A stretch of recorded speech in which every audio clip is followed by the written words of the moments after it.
Yeah, boy. Good evening, ladies and gentlemen. Good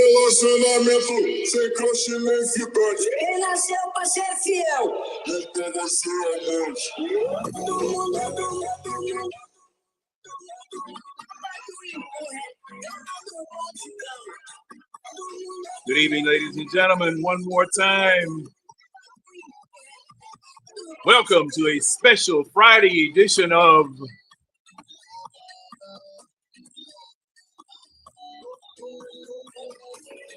the eye test. Preseason is over, ladies and gentlemen. We didn't make it out the way that we were hoping that we would make it out, but that's okay. We've got to make do and go into the season with what it is that we have. We got adversity that's we're going to have to face, that we're going to have to overcome. But if I know my Falcons, we are definitely going to try to do the best we can with what it is that we got. Even if we have to put spit and bale and wire and make it work, that's what we're going to have to do. The die is cast. The path is clear. In 2 Sundays, we go live in fiscal year 2025-2026. As I said before, welcome, ladies and gentlemen. This special edition of the Eye Test is brought to you by me and Winston. And we will talk about that, what we saw tonight, what we liked, what we didn't like, and what does that really say? What did our loss tonight really say about our backups? What does it say about our team, if anything?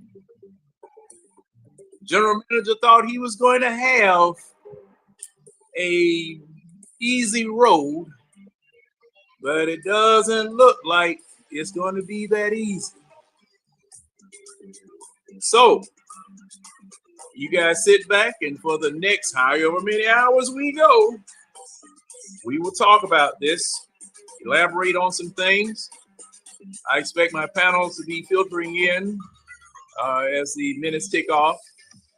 And everyone, you guys are invited and welcome. Friday night, if you're not in the club or you're not working, come on in. And hey, if you are working, crank that sound up. And I'm going to ask you to do something even more, but it's up to you. If you like what you see, if you enjoy what you hear, even if you don't, then you want to start fussing, hit that like button so we can torture you some more. How about that? All right. Seems like I have someone up in here already that's ready to go. Let me.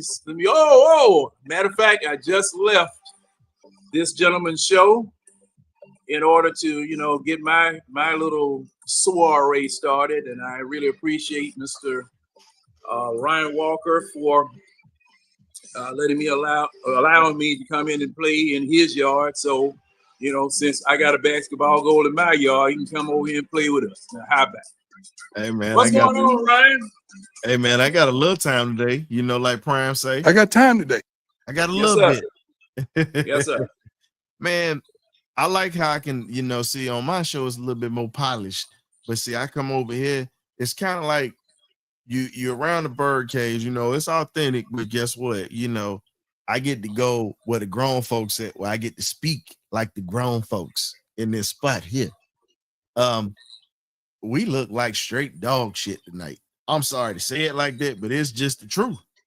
And when you look at how we got manhandled on both sides of the ball, the backups is supposed to be an extension of what is supposed to replace what is going to be coming if somebody goes down. You're not supposed to have a drop off. And there are some guys that are meant to be career backups. We know this, but at the same time, if you know that certain guys are just not consistent, why wouldn't you try to fix what's wrong? You already fixed the D line. We already see that. We see what the first and second string is gonna look like. But when you filter down and we lose, like you see right now, been harping on this, John. We lost Gary, and we also lost Storm Norton, who I said, should have been starting from the jump. But guess what? Now that you've lost them, you're filtering in your third and fourth and fifth string players now. That's not good. Yeah, you got to figure out other ways to pretty much move Penix around in the pocket, or if not move him around, have an extra body in that backfield for him, pretty much to at least keep some heat off of him. And like you said on the show recently, you got to shorten up those passes. He ain't gonna have all day to throw. Yeah, it's going to be a situation where, like I said, when I was on your show, what has happened is just like, you drop a rock in a steel pond. Waves start emanating from that. And it's more than just the offensive line that's affected. It's your offense in total, your wide receiver core, your running back core, everybody is affected on that offensive side of the ball. And then it spills over to the defensive side of the ball, because you may create a situation where you're like tonight, your defense spent all day out there in comparison to the offense, and the offense kept putting them in bad situations, and that's a recurring theme for this team, and has been for a while. Your defense tries to do the best that they can, but if your back is always up against the wall, and you come off the field after 3 plays, offense come off the field after 3 plays, the Gatorade man doesn't even have a chance to get around to everybody for them to drink anything. That's as soon as he get to you, and all right, let's go. Damn it, I ain't drunk nothing, and you going back to work. You got to save the day, because your people didn't, you miss field goal. You don't extend the drive, 3 and outs, things of that sort. You put unnecessary pressure on a unit that has to be as good as possible in order to stop these new offenses with all of the rules against you on defense. Okay, so man, I'm like I said before, your general manager, oh man, you got to go back to work, son. Time for you to go back to work. Time for you to go to the big grocery store. And let me acknowledge the arrival of Ron to the show. How's it going, Ron? What's up? How y'all been? The wee bees. I'm just sitting there just getting this last soliloquy off. Cause see, I know y'all finna be up all night. I probably wake up 3-4 in the morning. Y'all jokers still up on here. And see, I'm getting ready. And see, I wanted to make sure I came in and at least started the fight in the empty room before everybody came up in here, because I know it's getting ready to go off the rails before I get up out of here. So I'm getting ready to slide, man. I got some other stuff I got to take care of. I just wanted to make sure I came through and at least show some love tonight, because man, after the snooze fest of a game we had and watching these boys get manhandled and get the hell kicked out of them, yeah, I gotta go ahead and reset, because we're gonna have to do some soul searching when it comes to finding backups for this offensive line and some spots for the defensive line. So, and like I said, they're backups for a reason, but look, it's not going to define this season. Let's see where this goes. Let's see what's going to happen. And again, we got 17 weeks. You never know. It's teams that start off rough like this and they end up at the end of the season holding up the Lombardi. We don't know how it's going to go. So, man, I appreciate y'all having me on. Y'all check us out at the Birdcage LSC, 8 p.m. Thursdays. And we also, like I said, on game days, we got the pregame meal show. John's been a part of that. Ron's been a part of it. Yep. Halftime analysis. And we just got done with the benediction, unfortunately. It's normally the party line of benediction post-game show.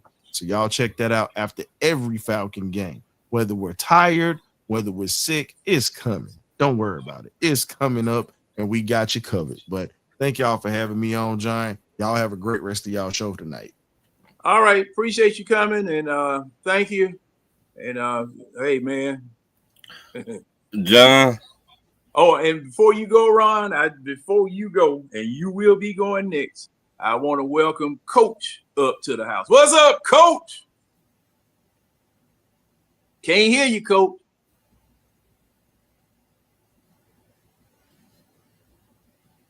Well, you know, he has trouble with his internet from time to time. And, John. We'll keep it on. But Ron, go on here, man. Go on. We need to fire all our backup offensive linemen. We need to cut their ass. We need to leave their ass in Dallas. Dallas don't want them. Dallas don't want them. Hey, we don't need them the way they play tonight. I just say, good grief, man. What they show us. You get on their team to do what? What you good at? Nothing. What we see, if we got to depend on our backups, offensive line, then we gonna have a bad season. Yeah, definitely. I mean, definitely, man. This is everybody. Let me know in the chat. How do y'all like the way our offensive linemen been playing the whole 3 weeks? Because that was terrible. That was ass. It looked like we got them from Walmart and said car insurance. Oh, don't cuss Walmart like that. That's Dollar. That's Dollar General. Don't even cuss Walmart like that, Ron. Shoot, that's Dollar General. Man, good grief. I mean, the way they been playing the whole three weeks. We need to let all our backers offensive line go. Oh boy. And let me welcome in my partner, Mr. Winston Thornton. What's going on, Winston?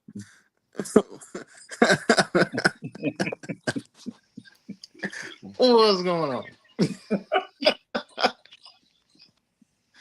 Oh shit. Ooh, I mean, wait a minute, John. Can you pull up the coach corner? Can you pull that? Yeah. It's not that. I'm pissed off because if any of our starting offensive linemen go down, we fuck. Well, no, because somehow like our immediate backup, they won't out on field. I mean, the second stringers weren't out there. I mean, some of them were, but like for the most part, no. Oh, okay. But like your swing tackles and shit, they ain't out there. But I mean, I understand why they not out there because the injuries that we've been having. But I getting tired of seeing bullshit. I getting tired of seeing this doo-doo. Yeah, and see the thing with me, I know it's preseason, and I know it doesn't count, but you just hate to see this. That's the thing with me. I just hate to see this because and I can't judge anything about the season going one way or another, whatever, because these are people that as a group are not going to be on the field as a group. This group of people, they're not going to be on the field. One or two of them may. All right. like Winston just said, some second string playing or whatever. Right. But and see, you will see them resting certain folk up, or if somebody gets hurt, one or two of them will be in. But these jokers together, man. I mean, if all of them get on the field at the same time, all of them on the field at the same time. I'm not watching the rest of the season. If they all get on at any point in the season, if all 5 of them is on the field in meaningful game time, I'm not watching the rest of the season. Right, I'm not going to watch the rest of the season. No, hey, man. They just can't. I think us as the fans, we just do a better job than them. And they the one making the big money. The backups. I mean, yeah. I mean, the thing is that and you know what? Now this has been the recurring theme for the past 5 years, hasn't it? 7. When you put all of the backups in the 4th, 3rd, or 4th preseason game and expect for them to perform, they look like this. Am I right or wrong? Now I might, shit, Brian. Shit. Let me say this. You see the last I got it. Hey, you ain't never told a lie. Right. I don't care about winning the game, but I care about give me an effort. Right, what we look like out there. That's what I care about. Yeah. Now see that Ron, and that's that. Okay, Ron, and I'm just going to ask everybody, and Ron, you can continue, but you brought up an excellent point. If now that there are casual fans that don't really know about football, right? Okay, the casual fans that don't know anything about football, and unfortunately, most of our fans fall into that category. Those are the ones that, if they're not corporate people that are up in the up in the suites and all that, right? They are just coming in at general admission, right? If they judge the football team by what they saw tonight, ain't nobody coming. Right. But once again, me and you talk almost every other day. Yes or no? Yeah. And we talk about what? Football, right? Me, Red, Winston, we all talk about football.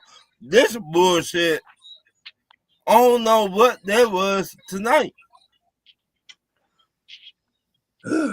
Yeah. Even our backup quarterback that we just got threw 2 picks tonight. I tell you what though, I'll be honest with you. Y'all gotta calm down. Yeah, I'll be honest with you though. That right tackle that played for Dallas tonight. Yeah. If he get cut and he make it to wide tour, we should definitely pick him up. Yeah. I with you, Vincent. Yeah, he looked decent. I with you on that one. Raheem should be right there, be like, hey, I want you, and you. Come on. Hey, Keely, man, you right. We won 3-1. Matter of fact, we won 3-1 in the preseason. Both years we went to the Super Bowl. Yeah. And I'd like to take this opportunity. That don't mean we can't go with a winless preseason though. Oh no, ain't nobody saying that you can't go without winning the preseason. But like, all right, when you looking at a preseason game without your starters in the game, there are certain shit that you're looking for. There's certain things that you want to see. Like, all right, how did this unit perform? How did this unit look against their counterpart or whatever? And like the overwhelming thing throughout this entire preseason is we haven't been able to run the ball. Like we legit have not been able to run the ball consistently. You have a player there to sit. All right, the first game we didn't pop no long run. Second game we popped 2. One got called back. Then the third game, what was it, like the fourth quarter? Yeah. Dawson ended up popping the Yeah. jump. But hell, that was against like 4th and 5th string. But Like still, consistently, we can't run the ball. right. So now, all right, if you can't run the ball with your backup, and you know the injury concerns that we already have on our starting offensive line, who is going to sit there and help figure that out? Which one of these players are able to step up and help figure out the bigger question? Because I mean, at the end of the day, I don't give a damn. I don't care about us winning a preseason game. Right, me either. Like that doesn't sway me one way or the other. It's about what I see on the field. It's the actual eye test. What do I see on the field?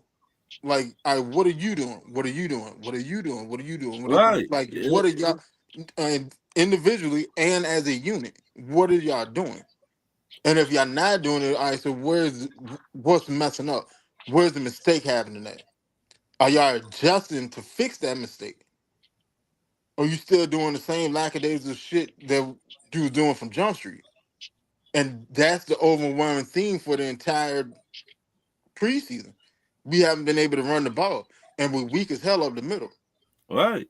That's where most of our running plays they got smashed up in the middle, somewhere between the A gaps. Yeah. Somebody either shooting through there on a blitz or somebody getting through just blowing off the line. But that's where the issue at. We ain't getting chased down from the weak side by an outside linebacker. It's somebody In up the middle. Right there in the middle. Between the 2 guards in the center. That was our weak spot in our run game in the preseason. But then in our passing game, I mean, hell, you got more penalties than a little bit. Right. Like it overall, it leaves much to be desired. It's like every time we do one good play, we do one bad play. Every time. Or sometimes 2 bad plays. Right. You know, a bad play what are you and talking a about, penalty. Keely? The season ain't even started yet, Keely. But what are you talking about? why he ain't got and before y'all get crunk up and Ron, you can go. Just as soon as Keely, I say this, I don't want to cut you off. I agree. But I want to make sure that I welcome in Red and James Holloway. Gentlemen, good evening. What's going on, What's fella? up, Phil? What's What's going up? on, James? I like how the eye test doing things. Y'all be like, man, we ain't get you wins tonight, but hey, we gonna catch you on Friday night. That's what I'm talking about, fellas. Now that commitment right there. Winston would have reached down from Richmond and strangled me if I didn't have no doggone show tonight.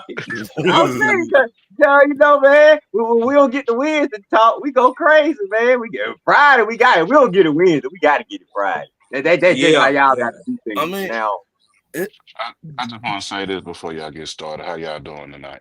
all right. what up, snitch man? Holding on. What's Holding up, on. James?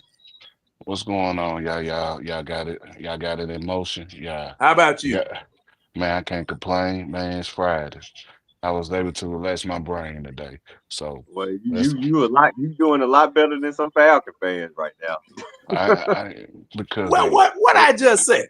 What I just said. If you just see, cause you know, Red. Now correct me if I'm wrong. A lot of people are factoring whether they're going to go to the games, whether they want to root for the team, whether they want to be bothered with this, based on what you saw tonight, right or wrong.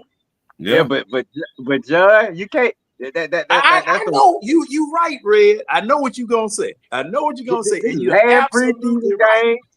Last preseason game, no starters. We can't. We are not, honestly. There's nothing we can be able to take from this game tonight, man. 31-13. There ain't no way we gonna get beat like that in a regular season with all our starters playing. I just don't believe it. I just believe we got a better team than what we've been seeing on the preseason field. Because we ain't played nobody on the preseason field. And Winston say with no running game, What Bijan and Tyler ain't played? Them little scrubs that we got running out there, they ass is gonna be working with me at UPS this week. Shit, I'm gonna be slapping their ass in the head with them cheap ass runs they did last year. So I just say, fellas, just don't. We don't need to get. We don't need to overreact too much. Is all I'm saying. Hold on, In two hold weeks, on. Look, in 2 weeks, we might be jumping for joy after that first game. Be like, damn, we got in their ass like that after that last preseason game. I didn't see it coming, and I'm gonna Ray, say I did because I told y'all not to get that excited. I Ray. mean, All right, Now, go ahead. I'm now, done. now, Hey, wait with a the minute. run, Go with ahead, the Winston. Go ahead, Winston. with the run game, right? All right, with the run game is literally effort. Is it's the easiest way to block. It's easier to block a running play than a pass play. All right, that's literally all effort. That comes from within, and that comes from your coaching. Point blank period. Like there's no getting around that. So if you're not able to run the ball, like that reflects a lot of shit. Mm-hmm. Because all you literally doing is firing out the ball and smacking the person in front of you. It's about whether you want to do it. Are you willing to sit there and demand that I'm gonna move you against your will? That's literally all run. That's all running game blocking is. I'm telling you, I'm going to move you against your will. That's it. yeah. That's literally it.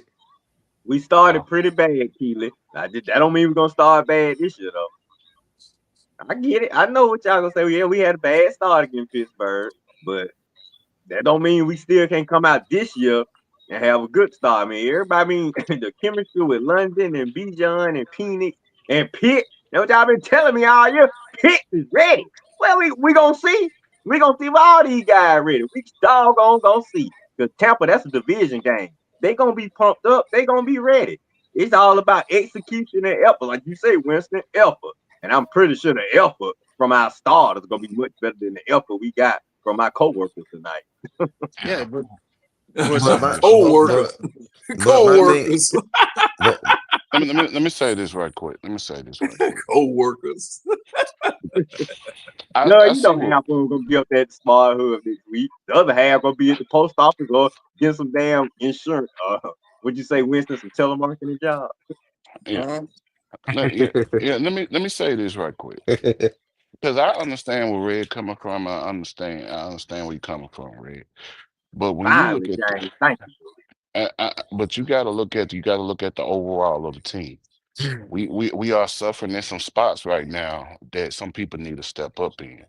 And the thing is quite concerning due to the simple fact it is of the lack of effort in those positions that we need right now.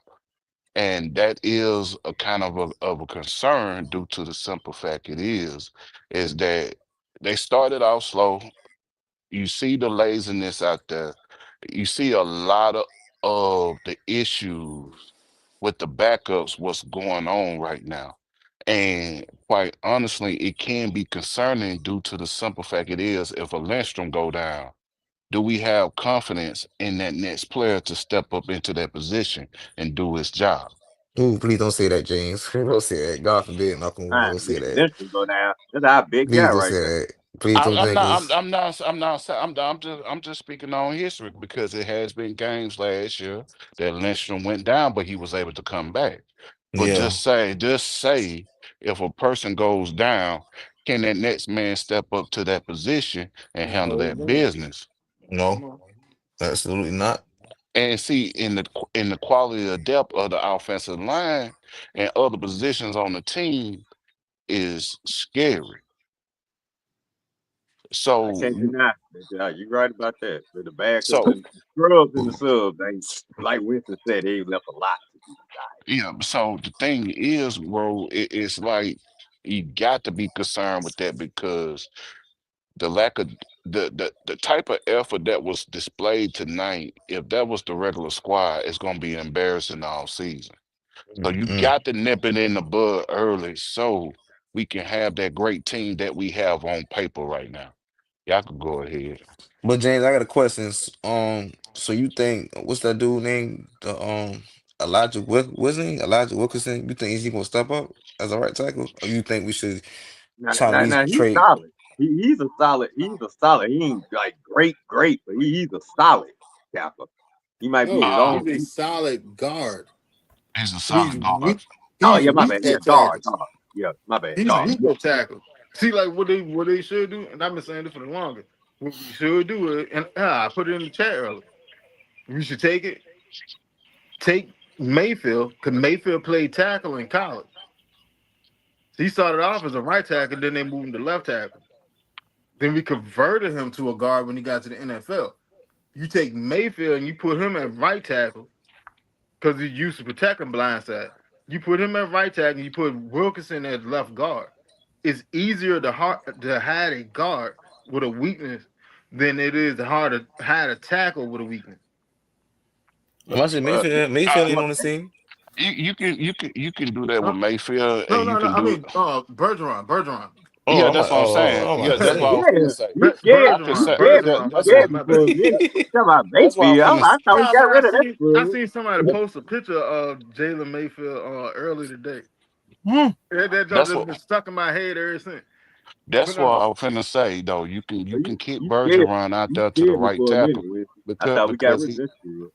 Yeah, no, but you can keep Bergeron out there to the right tackle and move Wilkerson inside because he can hide there because Bergeron was a pretty good tackle coming out of college. Right. Oh, He all right. our second best offensive lineman. And technically, that's what when they drafted him for that measure for a guard slash tackle hybrid. So you can move him to that right tackle. And so Winston is right. But Bergeron do can be kicked out. but do you want to miss that chemistry though?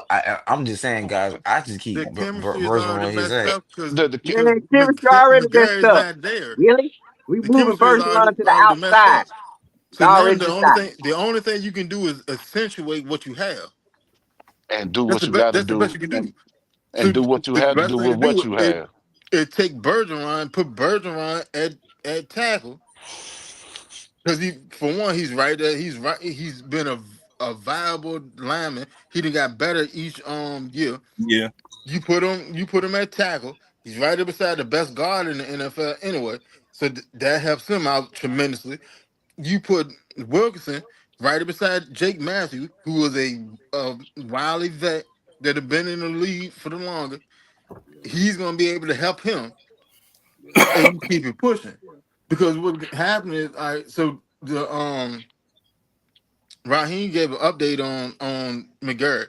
He said he's It's gonna over miss with. significant. It's significant. That's that. It's, hold He on. About No, 2 months. they haven't made a decision yet. But see, the About thing 2 months. about that is, so all right, because it's not cut time yet, right? All right, Mm-hmm. so if we put him on IR now before cut, all right, he's eligible to come back after week 4. His return window open up after week 4. We have a bye week 5. Five. See what I'm saying? He could. You think Mm-hmm. he can come So back after that bye week? yeah, he could because his window open up after week 4. After we played the game of week 4. See what I'm saying? So you got a 21-day window. Now the thing about that though, once you activate that window, you got 21 days. And if your ass can't get back on the field in 21 days, you on IR for the rest of the season. You lose the season.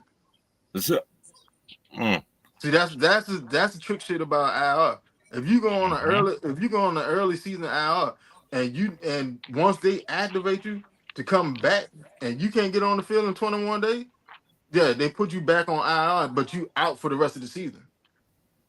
Don't matter, like, even if something happened to him in week 1 and he went on IR and they open up that 21-day window, once that 21 days up, yeah, if you're not able to go play, if you're a starter, you're not able to start, yeah, all right, your ass gonna miss the rest of the year.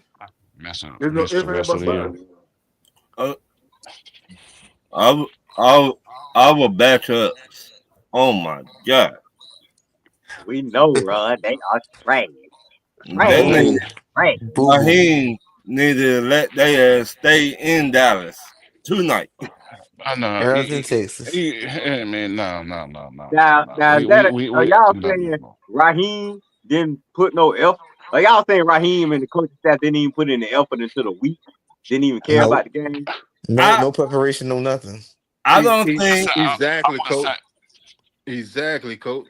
Effort is a direct representation of coaching. No preparation. Yeah, there's, That's what I there's said. no that's getting why I'm around it. asking. That's why I'm asking is right. Did Raheem them just say this game don't even matter, fellas? Just go out there If and see what you do, and we no, trying to get. if Because if I if honestly I think instill in you, no, everybody It's pushes Kill on this said. one. if I instill in you, we are going to be dogs. We are going to be the baddest motherfuckers on this on planet Earth, and I drill it into you correctly. Pause. It's going to resonate. Period. The only people that I actually seen throughout the preseason that actually stepped up, I seen what's the running back that started last preseason game? Him and the receiving core. Carter. Yeah, Carter. Carter and the receiving core. They've shown out every game. Right. Yeah, they try to Consistent. get him to play with Penny. I Yeah, told you like I don't know if we worried they've about our shown out. receivers. But it's not I mean, them. It's outside of our Pierce, also, offensive line. Backup. outside also of you Pierce got, and Jordan. But I mean, like you already expected that from them anyway. But like yeah, for backup wise, they are the only groups that I've sat there and seen that actually showed up to actually play every game. Right. Every game you done had a wide receiver that went over 70 yards. Every game you done got a well, I ain't gonna say every game, but the last two games you done got a running back that went over 60 some yards. Told y'all, man. We ain't Dotson worried went about the for off. what 74.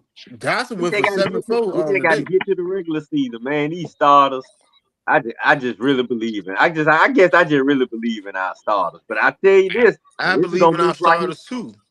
But at the same time, like, all right, the same thing that y'all sit there and say that you don't want to play your starters in the preseason because you're scared of injury. All right, then they play an actual game. Injuries are going to happen. That's a given. It's the Oh yeah, NFL. but Injuries are going to I rather happen. them getting hurt playing in a regular game than the damn preseason. At least this count right here. What it changed? All right, so they go out there week one and they get hurt. What's the difference? Oof, Raheem would be go crazy. What's the difference? Because It ain't no difference, man. now, But now the language to get now hurt in a meaningless game, dog, there would be folks on his head if the wrong player go down in a so meaningless game. hold on, so so because when you get hurt in the regular season, the language and stuff change. Your IRs and stuff change because it's in the regular season. See what I'm saying? All that changed. Now, just like you said, well, if Pennis went down in a meaningless preseason I game, want, it'd well, be on his yeah, head. meaningless, yeah, All right, they gonna but be on his head. all right. So what's the difference with Andy Reid playing Patrick Patrick Patrick Mahomes Mahomes. Mahomes. tonight? Patrick Maybe Mahomes, he have Patrick more. Mahomes had like almost Maybe 140 he have yards in more the touchdown. confidence. Maybe But he you have more gotta confidence in understand, offensive and line. but You you see our offensive line shaky, so maybe But Andy here's Reid got more confidence in his offensive line but to you protect gotta him. understand. your And the lead offensive from the line got old hurt in school. practice in a Then on walkthrough top of drill. that, A Caleb walkthrough drill. McGarry. Not even an 11 on 11. That's where they got hurt at. They got hurt in a walkthrough drill. It's football. You cannot hide a player from injuries. You can't. Because Well, anything can yeah, Terry happen. Raheem then. yeah, I'm not wearing that let me saddle. say this. The thing is that Winston is telling the truth. Winston is telling the truth, but you got to understand that with Raheem playing the starters or not, it's a lose-lose with him. Because if somebody get hurt in that damn game, they're gonna come on top of his head. Right. Even if he don't play the starters, people are coming on top of his head. So he has a lose-lose in this situation anyway, because for the simple fact it is, somebody's always going to complain about it. Right. And the But thing is that I think he rather have this than complain about losing a major starter. I think he rather have us complaining about not playing him than to have us complaining I've about been damn boy. But that's coaching Right. scared though. That's literally coaching scared because you Well, he worry about is optics. scared. He That's Well, is scared. okay, the Winston. coach is Okay, scared Winston. because If the coach is scared, is Nick Sirianni scared? Because he didn't play his starters last year and he won a Super Bowl. So is he scared as well? What about Sean McVay? hold on. Now Nick Sirianni didn't play his own starter last year. Matter of fact, he didn't play his starter this year either. Right. Nope. So is he Kudos to scared? him. Is he He scared? may be. But all right, now who was the dynasty in the league before Philly got their ring? It was Kansas City. Now what did Kansas City do? They played their starters. Okay then. But I'm But You see saying what though, I'm saying? Winston. So like you remember But that's why I'm saying, Winston, it's a lose-lose because either way it goes, bro. it's Either way it optics. goes, it's gonna be optics at the end of the day when it That's comes to all it that. is. then we It's then It's, we optics. talk about so different so you coaching philosophy. Remember John brought up different coaching philosophy. So well, Dick has his philosophy. Winston don't believe in the philosophy portion. It's more fundamental portion with I Winston. know the Winston. I know where he comes from. I'm just saying, dude, you can do it different ways. It ain't no, and you got to think. It's Even last year when we started slow, There's no set way. There's really no it's set way. we were still Yeah, 6-2. I exactly. mean, you There's got no set way. no one, and I think our last show we really broke this down and discussed it because there is no direct correlation Either between way. you know, playing in the preseason and winning Super Bowls because I don't think anybody has.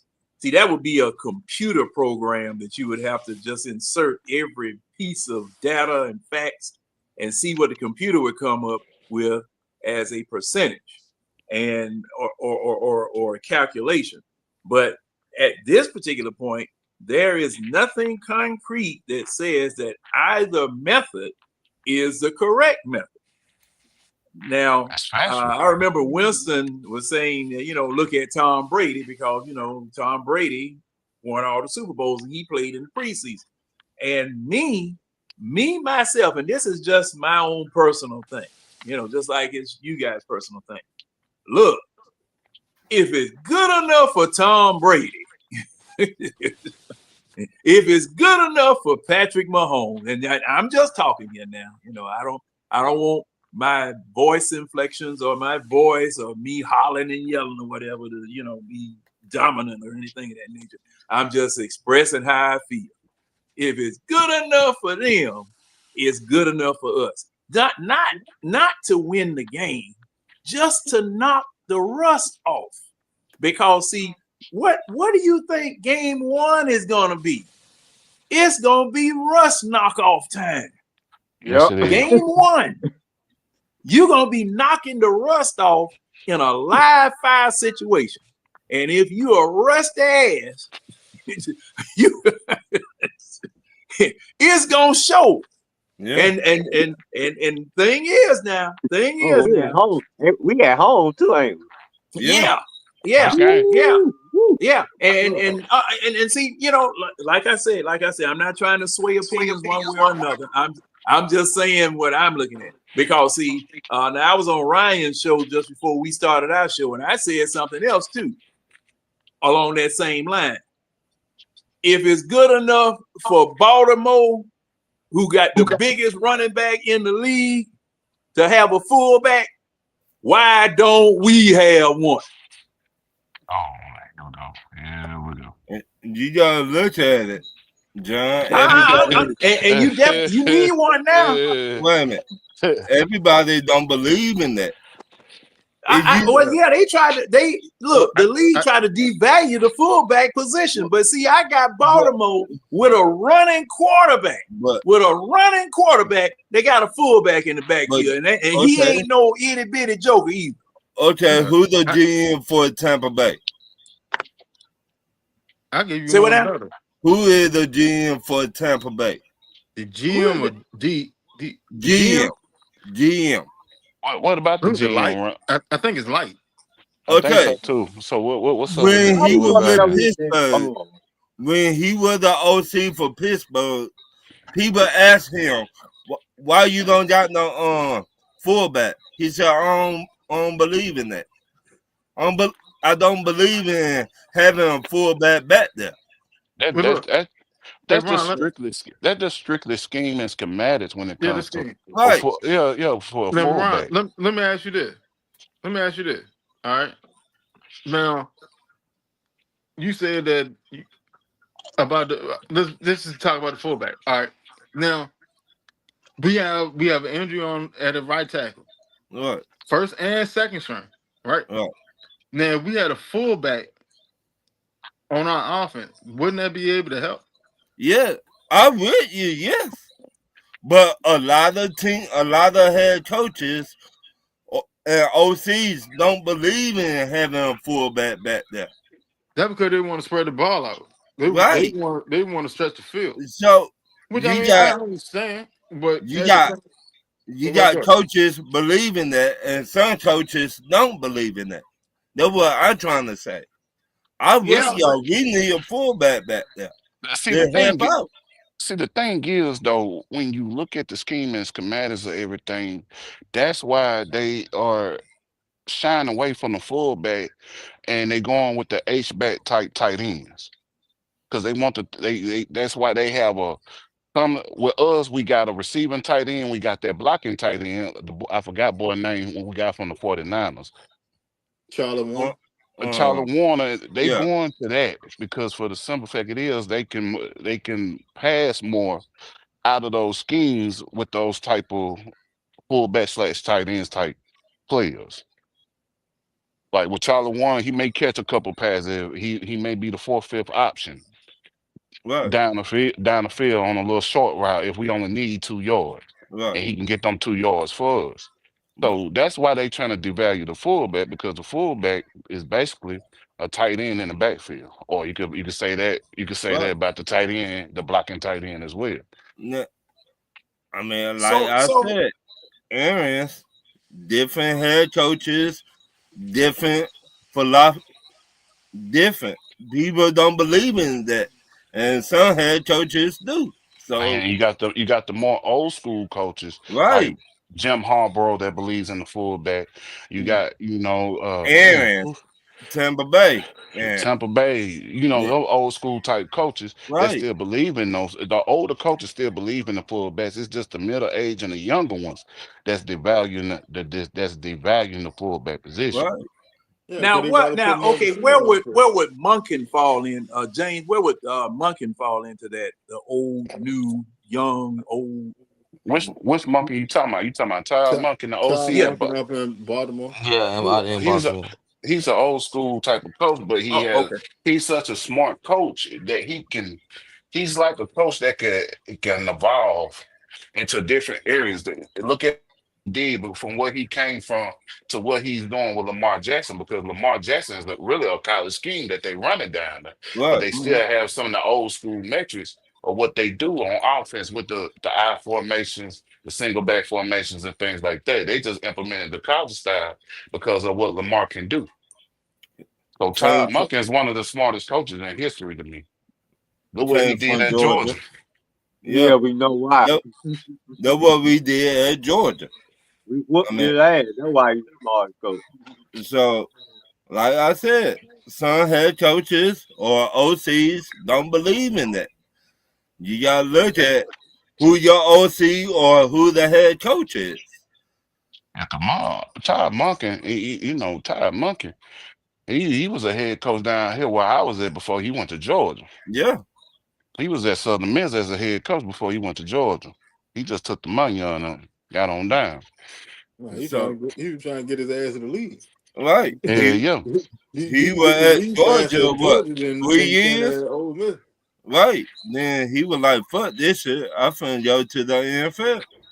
Uh, And he just evolving. He's one of the best OCs in the game due to the simple fact that he can evolve Then his yeah. offense. He can add on to it, teach the offense. He can still teach an old school mentality to his offense and still implement new schemes within his playbook.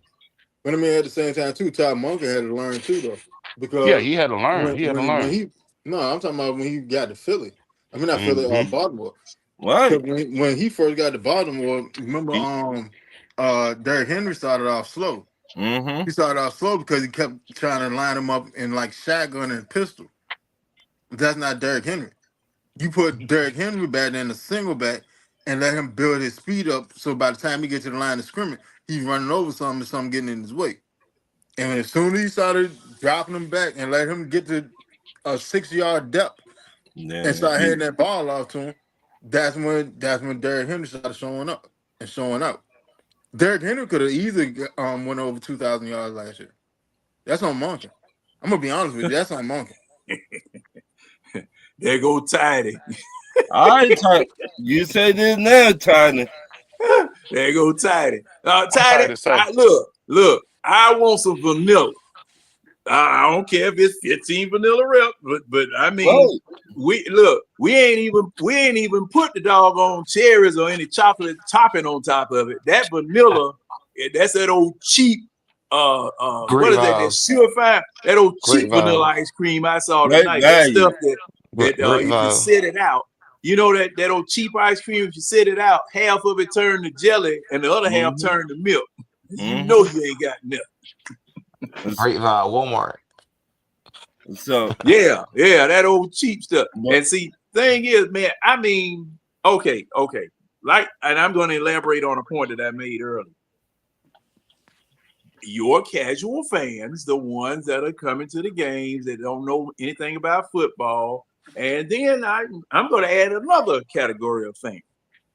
That fan that you're trying to convince to be an Atlanta Falcons fan. Why should I root for this team? Why should I do this? Why should I do that? And you see something like what I saw tonight. Now, they don't know anything about football. They don't know anything about football. But you see some junk like this tonight. And look, ladies and gentlemen, we got 2 weeks to remember this. Now, we'll forget it after week 1. Forget it after week 5, all that. But I got, we got 2 weeks. A bullshit. Look, bullshit. 2 weeks before we got 2 weeks. It was just like the New Orleans. What game was that right before the bye week? The Denver game. That was week 9, I think. Who's that we played right before the bye week? The Raiders? No, we said before the Broncos. We got caught by the Broncos. Wasn't that Denver? Yes, sir. Denver Broncos week 10. It was Denver, then we came back, played Minnesota, then we played Chargers. I thought the Chargers was the first game. I thought the Chargers was the first game after the bye. No, I'm talking about the one before. Before the bye. Before the bye, it was Denver. Yeah, I remember that before the bye. I was thinking about after. Got a mud hole stomped in them. Then we went on the bye week. Then we came back. We played the Chargers. Then we played Minnesota. We played Minnesota first in Minnesota. Yeah. Then we came back and played the Chargers. And then we played the Raiders, and Ritter almost stole us. Right. That's why they took and sat Kirkhead. And Jesse Bates got the interception. I ain't mean to cut y'all off. Outside of Jesse Bates, I need AJ to run.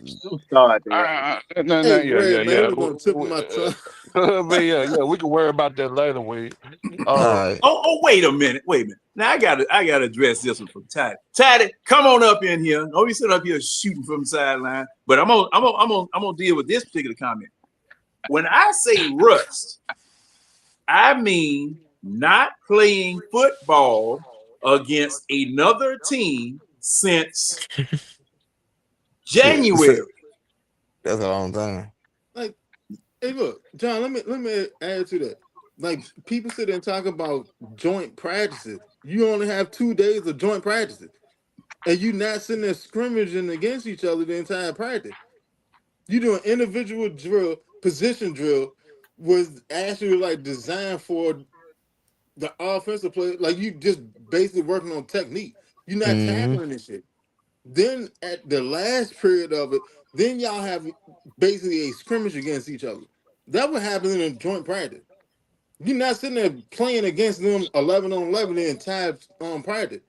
Oh. You have 2 little mini scrimmages at the end of it. It's not that much you can really get out of it. Like, you scrimmaging maybe for I don't know, like a quarter or something. A little bit more than a quarter each day. So you basically did like what 2.5 quarters of football? Yeah. 5 football? Not Maybe even 3. that, Wesley. Maybe 3. Like, come on, man. It's only but so Y'all much just you want get to see the out of a starters joint play package. as fan. That no proof. And we agree.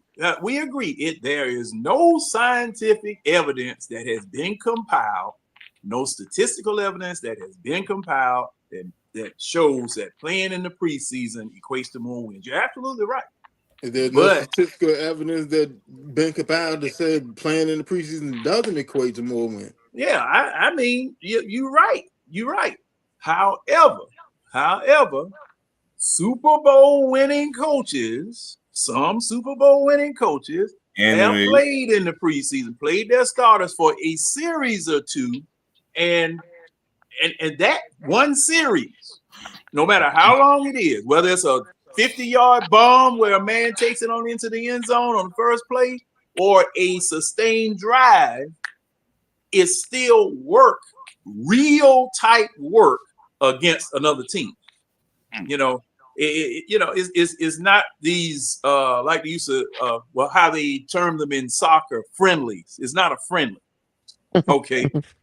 When you line up, look, on the offensive line, when you line up against that defensive lineman, y'all ain't doggone playing patty cake bakers, man. Y'all trying to knock each other over. Hey, red, we don't need no demonstration. Hey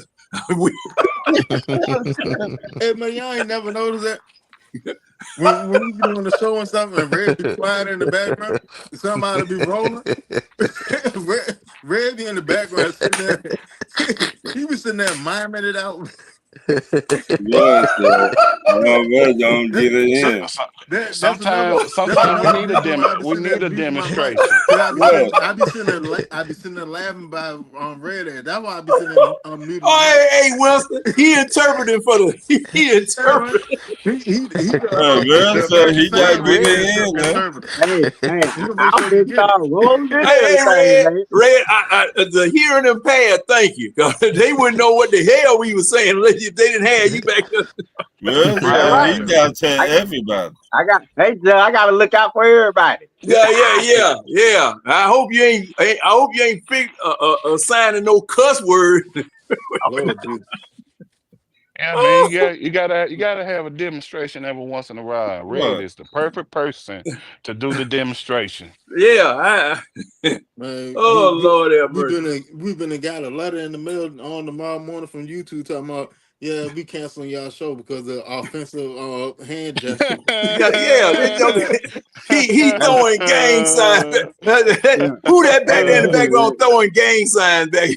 Bro, y'all crazy. Wow, y'all crazy. Oh Lord have mercy. But like I say, I for my sanity,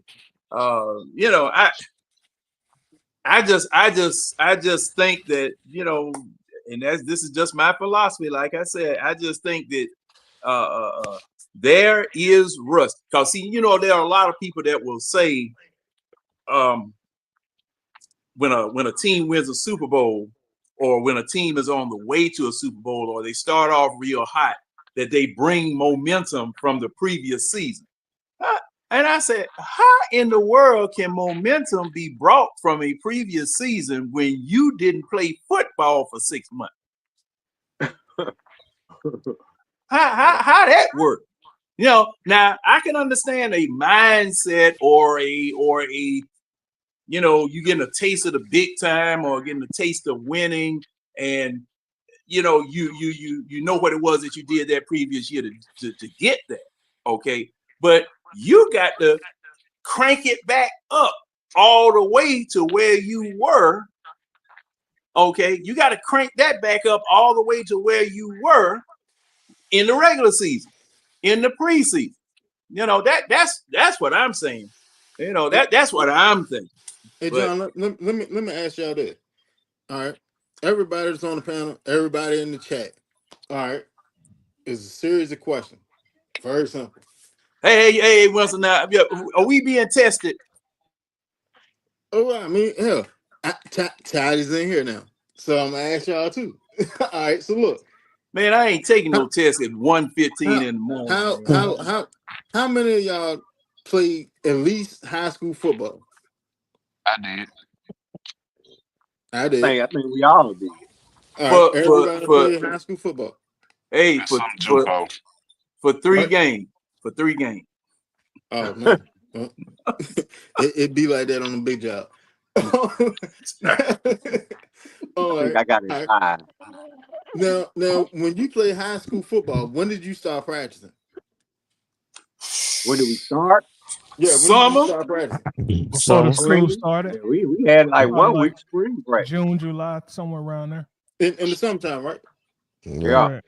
Uh-huh. Hmm. I So, ain't had no summer vacation. so basically preseason, right? Right. Mm-hmm. All right. Now, doing those practices before actual football, before school started and actual football season started, how many of y'all played in the scrimmage? I did. Everybody in high school. Okay. All Everybody right. did. Yeah, Now, we did. all right. And So Title, what's good, Brody?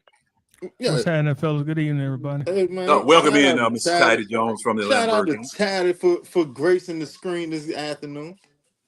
Congratulations Afternoon. once again on the Yeah, home. afternoon. Yeah, it's afternoon. Yeah, Yeah, it's Right Us afternoon on. on overnight, past us 12. overnight folk, it's afternoon. I just ate lunch. All right. Now, in those scrimmages, who were the first people that started the game off? It was the Oh, starter. Oh, it was the starters playing, right? yeah, the Yeah, ones. I remember it was the starters for us Okay. It's the So ones. because I it's wasn't there. ones against ones, and then you fade out to lower tiers, right? Hmm. Mm-hmm. Okay. All right. So college football. When did they start practicing? summer. Spring. Shoot, right after Spring. the national championship game. Spring. Right. Spring. Spring. Okay. Hell, Well, So technically in high school, well, at least in Georgia, we practice in spring too. Yeah, we did too. That's In what I yeah, told see, him. Mississippi. Like, we we we used to have started like, we I started know with Vegas High, we practicing did like 1 week in like April or something. we Nah, Right. we started practice we started in, practice up here in like late July. in Mississippi we did 3 weeks, and then we'll have a jamboree or a spring game, Yeah, and then see, we'll go into the summer. Yeah, up same here here. We up ain't had here a game. we have well, you got 7-on-7. You have 7-on-7 in the beginning of the summer. Then Right. you have quote unquote workouts because it got to be labeled workout because you can't hold an official practice yet. So it got to be labeled workout, but it's pretty much practice without pads Hmm. and stuff. And then Um, add the camps in between too, because yeah, you and had to then you go to got the camps and college. stuff, and then you have the start of actual practice, and then you have a couple of scrimmages, and then you have first football game first week of uh September. school year. But all right, so now in college, right? So you Damn, start we ain't lying. First week of school, we had that damn game. Oh, yeah we was first so week, the first Friday. That was the best Friday. That's why. The That's best why Friday. still. That's why school always started off close to me. Yeah, It's like I ain't With even ready to me, school this. with me, it was always the end of August. Then we'll go into the season. the Yeah. best the best two outfits that you get, the best two outfits you're gonna wear if you're a football player is that first day outfit and that football uniform on Friday. Those are your best two outfits. I promise you. Well, But no, they actually had made us wear suits on game day on Friday. They made us wear. My coach made us wear suits and shit. oh no, see, like we could wear jeans and shoes, but we had to you wear your jersey. You wear your jersey, but you had to keep your jersey tucked in all that. They only Especially let the us wear the khakis jersey. and the They only let jersey. us wear the jersey on homecoming week. That's Oh the only no, time we were we wear wore the our jersey. we wore our jersey every Friday.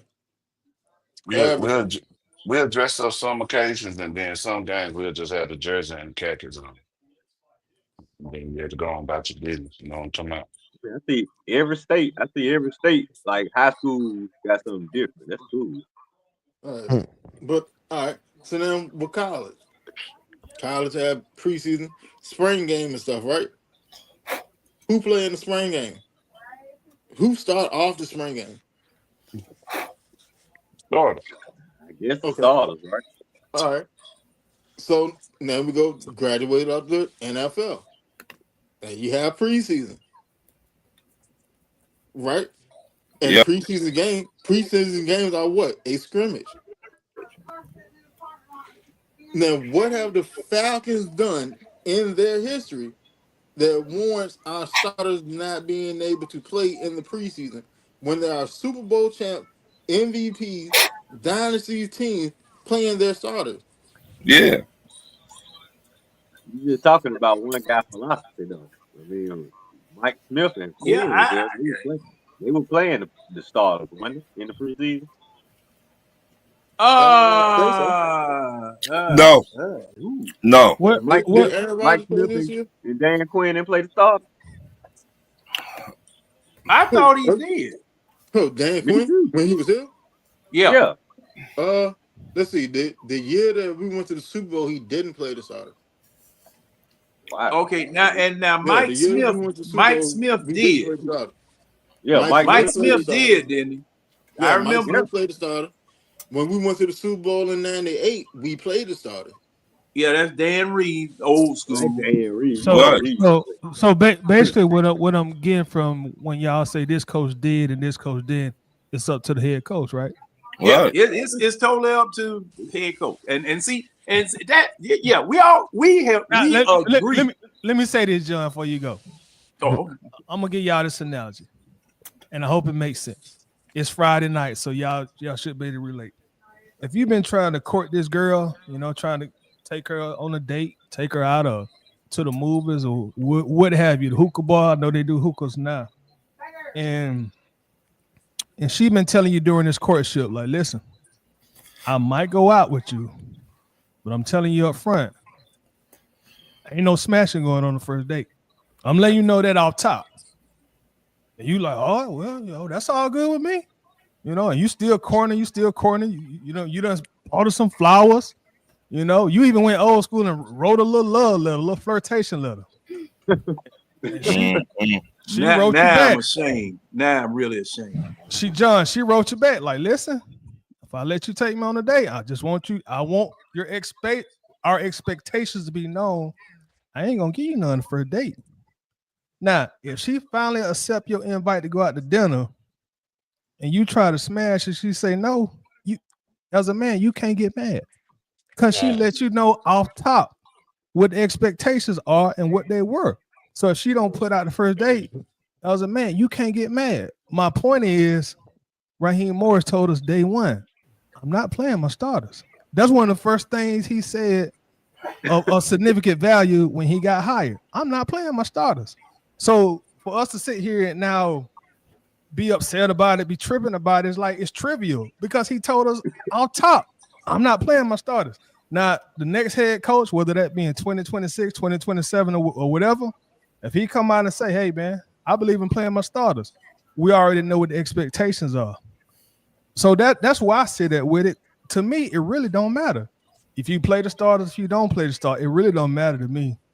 But it's all up to that head coach. It's like it's up to that female telling you off top, hey, buddy, if we go out the first day, you ain't smashing. So if you buy dinner, you buy a movie with roses, I'm letting you know, ain't nothing gonna pop that first night.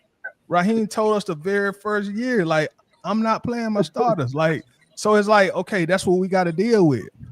And I said in the comments, I feel like if we good, we're gonna be good whether we do or don't play preseason.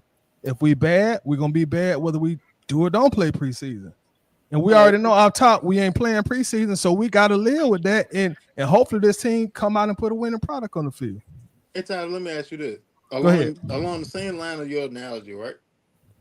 Well said. Thank you, sir. Thank you. Along the same I've been line. practicing That was a great soliloquy. I love that. All right. Now, along the same line, and we're likening the Super Bowl to smashing on first date, right? Now, when you go pick that that young lady up that you've been courting, you've been having hard eyes for, and all that good stuff, and you're gonna go take your car to go get a wine? before you go pick her up? It depends. It depends. Tired of myself. No, I'm serious. It depends. I try to keep my car relatively, clean, especially if I'm in my bachelor era. Oh, okay. All right. So then, therefore, that's already a prerequisite for you. Okay. There you go. All right. So now you're gonna take a shower. You're gonna throw on some nice clothes, right? Yep. Some of the good cologne. Good, smell good. Come on now. All right. You can go take out to a nice little spot. Not too over the top, but not too low budget either, right? That's Something correct. You can sit there and vibe and you can get to connect. You're gonna put your best foot forward, right? That's correct. And you can give yourself all the opportunities. So if she do decide to change her mind, you done played your hand as well as you can play it. That's for the most part. That's 100% correct. Yes, sir. That's what playing your starters in the preseason is. I'm giving myself the best of opportunities. But that don't really correlate to the point I think I made. See, like now, what you're saying is his mentality. What I'm speaking on is how his mentality is flawed. See, that's where we're different. That's where we're different in this argument, because you're saying, all right, this is his mentality, so it is what it is. Whatever happens, gonna happen, right? What I'm sitting there saying is, I understand what his mentality is. I just see that this is a flaw for this, and that. It's a flaw. Where we're different. It's a flaw. How? Explain how it's a flaw. Because you're not. All right. Football is a gladiator sport. You cannot sit there and protect players from injuries, because when they get out there on that field, whatever happens on that field is up to the football god. Quick interruption. You can protect players from injury, and I'm gonna tell you how and why. We saw it, not to keep beating the boat on the Super Bowl last year, but we saw Sirianni do it, and we all questioned, like, man, why you ain't let Saquon go out and get that record, man? He can get that in halftime, and you can bench him. And Sirianni was like, nah, bro, you go out there and you get hurt, we probably can't win the Super Bowl. So he protected his players from injury in the preseason and the end of the season. He didn't let Saquon get that record because he didn't want nobody to get hurt. He didn't want him to get hurt. Ask Saquon whether he wanted to do it? Exactly. He did. Didn't protect him. Hold on. At the end of the game, before the previous game, he asked Saquon, "Hey, look, you you want to keep playing?" He said, "Nah, let the young boys get burned." No. That's not what happened. That ain't what happened, bro. That's not what happened. I followed that story. I'm gonna tell you what happened. He did ask Saquon. Saquon told him that record was important to him, and I don't remember verbatim, but Saquon said something like the coach told him he'd get back with him, and then he came back and said, "Look, I'm sorry, but we're not gonna play you. We gotta. That's not the ultimate goal. You getting that individual record is not the ultimate goal. The ultimate goal is to win the Super Bowl." And you could tell when Saquon said it to the media, he was disappointed, but he understood it. So he really went against Saquon's wishes because that was the ultimate goal. Hold on, Tyler. That's what happened. The second to last game of the season, Saquon had went off. He was about to break. He had the potential of breaking the record that game. Sirianni came to him and sat beside him on the bench. Hey, look, you da-da-da-da, this is what's going on. You this close. What do you want to do? Saquon said it, told him. He said, "Nah, go ahead, let the young boys get some burn. We got bigger things. We got what he said. He said, go ahead, let the young boys get some burn. The record is not what's important.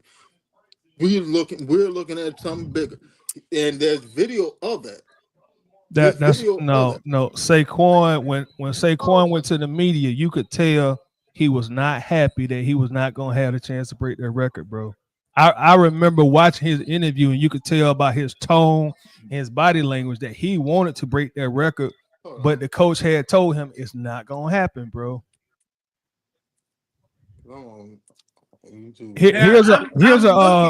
I'm looking at various articles, and one article says he made a decision, another article says he didn't, and so I'm thumbing through that. But the point, your point, Tidy. Like you say, it is just like coaches basketball, DNP coach's decision. Okay, I understand. Like I said, I understand Raheem Morris doesn't want to do this, doesn't want to play his starters, wants to try to protect his starters from injury or whatever.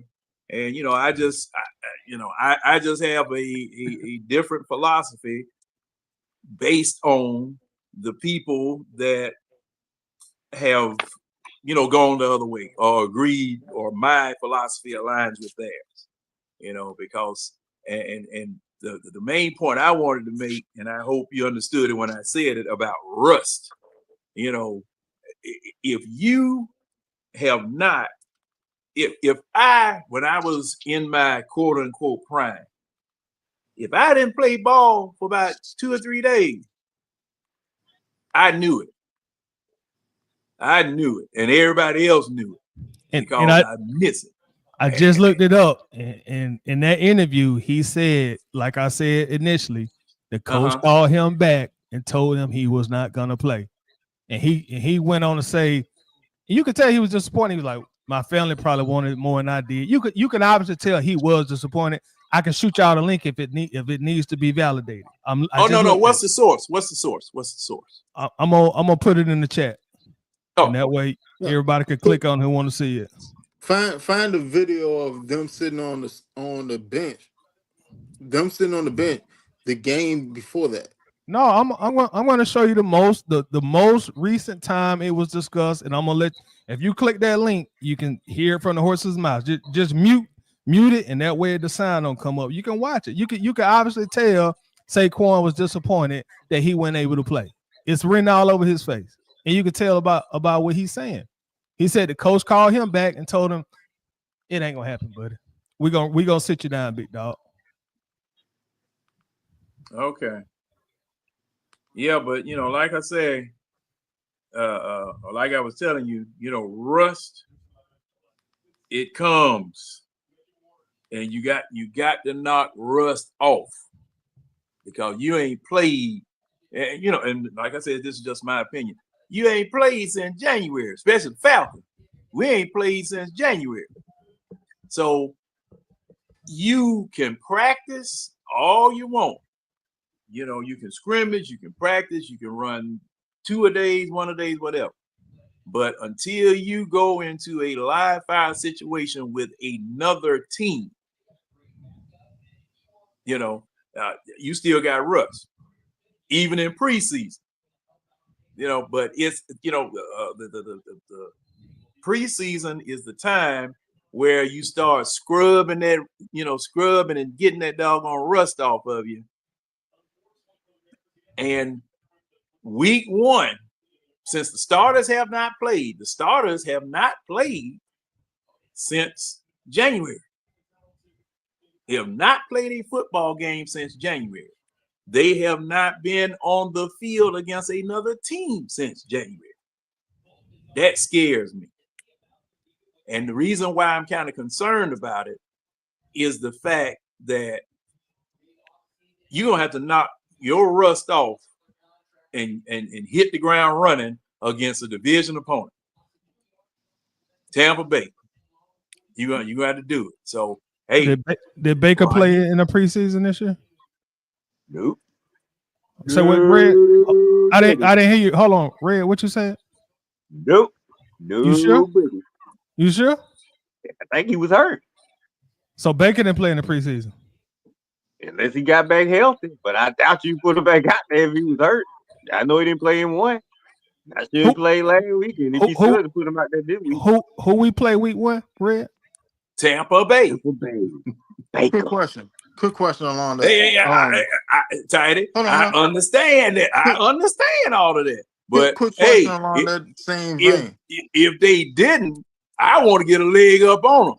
Hold on, quick question along that same You vein. see, I pull How back many in years have practice, Baker dude. been the quarterback for the Buccaneers?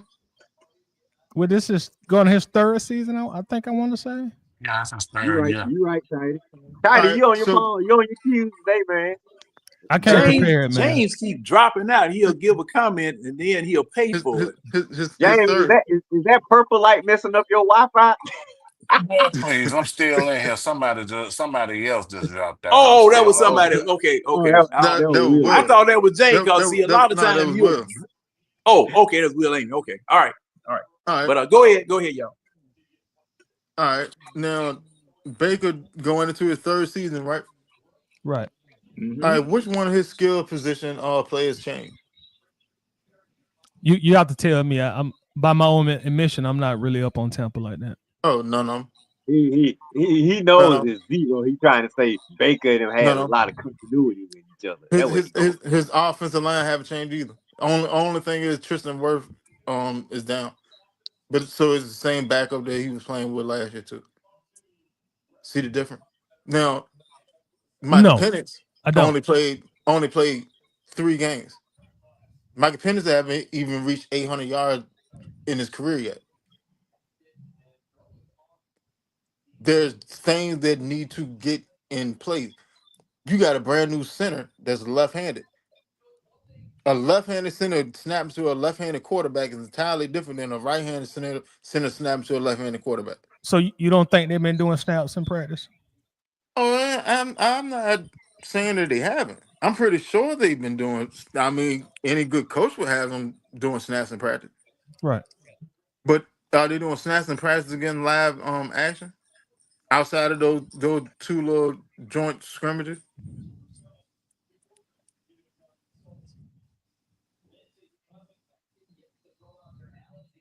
You asking me a question? Yeah.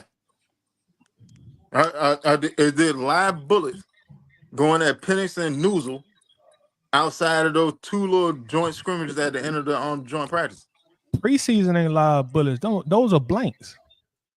Those are blanks. Preseason, if you playing in a game, you getting hit. Quarterback gets sacked in preseason. But preseason, them blanks though, man. Like y'all sit here and watch preseason every year, like I have, bro. That's not. I'm not trying to diminish preseason, but that's nothing like a real NFL game is going to be played. I sat there and watched Jaden Daniels run a touchdown, and I seen the defenders trying not to tackle him, just off fraternity respect. They tried not to tackle him. All right, bro, you got it. We ain't finna try to hurt you, big dog. Go ahead, you got it. Man, I fire that coach. I fire that coach. I fire that. And another thing too, though. So back to that Saquon and other jump. So the game before, at the end of the game, Saquon was 13 yards away from his career high. Right? Sirianni came and asked. He's like, "Hey, look, you're 13 yards away from your career high. You want to go get it?" Saquon was like, "Nah, man, I'm good." He was like, "Look, like you right here at it. I want you to go get it if you want to go get it." So no, I'm good. Let the young boys eat. That was spurred Sirianni's decision. No. What game was that? What game was that? The second and last game. You know why Sirianni asked him that? Because he knew that he wasn't gonna play the final game. So here's your opportunity, son. Stop it. But he would say that. Stop it. So Winston. Okay, let's be serious here. You think that was a spur of the moment decision by the head coach of Philly? You don't think he knew going into the final game of the year, big dog, you ain't gonna play, big dog. Let me ask you this. All right. Along the same vein, we had Super Bowl aspirations in 2016, right?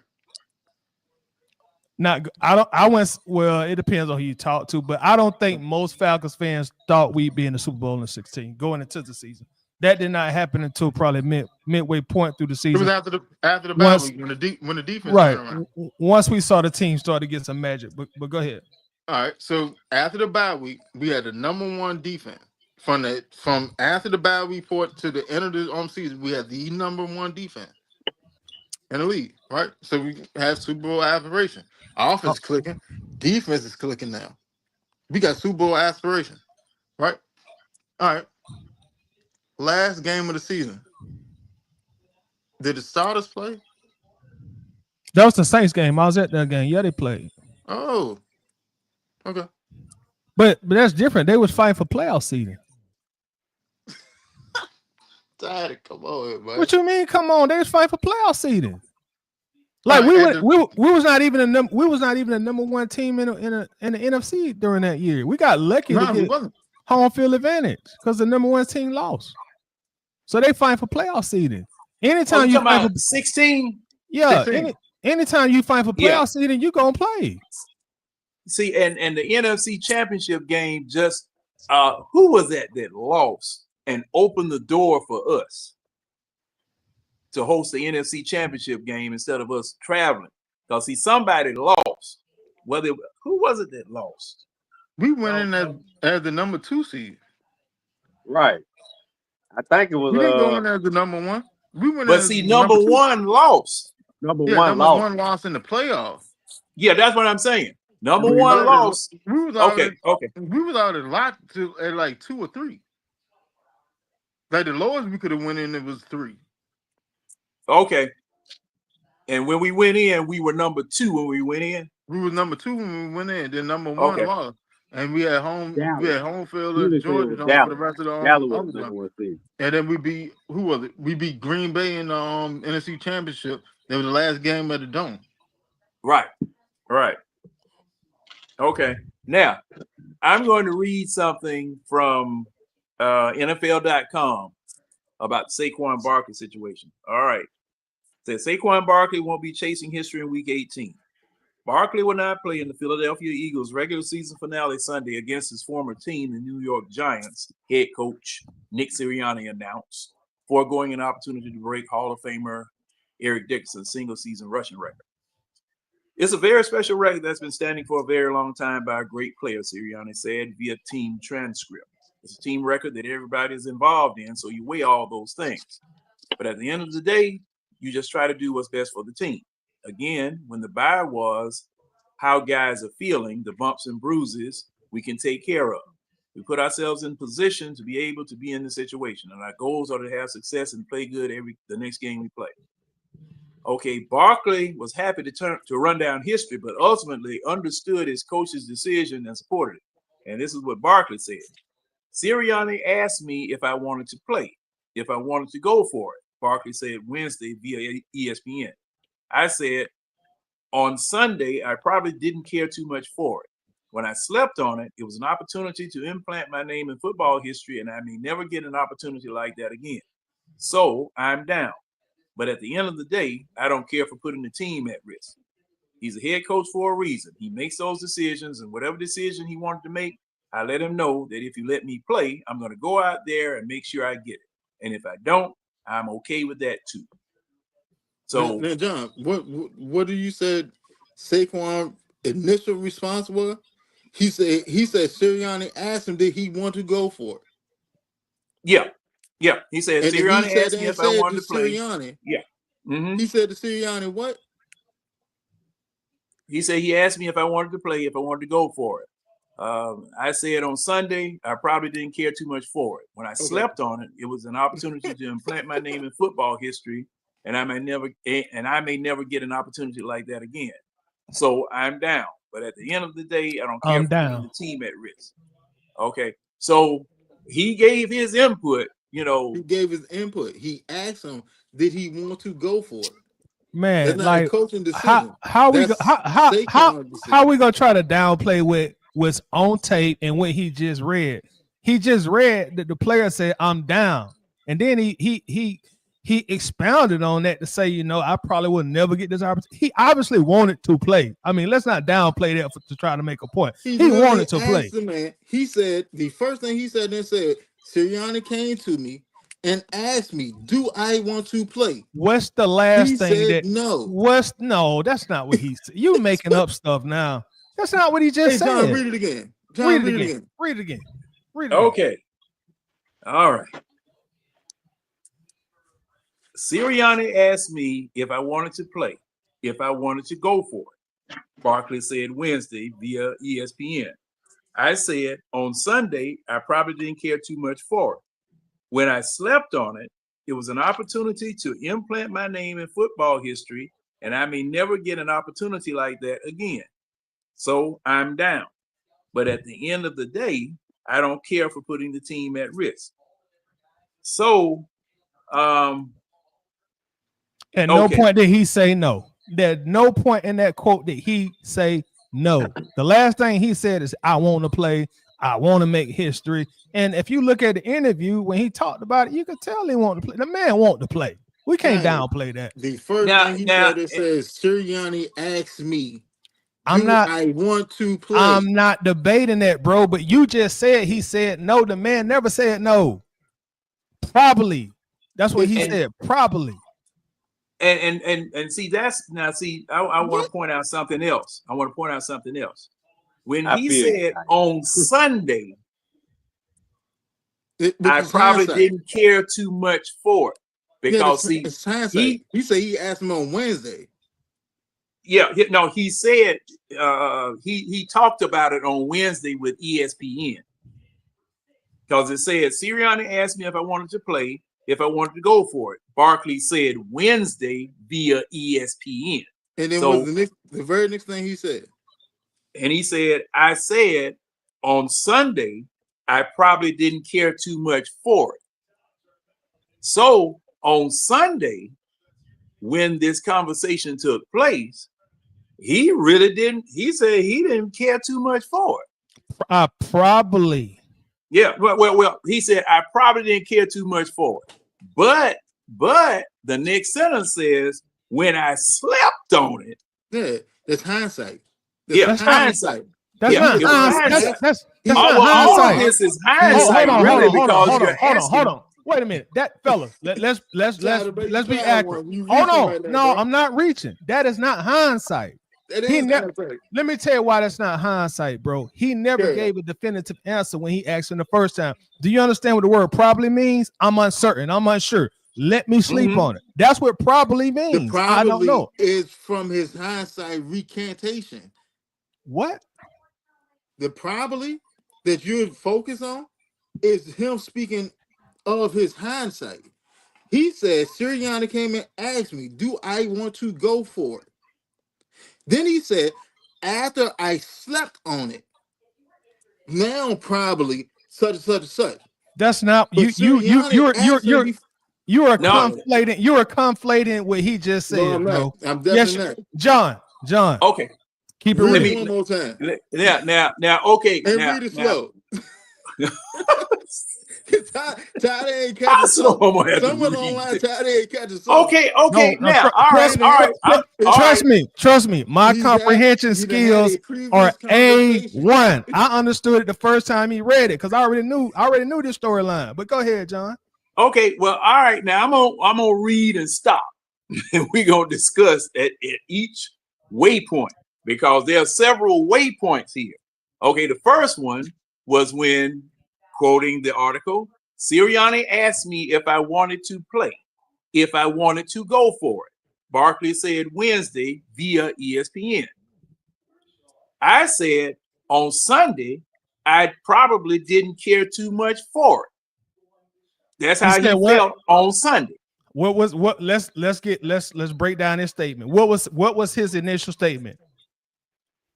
On Sunday, Sirianni, I don't care too much for it. That's not what he said, bro. You trying to leave off a key word. What did he say, John? He said on Sunday, I'm reading verbatim. On Sunday, I probably didn't care too much for it. Probably. Okay. All right. The very first thing that was said, Sirianni asked me, did I want to go for it? Now, hey, son, your ass is sitting down for the betterment of the team.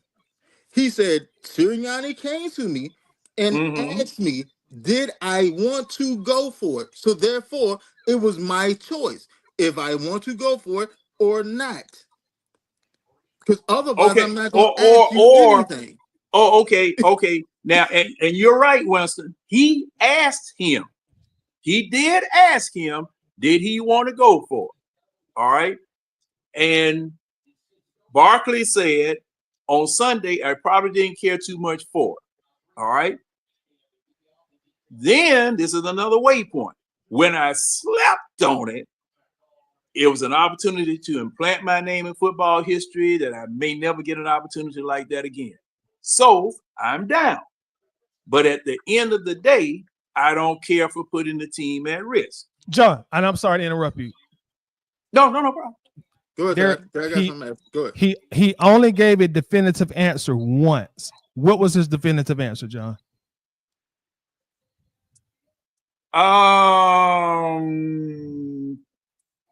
At the end of the day, I don't care for putting the team at risk. No, that's not a definitive answer because he said probably.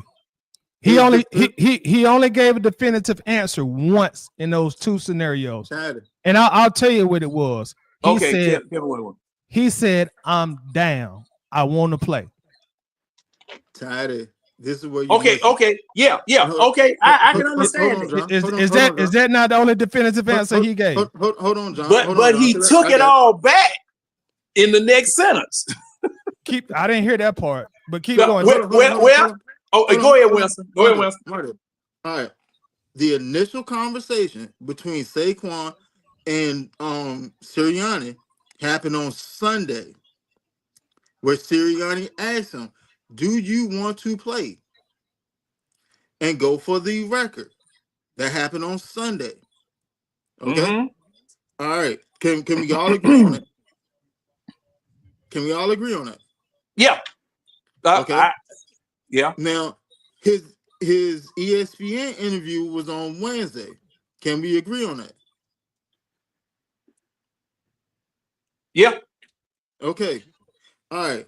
Now, once again, Sirianni asked Saquon, do you want to play and go for this record this coming Sunday?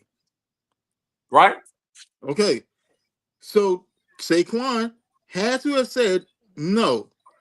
Why? Because the very next line he sit there and said, after I slept on it.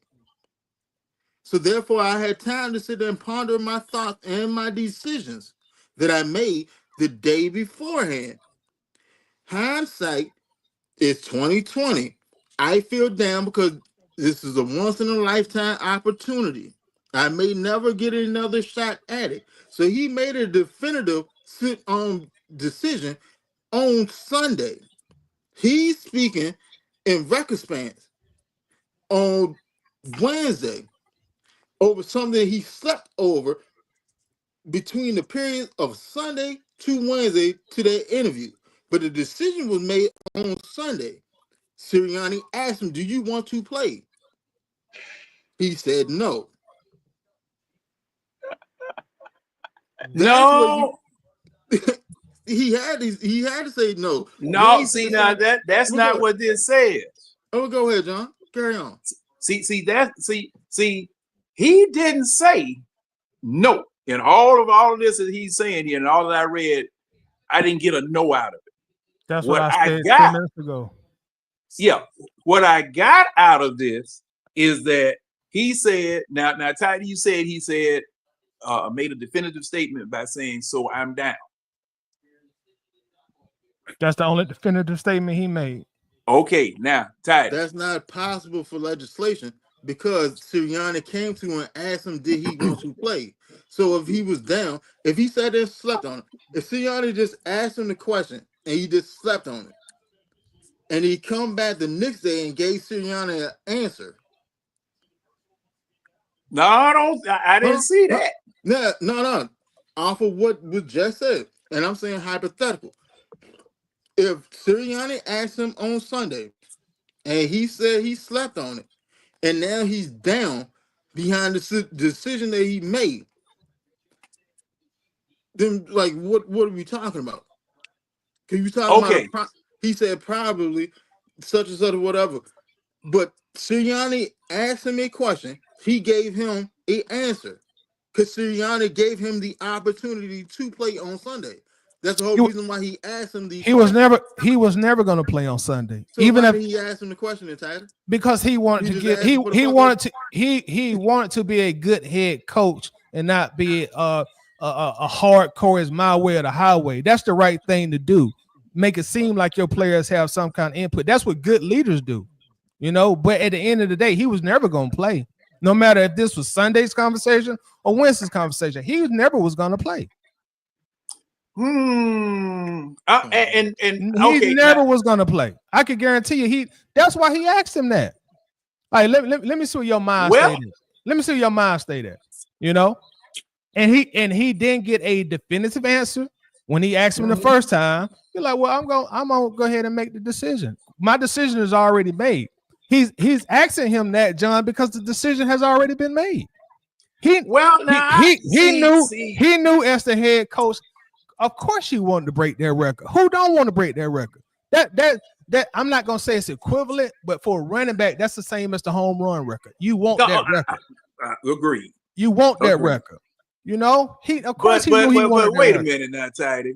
Now you don't think that at that particular point, when he asked him and gave him the courtesy of gave Saquon the courtesy of saying, what do you want to do?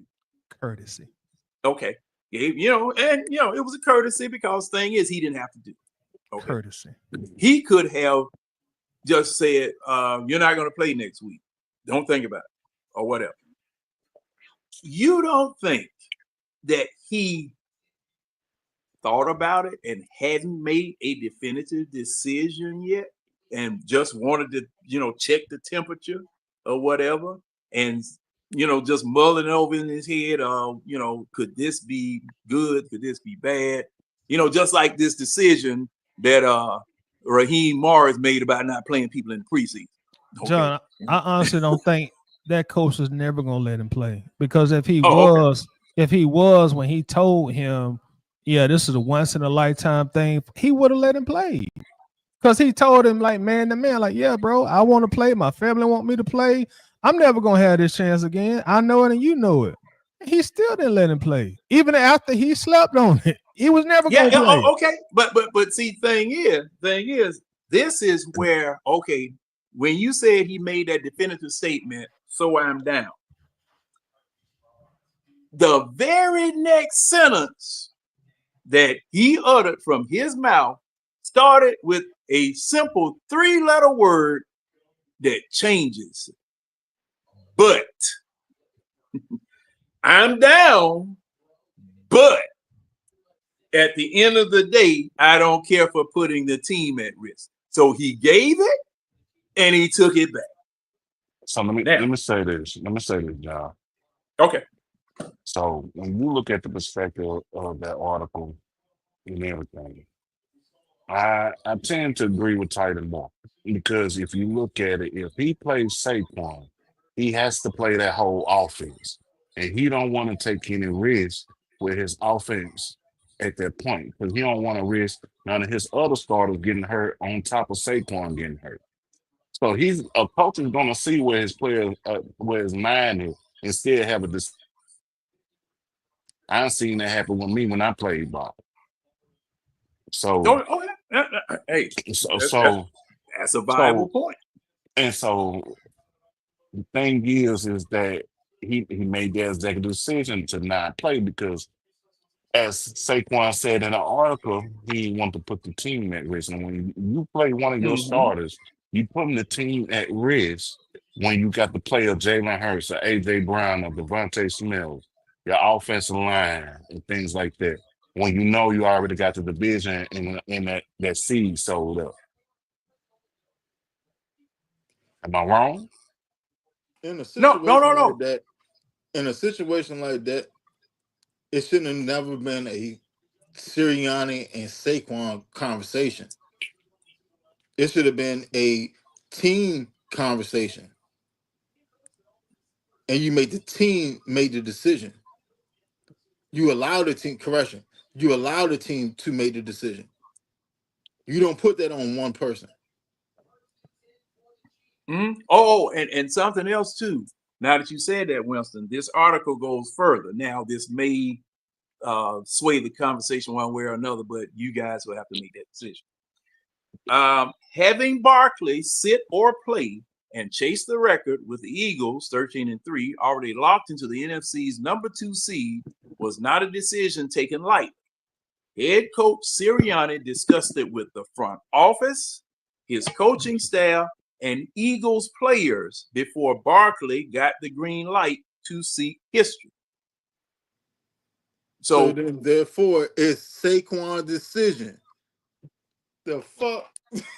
No. Now not necessarily. Not with all those people he asked. Out of which, what did he just read? You got that as Saquon's decision. He said they talked to the front office. They talked to the front office. They talked to the front office and they talked to the player, and then they asked Saquon. And what did Saquon say last? So then, therefore, it's up to what Saquon said. He said he wanted to play.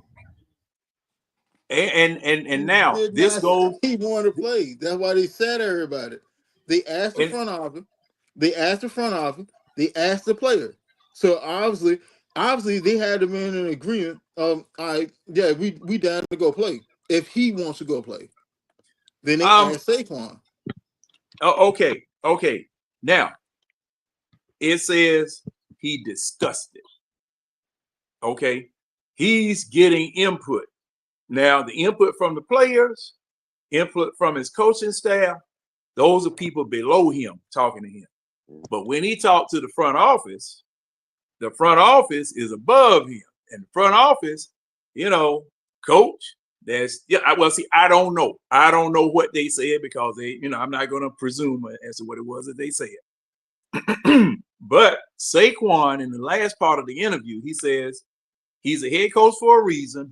He makes those decisions, and whatever decision he wanted to make, I let him know that if you let me play, I'm going to go out there and make sure I get it.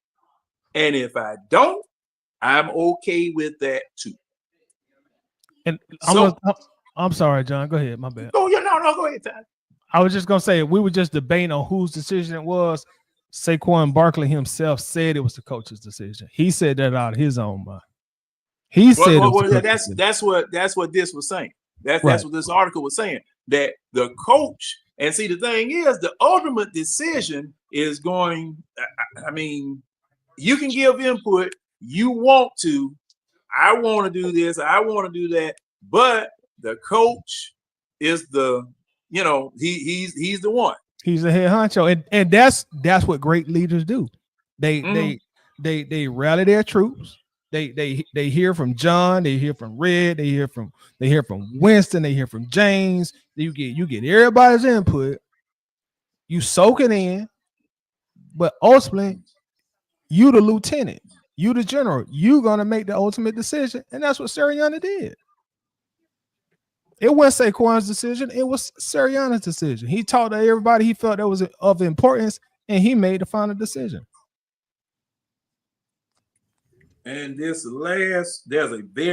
last paragraph of the article says, and it's quoting Saquon, it says, it kind of would have been a full circle moment because he was going to be playing against his old team, the Giants. He said it would have been a full circle moment. Barkley said of getting the record against the Giants. But at the end of the day, it wasn't in God's plan. I've got bigger things in mind, and we get a chance to rest and get ready to roll for the playoffs. Now, that's the last thing that they quote Saquon saying in this article. So the head coach, and Tidy, you and James, I hear what y'all saying. I hear what y'all saying, but I'm still thinking, cause the thing is, I don't know what that man had his mind made up or not. I ain't sure because see, like I said, now a Bill Parcells, all right, son, don't even dress, don't even dress. Matter of fact, you sit down in this wheelchair, I'm gonna wheel you out to the side of the field. Matter of fact, you stay back there in the locker room. I'm preserving you for next week, for the playoffs. Since he's the number 2 seed, they were gonna have to play that next week. because I hate they got rid of that bye week, but thing is that they said we gonna preserve you for more important things. That's what Parcells would have done. Belichick, as I project them to be, they would do that. Hey, Coach, can you hear us? I can. All right, man. I know you were trying to get in earlier. You got anything to add to this conversation, sir? I know you do. Of course I do, and of course Toddy is 1000% correct. Like, I'm not even sure why this is like even a thing. Like, to what you said, John. What you said, he said he didn't, like, he gave his consent and take it right back. I was thinking of this analogy, which made me want to jump on so you could understand it. That's like, and I always go to your job because I know you were at least a you probably were a supervisor. So that's like you saying that's like you saying, hey, you go to one of your employees and say, hey, we slow tonight. I need 3 guys to go home. You want to go home? And your guy like, man, I really need the money, but if you want me to go home, I guess I'll go home. That ain't taking. Yeah, we can. Hold on, Coach. Yeah, we can hear him, Winston. We can hear him. Can you hear ahead, Winston? Coach. Hell no. Yeah, I can hear him. No. Winston, you can't hear Coach? No. I don't know why. I can hear you. I can hear him now. Oh, you can hear him now? I can hear him now. But at first it was like inch. Oh, I know that sounded strange. Yeah, I was like, what the and then y'all was all quiet. Ain't nobody say nothing. Yeah, Coach was talking, but go ahead. Okay, go ahead, Coach. Sorry about that. But yeah, that's like you going to your employee and saying, hey man, we overstaffed or we just slow tonight. I need to send a few guys home. Do you want to go home? And your employee say, well, you know what, John, I really need the money. I want to stay, but if you tell me, if I gotta go home, I'll go home. That's not negating the fact that he want to stay. He just saying, whatever you think is best is best. That's exactly what Saquon said. Like, he wanted to play, but he acknowledged that the Super Bowl is really the biggest thing, and whatever the coach decides for the team, I'm with it. That's not taking his consent back with that butt. See what I'm saying? No, I didn't say consent. I didn't say anything. No. Consent. You said he said he wanted to do it, and then he used that 3-letter word, but. So you said he gave it, but then he took it right back. That's what I'm referring to. That's like your employee saying, I want to work, I want to stay, but if you need me to go home, John, I'll go home. That's not negating the fact that he wanted to stay and actually work, but he understands that business comes first. Okay, let me see. I'm not sure whether that was that particular point or not, because I kind of agree with that. But what were we talking about that butt about, Ty? I can't remember. But it was that because Saquon Barkley said but. That's exactly what. What you said, bro. I know. Oh, I know what it was. If you say something and then say but, you take back everything that you said prior, because that but negates what you just said. Okay, so that's what I'm saying. You're right, and it does. It does. No, it doesn't. See, yes, it does. Because see, if I come out and say I am a card-carrying Republican voter, I can't stand these Democrats. I can't do this. These jokers make me sick.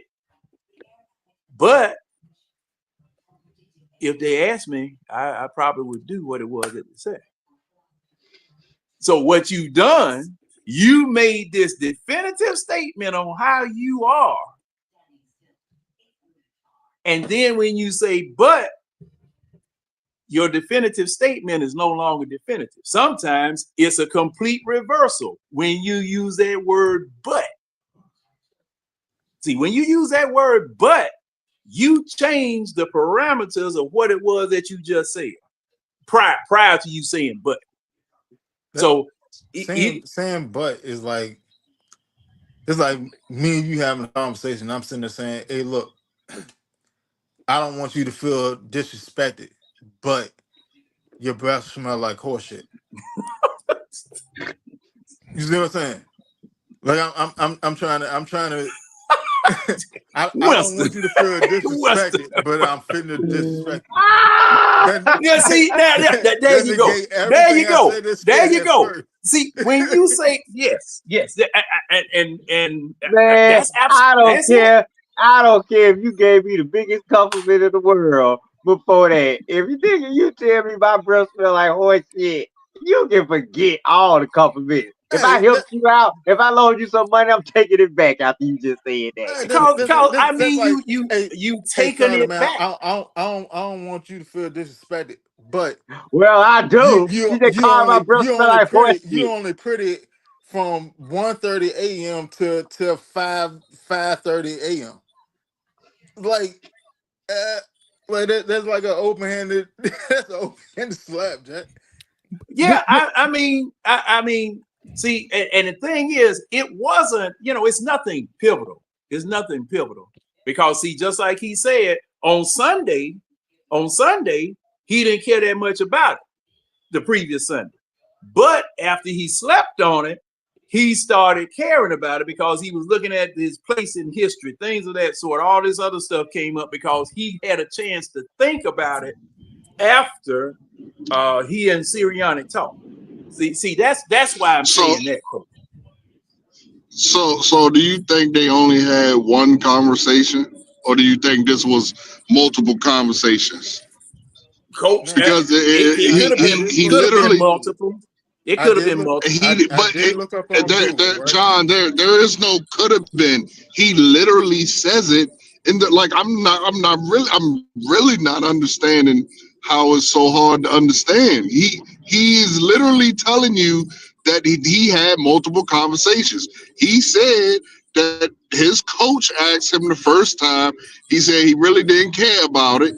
Then he went and thought on it, and then said, "Yeah, you know what? I want to play," or whatever.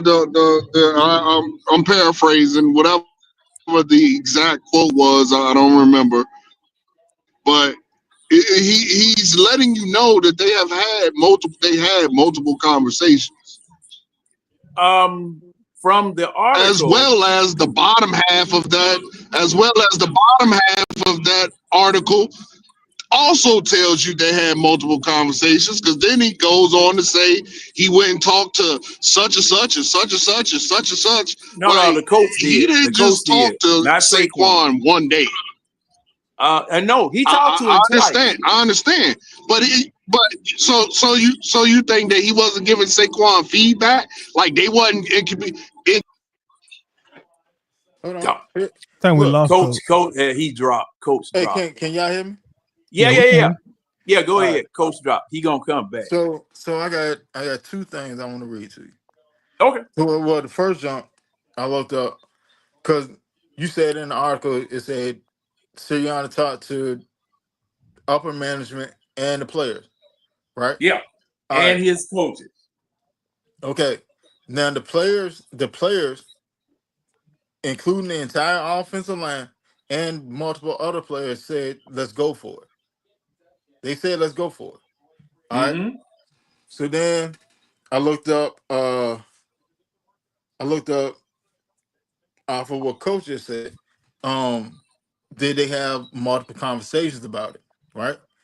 So it said key details from the conversation.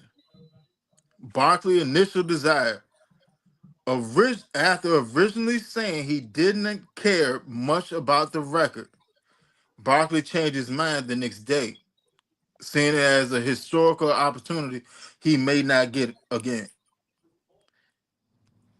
So he made a definitive decision, and then the next day he changed his mind. This He is never on he never made a definitive decision. Once he says probably, that's perhaps. That's a possibility. That's one way or the other. That's not the being definitive.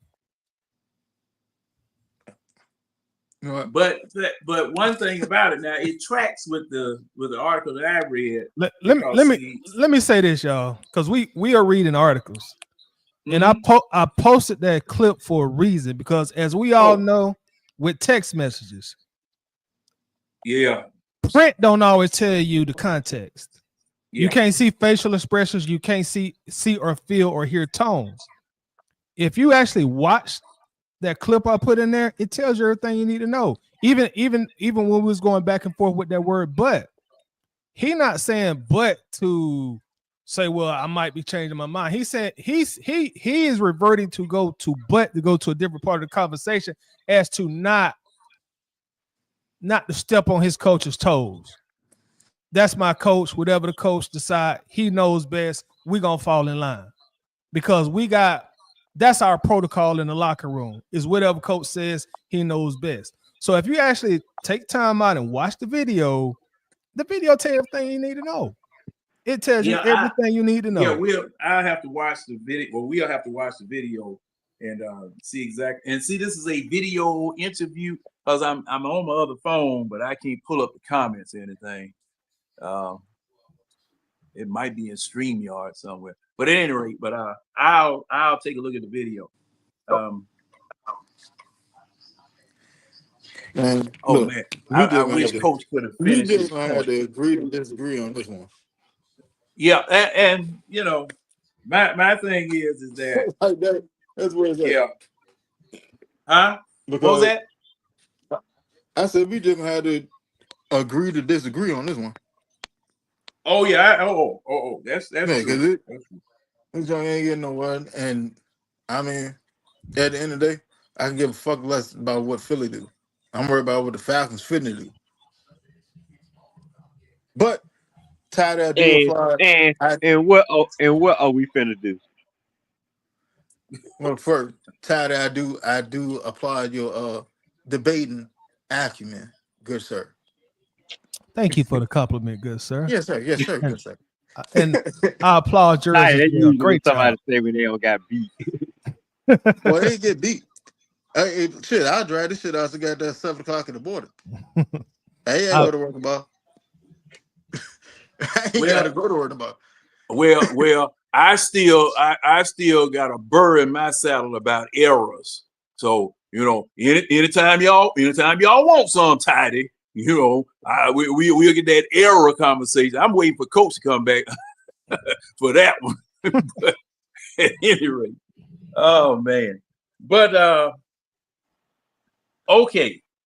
Wasn't the word big low? Oh, low. Wait a minute, hold up. I'm missing comment. Yeah, I'm missing comments because see, man, I've been trying to. Okay, he almost home. Good grief, I missed a whole bunch of comments. Hey, Taddy, since you on here, let me ask you. Go ahead. Right tackle situation. We got McGarry and Norton down.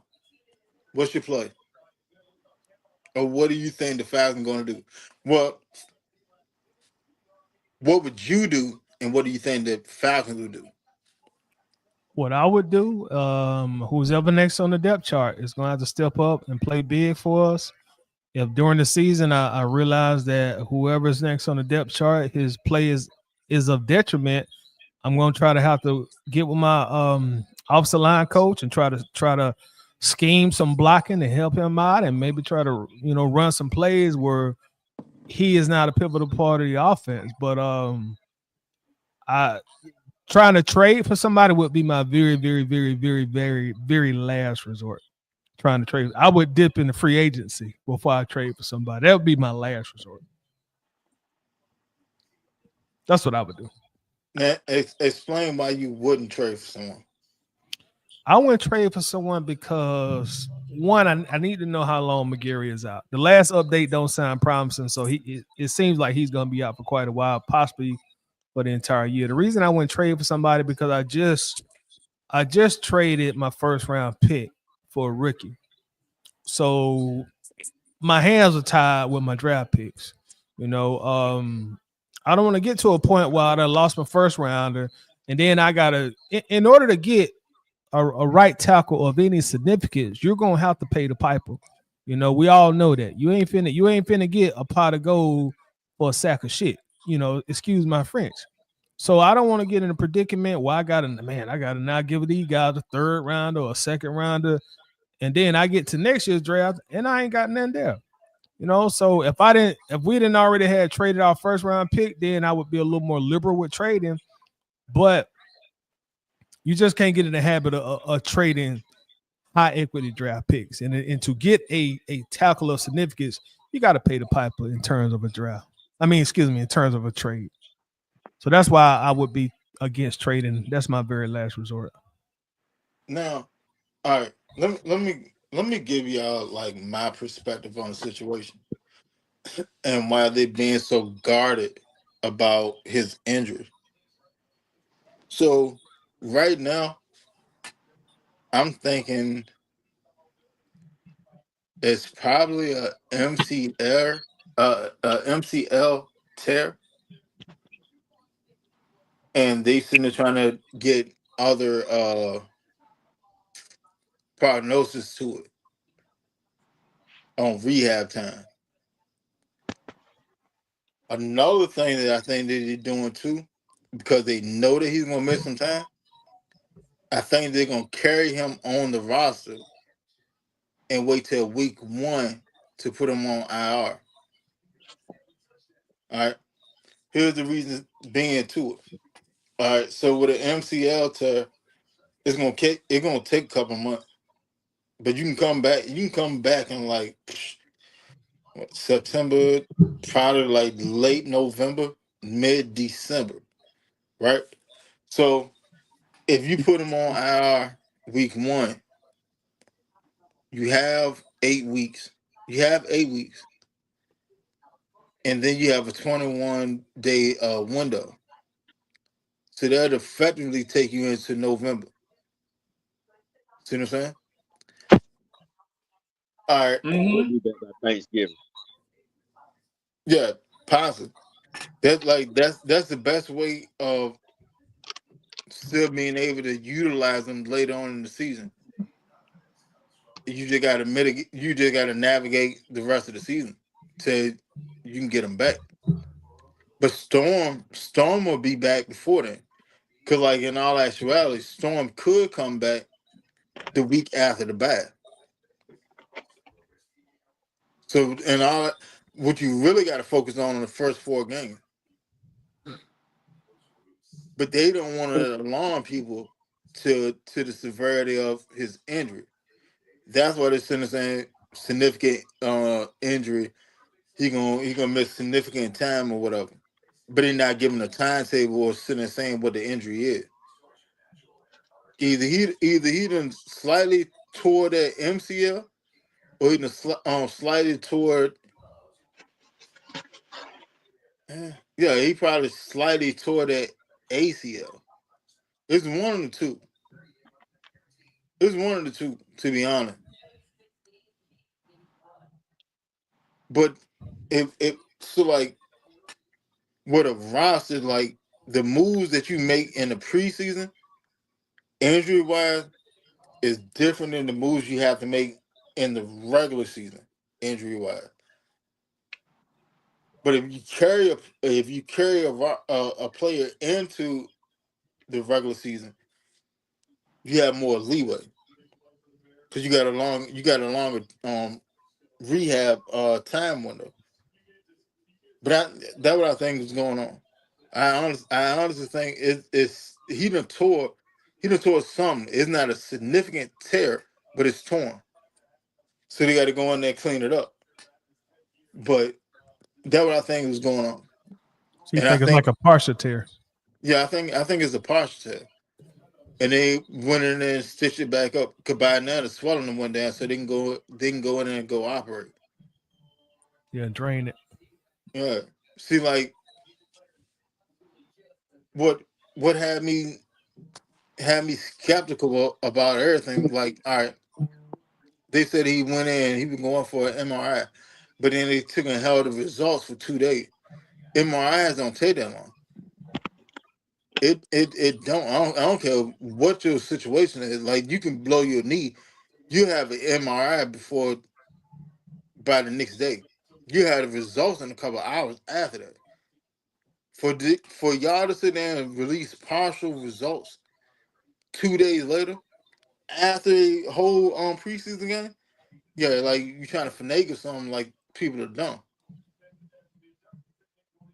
So I mean, it's bad, but I don't think it's season ending. I don't think that's the case. I don't think it's season ending. I think it's more to the point of they just want to carry him on the roster, but at the same time, you carry him on the roster. Well, for one, you can't release him. You can't release him because you don't want somebody else to snatch him up. But that new contract gonna prevent that, especially if he's injured. You can't release him. You could release him, but he still got an injury settlement. So it doesn't make sense to release him anyway. Plus, he's ascending. It's not like McGurry has been the same player from the year previous. He's always gotten better. We were just mad at him for what he did his first 2 years because he looked like shit. But he's always gotten better than what he was the year previous. Like, give McGurry like another, well, with this injury, it may be like another 2 years, but he could be a premier tackle for like a season or two. But I think what's gonna end up happening is they're just gonna carry it. They ain't gonna put the IR on him yet. They gonna carry him to the regular season, then slap him with the IR, and then after the cuts, and then slap him with the IR, and then try to get him back in like November, December. So, like I said earlier at the beginning of the show, you take Bergeron, put him at right tackle, put Wilkinson at left guard, and you run for the first 4 games. They're about the safest immediate and long term plan that you got. But this the thing though. It's not always easy to take your starting guard and put him at tackle when he's been playing guard essentially since he's been in the league. He's started to develop some muscle memory at this point. Not saying that it can't be done, but it's not an easy switch for most players. So I don't know if that's something that they would be down to do, because now you're gonna have a guy who's really now in an unfamiliar position playing something that he ain't practiced all year, and then you're gonna have to put a stopgap or a band-aid at your guard position.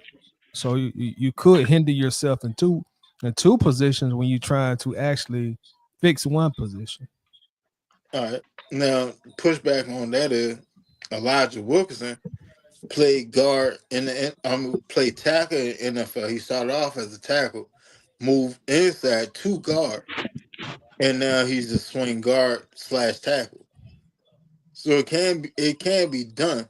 Elijah Wilkinson just not as good talent-wise as Bergeron. Yeah, it definitely can be done, but I'll say this: if he hasn't been practicing that guard, if he hasn't been practicing that tackle at this point, I don't foresee that happening. And we'd have had some reports by now saying that so and so moved to tackle, and if they hadn't been practicing him at tackle, then he's not going to be playing tackle week 1. But all right, let me ask you this: Is it easier to hire an interior player than an exterior player on the offensive line? I would say fundamentally, as far as hiding, probably an interior player, but that goes back to the point I just made. You know, he still would need to practice at that position too. You just can't go in the week before the game and just put him there if you ain't practice him there. They've been practicing the who the third string guy, Wilkerson. Elijah Wilkerson. Yeah, that's who's been practicing at that position. So that seems to be what they're gonna do. That's just swing guard. Yeah. So that seems to be who they're gonna roll with week one. That seems to be the case. Yeah, because they had them set them out. You know, they set all the starters out. I feel like, me personally, I feel like that's like literally the worst decision they can make. Because him on you gotta think about it. Like, this isn't a right-handed quarterback. That's his blind side. Elijah Wilkerson would essentially be his blind side. That is like, I would rather put goddamn Chris Lindstrom at guard. I mean, at tackle than let Wilkerson sit there and play. Like, no, like I feel you, but Lindstrom been in the league. What, he going his 6th year now? Yeah, 7. Yeah, 7 year. Okay, even more to this point, like you just can't switch guys up, especially all pro at guard. You just can't move him to tackle. I just said I would rather put instead of Wilkerson, I would rather put Lindstrom. Preference wise, I would rather put Bergeron over anybody we got on our roster at right tackle. I would rather put Bergeron at right tackle because that's what he played in college, and then he switched to left tackle. To be fair, to be fair, let's be real about it. The fact that McGarry got Lindstrom playing next to him has helped him out tremendously these last couple of years.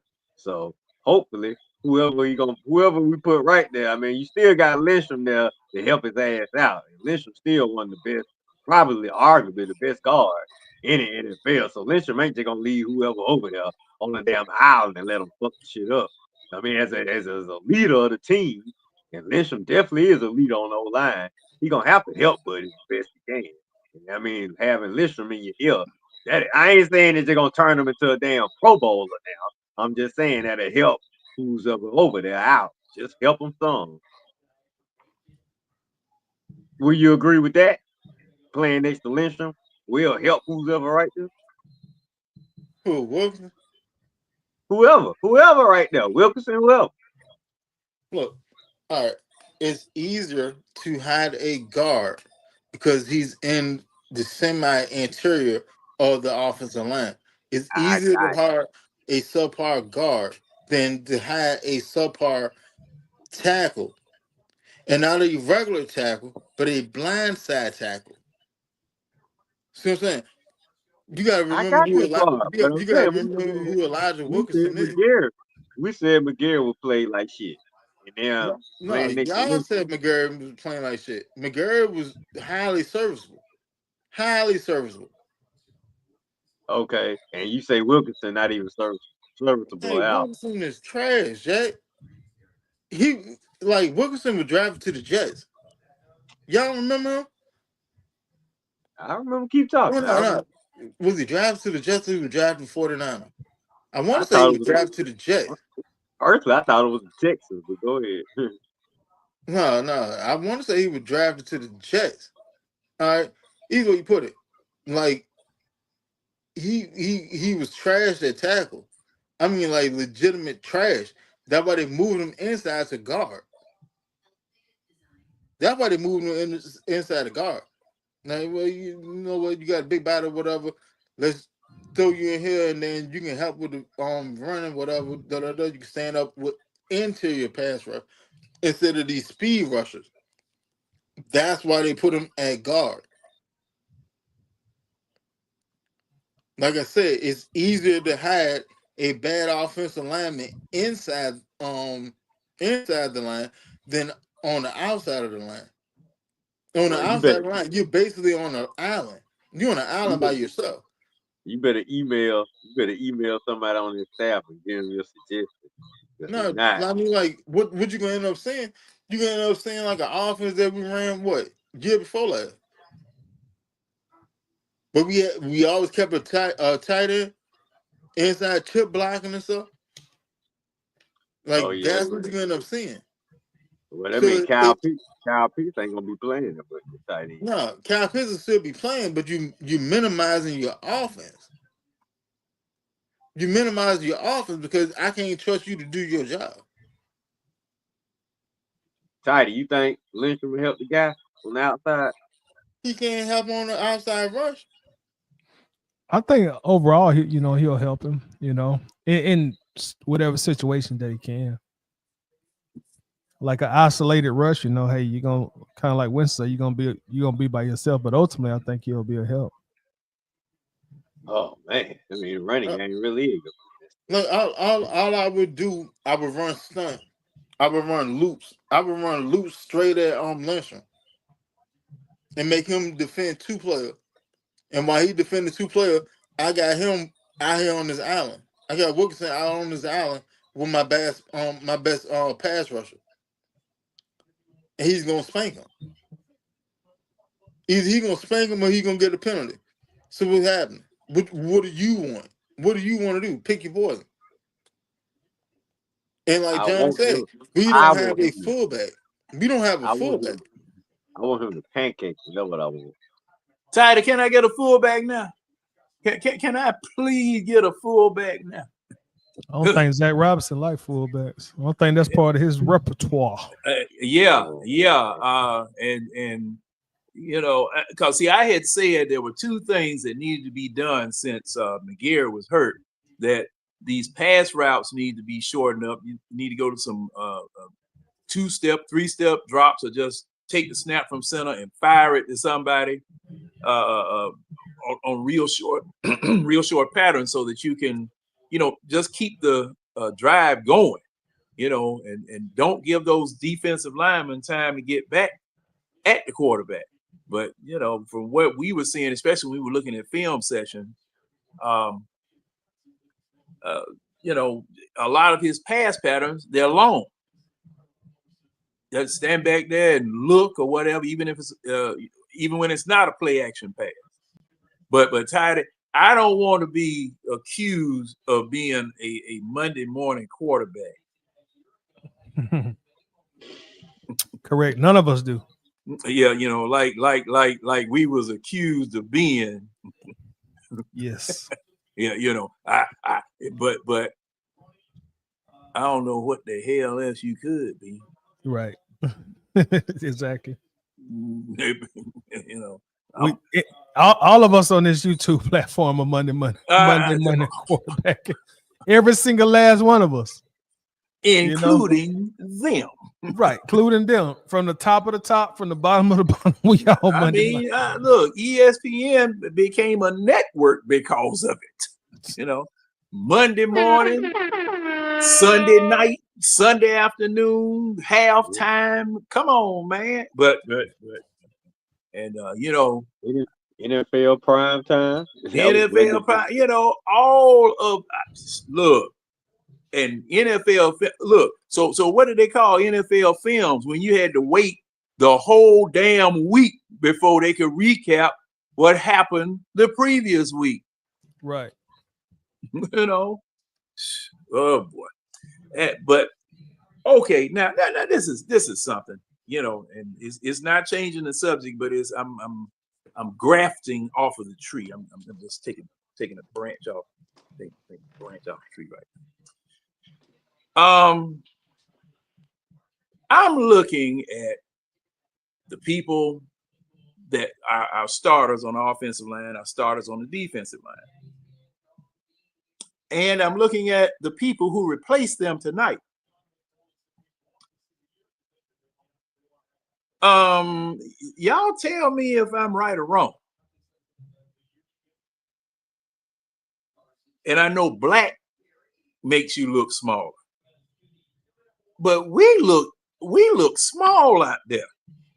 I was looking at Dallas's starting the heaviest person on the line, because they got one big boy up there. Okay. And I'm talking about 335, 340. They got a man behind him that's bigger than he is. 335, 340. I'm looking at the offensive line. Philadelphia, over 320 pounds in at least 3 positions.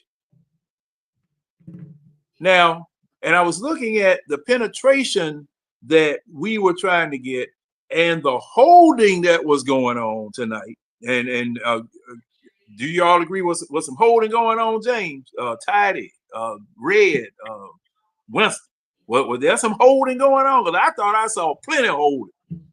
Matter of fact, there was a defensive pass interference penalty where that should have been a touchdown on the left side. I think y'all remember the play.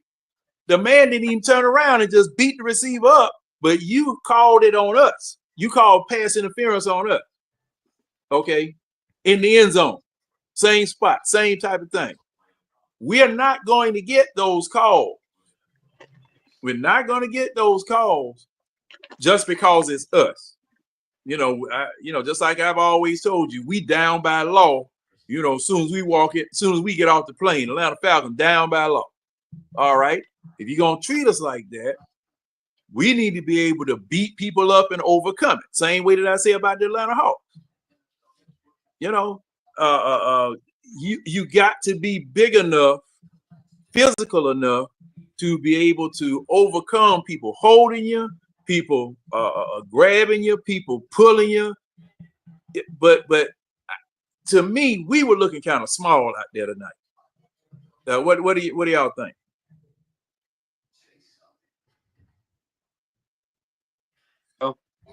Anybody?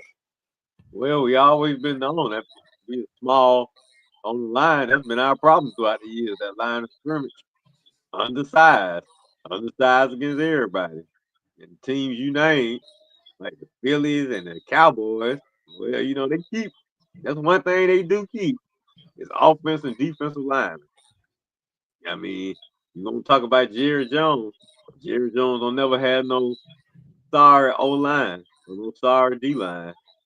Philly, we already know about them. So, like I said, it's all about tradition and routine.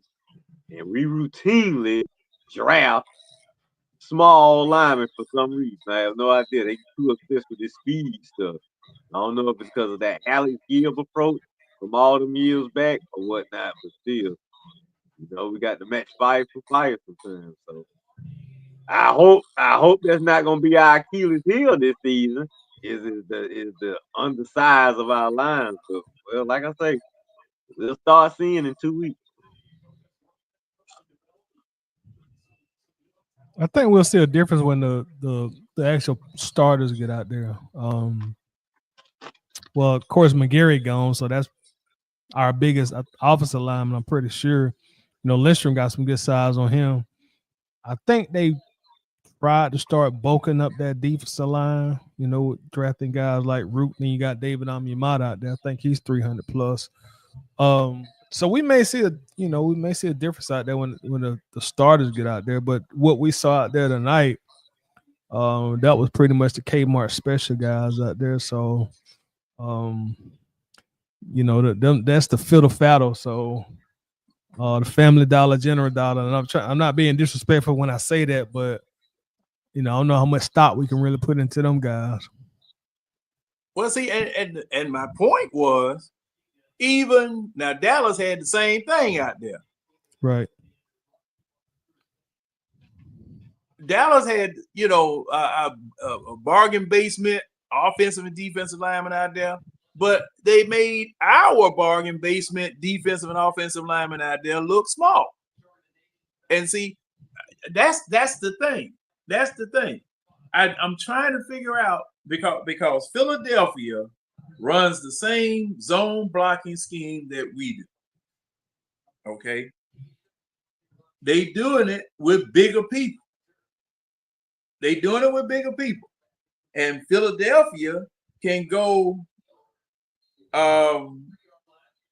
mano a mano if they want to. Now Dallas, Dallas, I don't think Dallas is running, no type of zones or anything of that nature. It might be a play incorporated in it or something of that nature, but it's not an offensive philosophy. But Philadelphia does the same thing that we do with bigger people. And who that saying I'm sitting too close to the TV? I'm sitting too close to the TV because I can't see. Me neither, John. I got to sit this close so I can see what's on my phone. Because see, I had tried to use my computer, but AT&T, man, whoo, you know who it is, John. It's old Tonyo. Yeah, you knew who it was. What up, Tony? You know who it was. But at any rate, see, the thing is that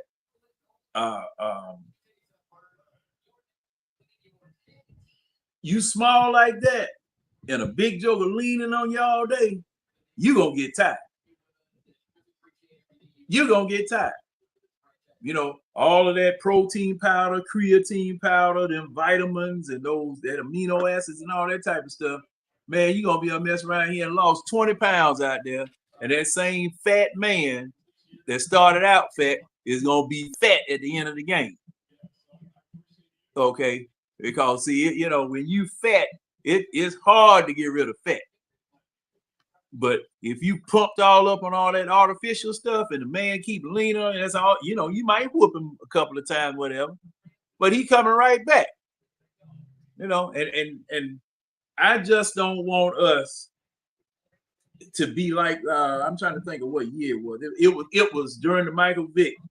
It was during the Michael Vick years where our offensive line was so small that the first 8 games, we were kicking natural rear end. But the last 8 games, we got tired. We just got tired. Coach, can you come back in?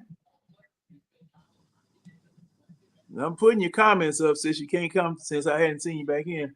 So I was just trying to see. Like I say, just different philosophies, John. Philosophy we had with Dan Reeves, those type of offensive lines he had, but I guess after Reeves, kind of changed up a little bit. Hey, look.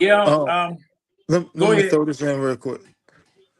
So, Elijah Wilson last qualifying PFF grade was a 46.2. With a 46.2. Last year he had a game he graded at a 30 point something. And y'all talking about y'all want to put him at right tackle for a left-handed quarterback. We don't want to. Yeah, we don't want to. We're not saying that we want to. Oh, no, I'm saying Falcon in general. What year PFF is that he hit the 40? They didn't have a qualifying grade for him last season, but 2023 he had a career low of 46.2. Said he struggled with pass protection, earned a 40.7 pass blocking grade, and had an overall player grade lower than 64.3 average in 2022 with the Falcons. Last year he was with the Cardinals. Okay. Go ahead, Ty. No, I'm sorry. I was gonna say the reason I asked because when I look at PFF, they got him for 2024. They got him at a 60 overall grade. That's what I'm seeing right here. If I'm looking at the right guy, did he play for Tampa last year? Nah, he played for the Cardinals last year. Elijah Wilkinson. I don't know why they got. Oh no, my bad. I'm looking at the week 1 matchup. My bad. But the PFF that I see, they got him at a 60. I see the grade you saying in 2023 they had him at a 46.2. In 2022 they had him at a 64.3. That was when he was with us playing guard. he was with us when we had Mariota, when we was sitting trying to run the ball all the damn time. Yeah. Looks like he graded out in the 50s or the 60s. And that's well below average. Average is a 70. Yep. Weird dude. And that's grading out as a guard.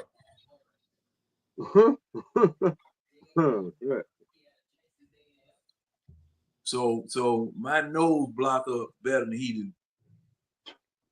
Well, Long story short.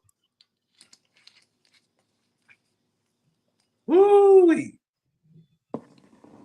Well, I'm gonna try to stay positive until proving that it's a complete nigga. I mean, I'll be honest with you. Like right now, I was trying to look for a player swap with Miami and tack on like a 7th-round pick. Because Miami, Tua is the only other left-handed quarterback in the league. So Miami is drafting right tackles for a left-handed quarterback. Okay. Do they have anybody available? They got backup. You might be get another Elijah Wilkinson. Yeah. Well, I'm scared. Like they talking about but he like you said, Winston, to your point, even bad, you still know how to block for left-hand quarterback. Exactly. Yeah, so that is a definite prerequisite. But they was talking about Wanye Morris. Wanye Morris used to play for Kansas City. Yeah, Ryan Walker, when he came on, when I was on his show earlier tonight, he was talking about that gentleman. He's a bum too, though. Oh Lord! I mean, I'm gonna be honest. He's a bum. Wanye was part of that offensive line that got. Wanye was part of that offensive line that Tampa Bay beat up. No, the Philly beat up in the Super Bowl. Oh, okay. But that's the thing, though, man. You ain't gonna really find no significant right tackle without having you're gonna have to pay the piper to get one, because ain't nobody gonna trade you one for nothing. No, I'm not looking for elite talent or a starter off somebody's team. I just want a serviceable replacement. That's gonna cost you. Does that exist? All right. Because technically McGarry is serviceable. I don't think as a whole, even though I like what McGarry has developed into, I wouldn't say he's a good right tackle. I would say he's above average right tackle. And I would probably say a notch below him. Then you get to serviceable, which is, essentially average. So even for an average right tackle, man, like, you gonna have to pay for it, bro. Like, if you're talking about a trade, it ain't gonna come cheap for a right tackle. Oh no. Like I'm not negating that. What I'm more concerned about is, all right, you got a young left-handed quarterback making his first full season start. The last thing you want is him to start getting gunshot because we can't protect him. Because you can stunt his development. It's the same thing that happened with Derek Carr. I mean, not Derek Carr, Derek Carr's brother. I mean, it happened with numerous quarterbacks. They get gunshot, they get hit too much. Shoot, that's what happened with Jeff George. And that's coming out the blind side. It's not even like he gonna sit there and see it coming. That's the issue. Now, do I want to pay the price? Do I want to pay that price? No, I don't. If I can find something that I can use to mitigate and hold pat till reinforcement come back, I take it. The probability of that is low. And like right now, they sitting there saying Wanye Morris is at the top of our radar, but Wanye Morris was getting dusted last season in the postseason. Hell, all season long. The Kansas City offensive line was trash last year. Yeah.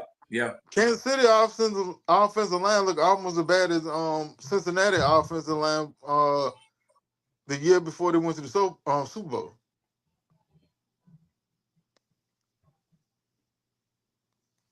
Yeah, I saw them. Matter of fact, someone sent a YouTube clip of Cincinnati's offensive line this year, and man, ooh wee.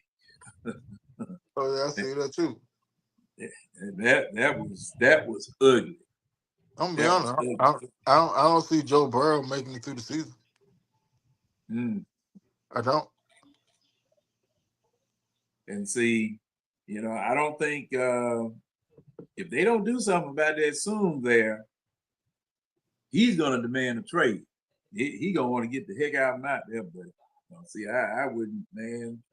There's a lot of stuff I don't want to stand behind, and bad offensive line is one of them. Because I remember, the Falcons a long time ago, quarterback would just be getting good, like Bartkowski. By the time the Falcons went to that playoff game in 78 and then in 80, Bartkowski had 2 knee operations because the offensive line couldn't block nothing. I mean, it was the same thing. Chris Miller, if I remember correctly, same thing with him. We drafted quarterback, but didn't have an offensive line in front of him. It was just ridiculous. So in 2 weeks, 2 Sundays, we go live downtown Atlanta at the Georgia Dome. The Benz. You know what? At the Mercedes-Benz Dome. Yes, sir. I tell you,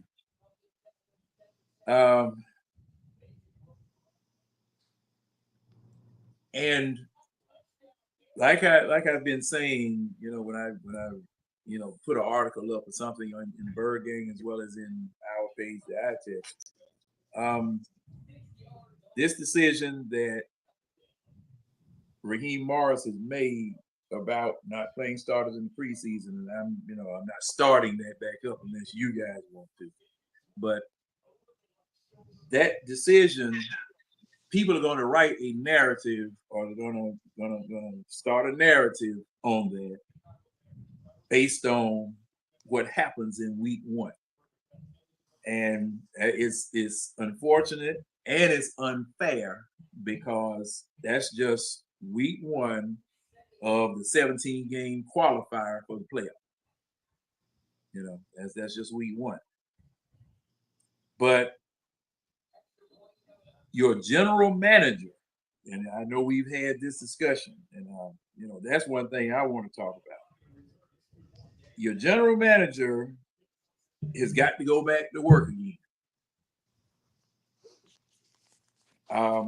Just like he did on draft night, just like he did when free agency started, he's got to go back to work again because we have an issue over there on the right side of the line. Now, since this injury has taken place, and these moves, there's some moves that need to be made.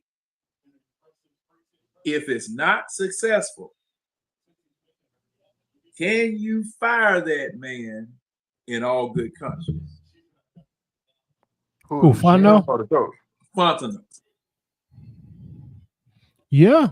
I mean, they fired the Mitchell off with like week 6, week 7. I said in all good conscience. I mean, the blame part, the blaming part, blaming him. Wait, hold on. Put your parameters out though when you say that, and that way I can better understand what you're saying. Okay, you've had a significant. Okay,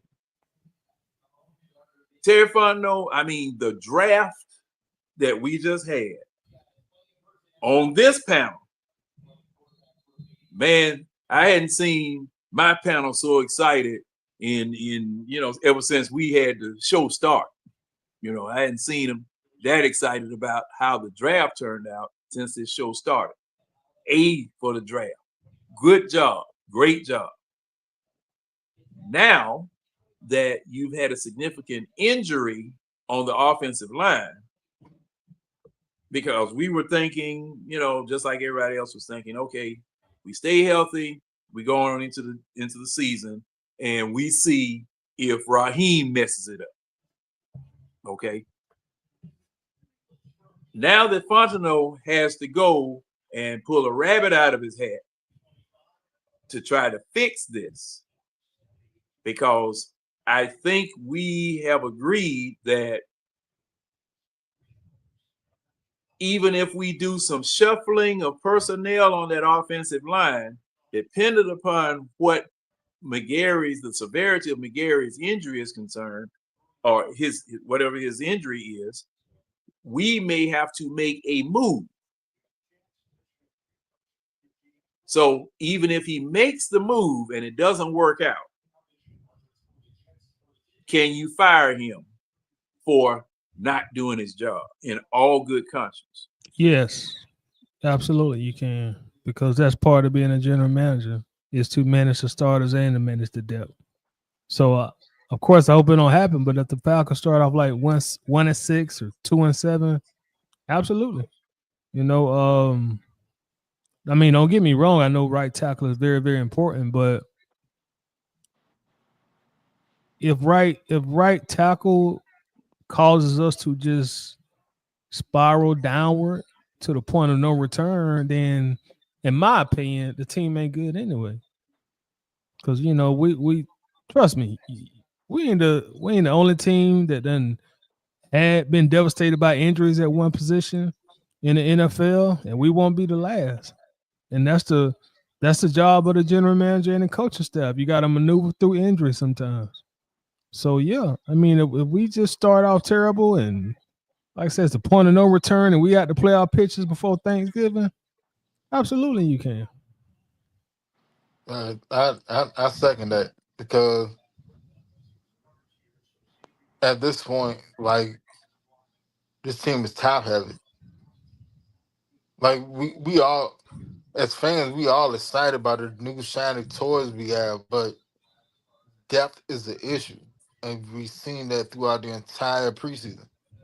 Depth is the issue, and that's part of your job as a general manager too. You're not just building your starters. You got to build the people that replace the starters when the starters go down, and be seeing that our depth isn't there. Like, outside of wide receiver, our depth isn't there. So if we start off 1-5, 2-7, yeah, fine. And ain't no point in sitting there holding on to it. Cause, like, from the looks of it, then let's just actually look at the span of all his drafts.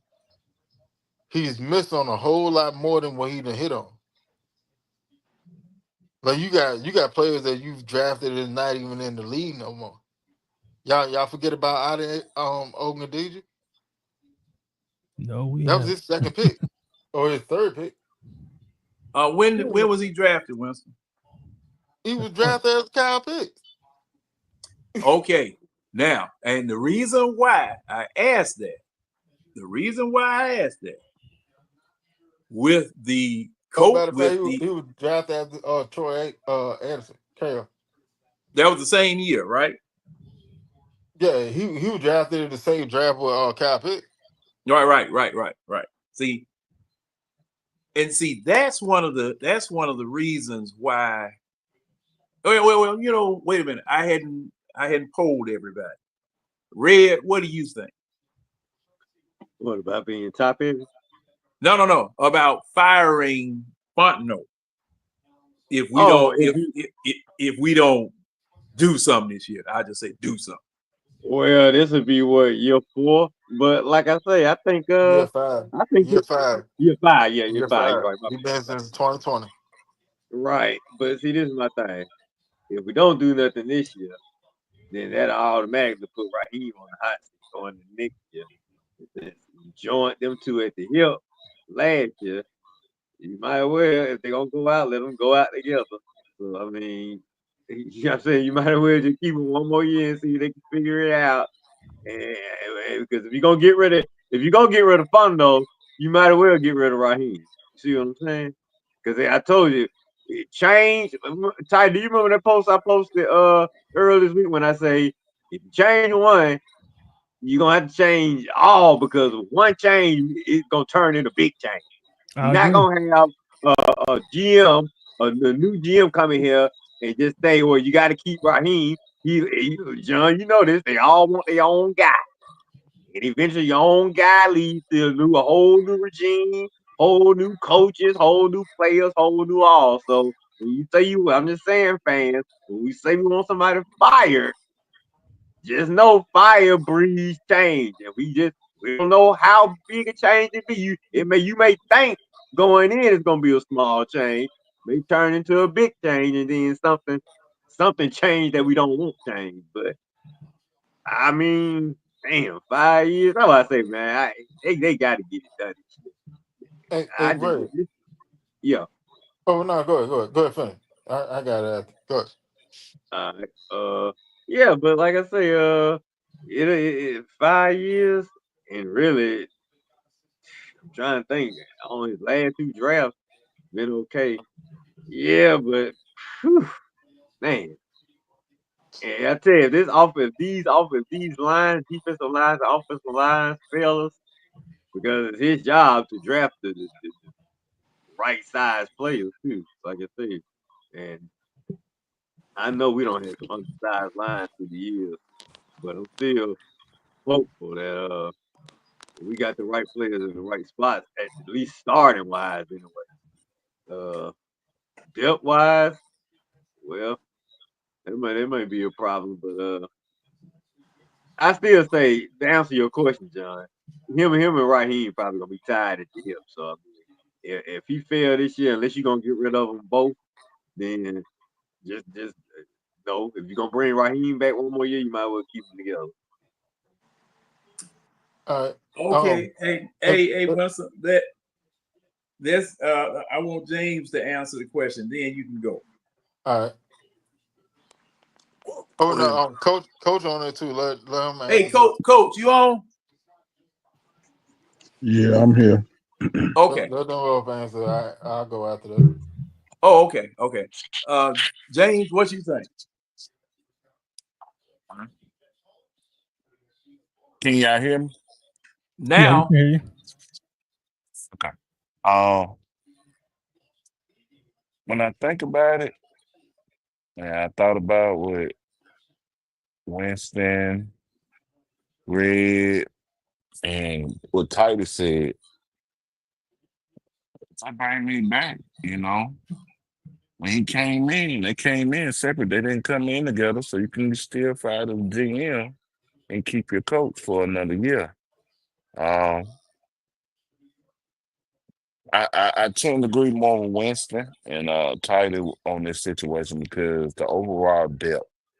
He he managed the overall roster with the starters, and if you cannot get that together, what makes you think I need to keep you around to further damage the organization? So I don't.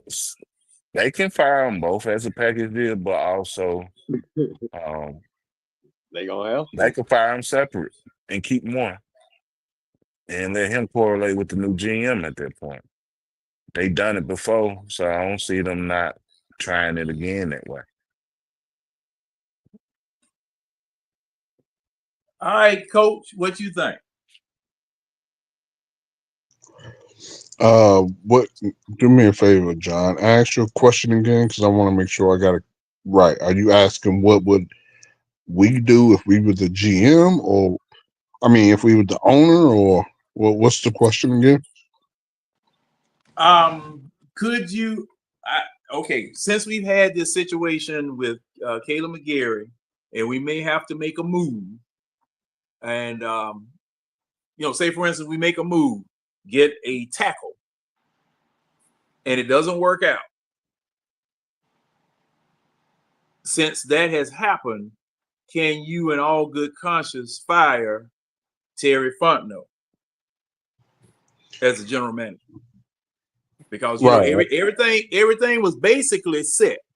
Okay, had a great draft according to you, Coach, and according to Winston and James and Tonio and everybody celebrating on draft night about what it was that we did. Okay, everything was just about set. All right. Now that we've lost McGarry, we might have to make a move. All right. Now, if Terry makes that move and it doesn't work out, can you fire Fontenot in all good conscience? Right. Are you asking if I was the GM? No, if you were the owner. There's a reason why I'm asking these questions. No. If you were the owner. Excuse me. Yeah. My bad. That's what I meant to say. If I was the owner? Yes.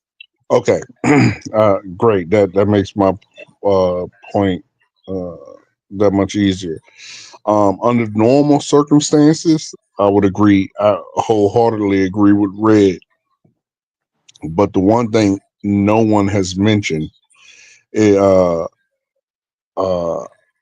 is very vital to this situation.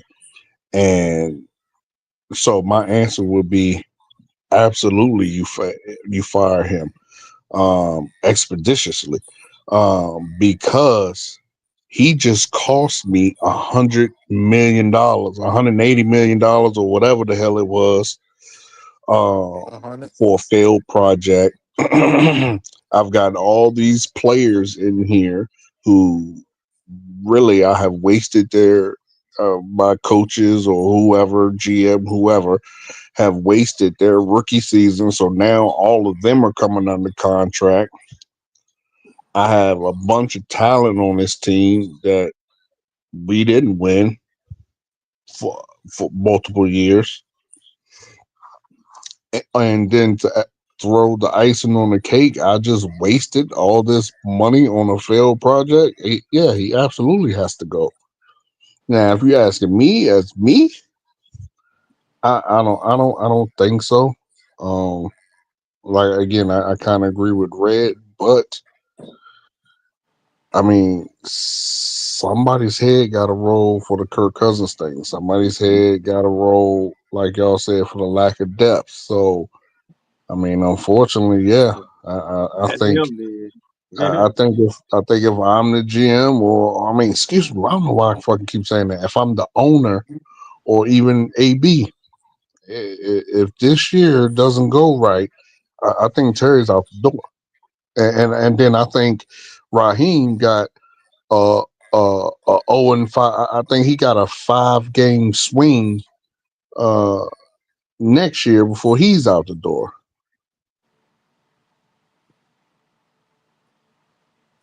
Okay. That's about what I see.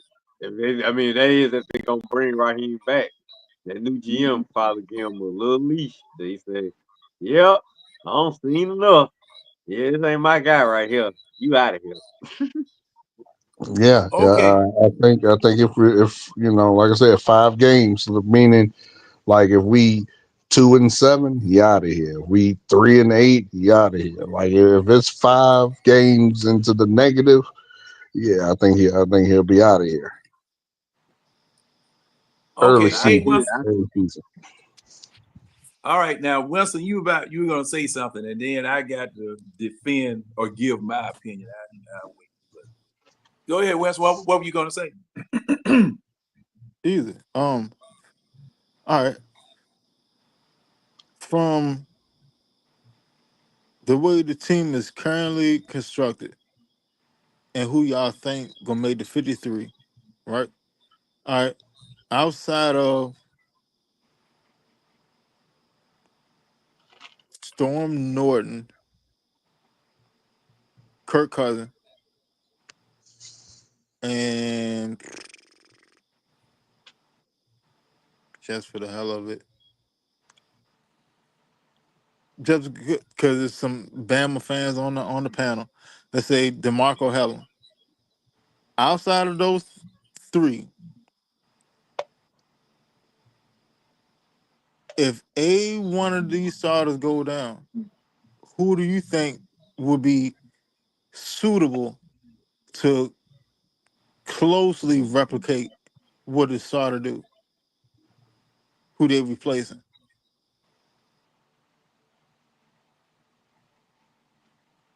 And it's for the whole panel.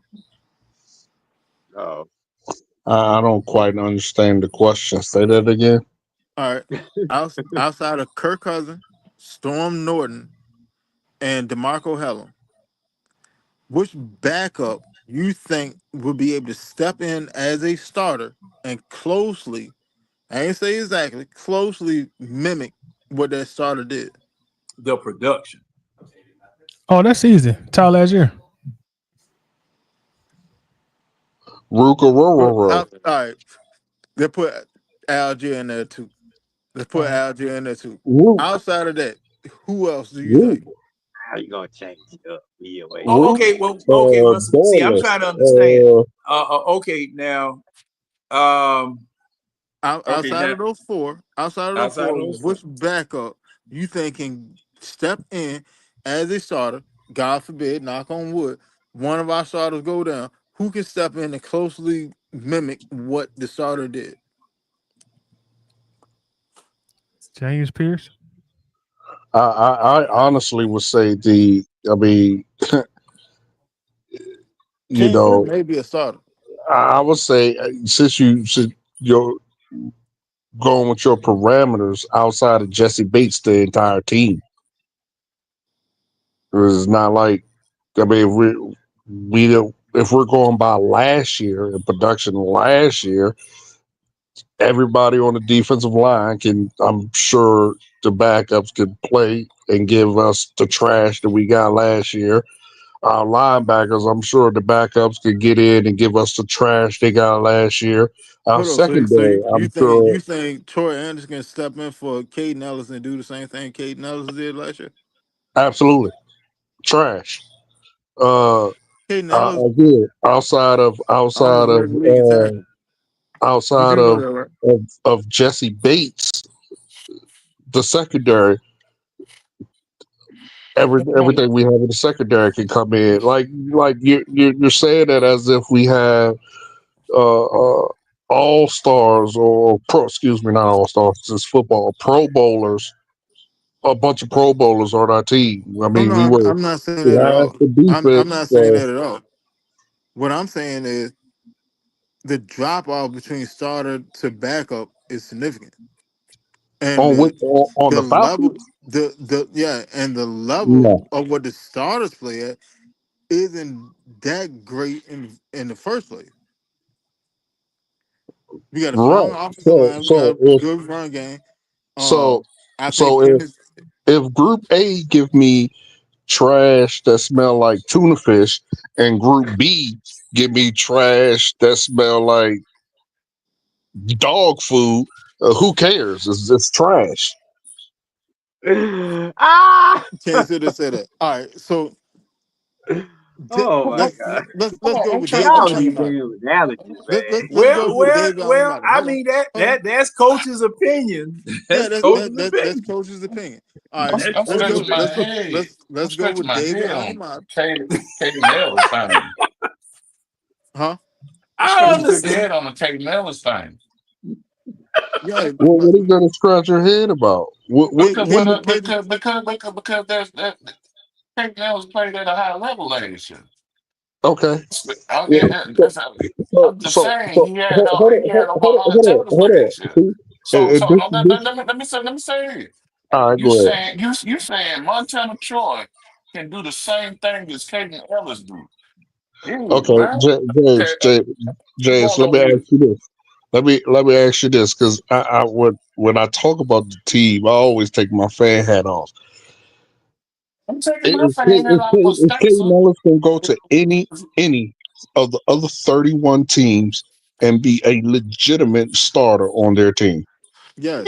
Yes. Yes. Yeah, You I know what don't think Caden Yes. so. Ellis did last year? I don't think so. No, do you know See, what Caden Ellis did last year?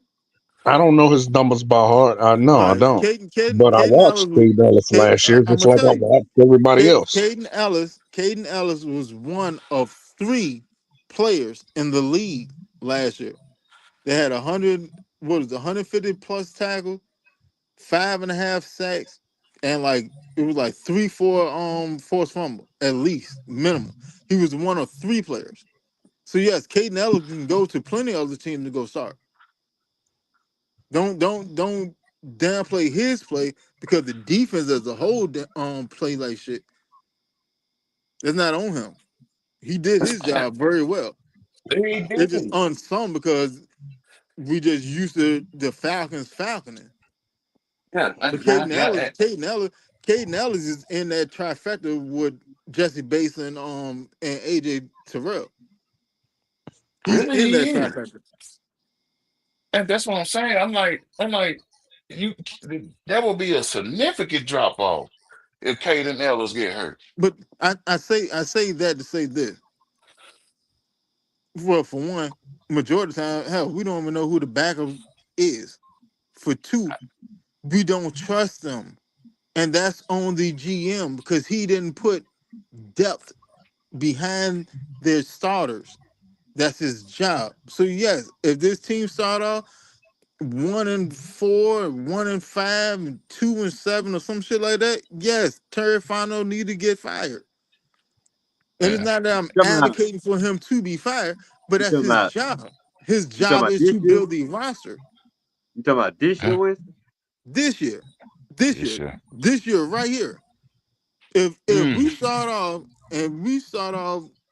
1-5, 2-7, something like that, yes. Oh, Whenever yeah. we get to Well, that mark, I want them he need to both. get I want fired. them both gone. I want them both gone at that point. And I'm cool with that too.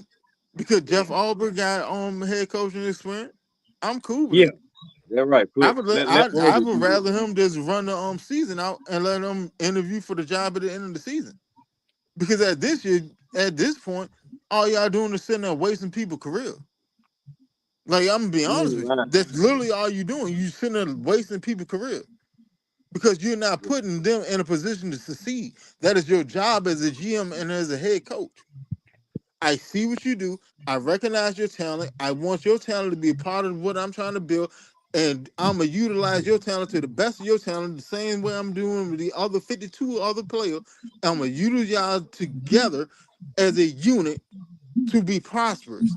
And if I cannot do that, if I can't figure it out as a GM or a head coach, then I need to go. Period. It's very cut and dry. It's not advocating for somebody to get fired. It's about you not doing your job. If I'm paying you $50 an hour to do such and such and such, I shouldn't have to keep coming down to you every week. Hey, buddy. Yeah, man. Hey, You almost got it done on deadline time. You almost did. I just need you to pick up this and pick up that, and then we shoot it again next week. No, the definition of insanity is literally doing the same thing over and over again and expecting a different result. It does not make sense. Because at this time, all right, you got a young quarterback on a rookie contract. You got a running back that's top 3 in the league that's coming up on a contract. You got a wide receiver that broke into the top 10 last year, arguably will be in the top 5 at the end of this season. You got Jesse Bates that need another extension. Or what you gonna do? Let him go? You gonna let Jesse go? Like, come on, man. That don't even make sense. Like if Toddy, you do you remember? good. I was just going to ask Toddy, do you remember? Because I thought I remembered. Do you remember the Hold on. Time website still that on? showed you? I don't I know. think Todd I I went think to Todd cut out. somewhere else. Wait a Yeah, minute. tight Let me cut out. see. Oh, Oh, yeah, tired is gone. But let me say this. Okay, because I've heard everything everybody said. Hold on, Antonio. What you mean by moving the moving the goalpost? What Antonio at? Oh, he in the comments. Yeah, what you mean by moving the goalpost? Well, while he types that, let me say this. I'm agreeing with Red. And the reason why I'm agreeing with Red is that when Terry Fontenot got here, he was hired after they hired the head coach. They had a management structure where Arthur Smith did not report to him. They both had equal power, and they both had to report to McKay. Yep. That is a problem. That has been the problem. That's always been the problem. And really, before Fontenot got fired, McKay should have got fired. Okay? Now, I remember all, okay. When Arthur Smith got fired, and we had that stupid press conference where only Arthur Blank and McKay were out there, and everybody was asking where Fontenot was. They had Fontenot, he was a resident psychiatrist. Man, he was in witness protection. Yeah, well, I'm just no, but who put him there? Who put him there? He didn't put himself there. McKay put him there. Oh, okay, McKay and them put him there. But see, the thing is, I thought he was picking up the laundry. No, he was these jokes. The way that they were describing it, because see, when people are asking where Fontenot was, he was at the airport picking up a diplomat that never came in. Yeah, and he was soothing the coaches' egos and nerves because they don't have a job, and he was trying to help them over the fact that they didn't have a job, and there, everything gonna be all right. They fired me. Now this is the way that they were talking. This is what they were telling us. Okay, this is what they were telling us. And if I'm not mistaken, the way that they were treating Terry Fontenot, okay, you interview the man for the job, you say he's got the job as general manager, and me thinking, corporate, and I'm gonna break it down like Coach would always ask me about, how jobs and stuff work. If I interview you and say you got the job, you got the job.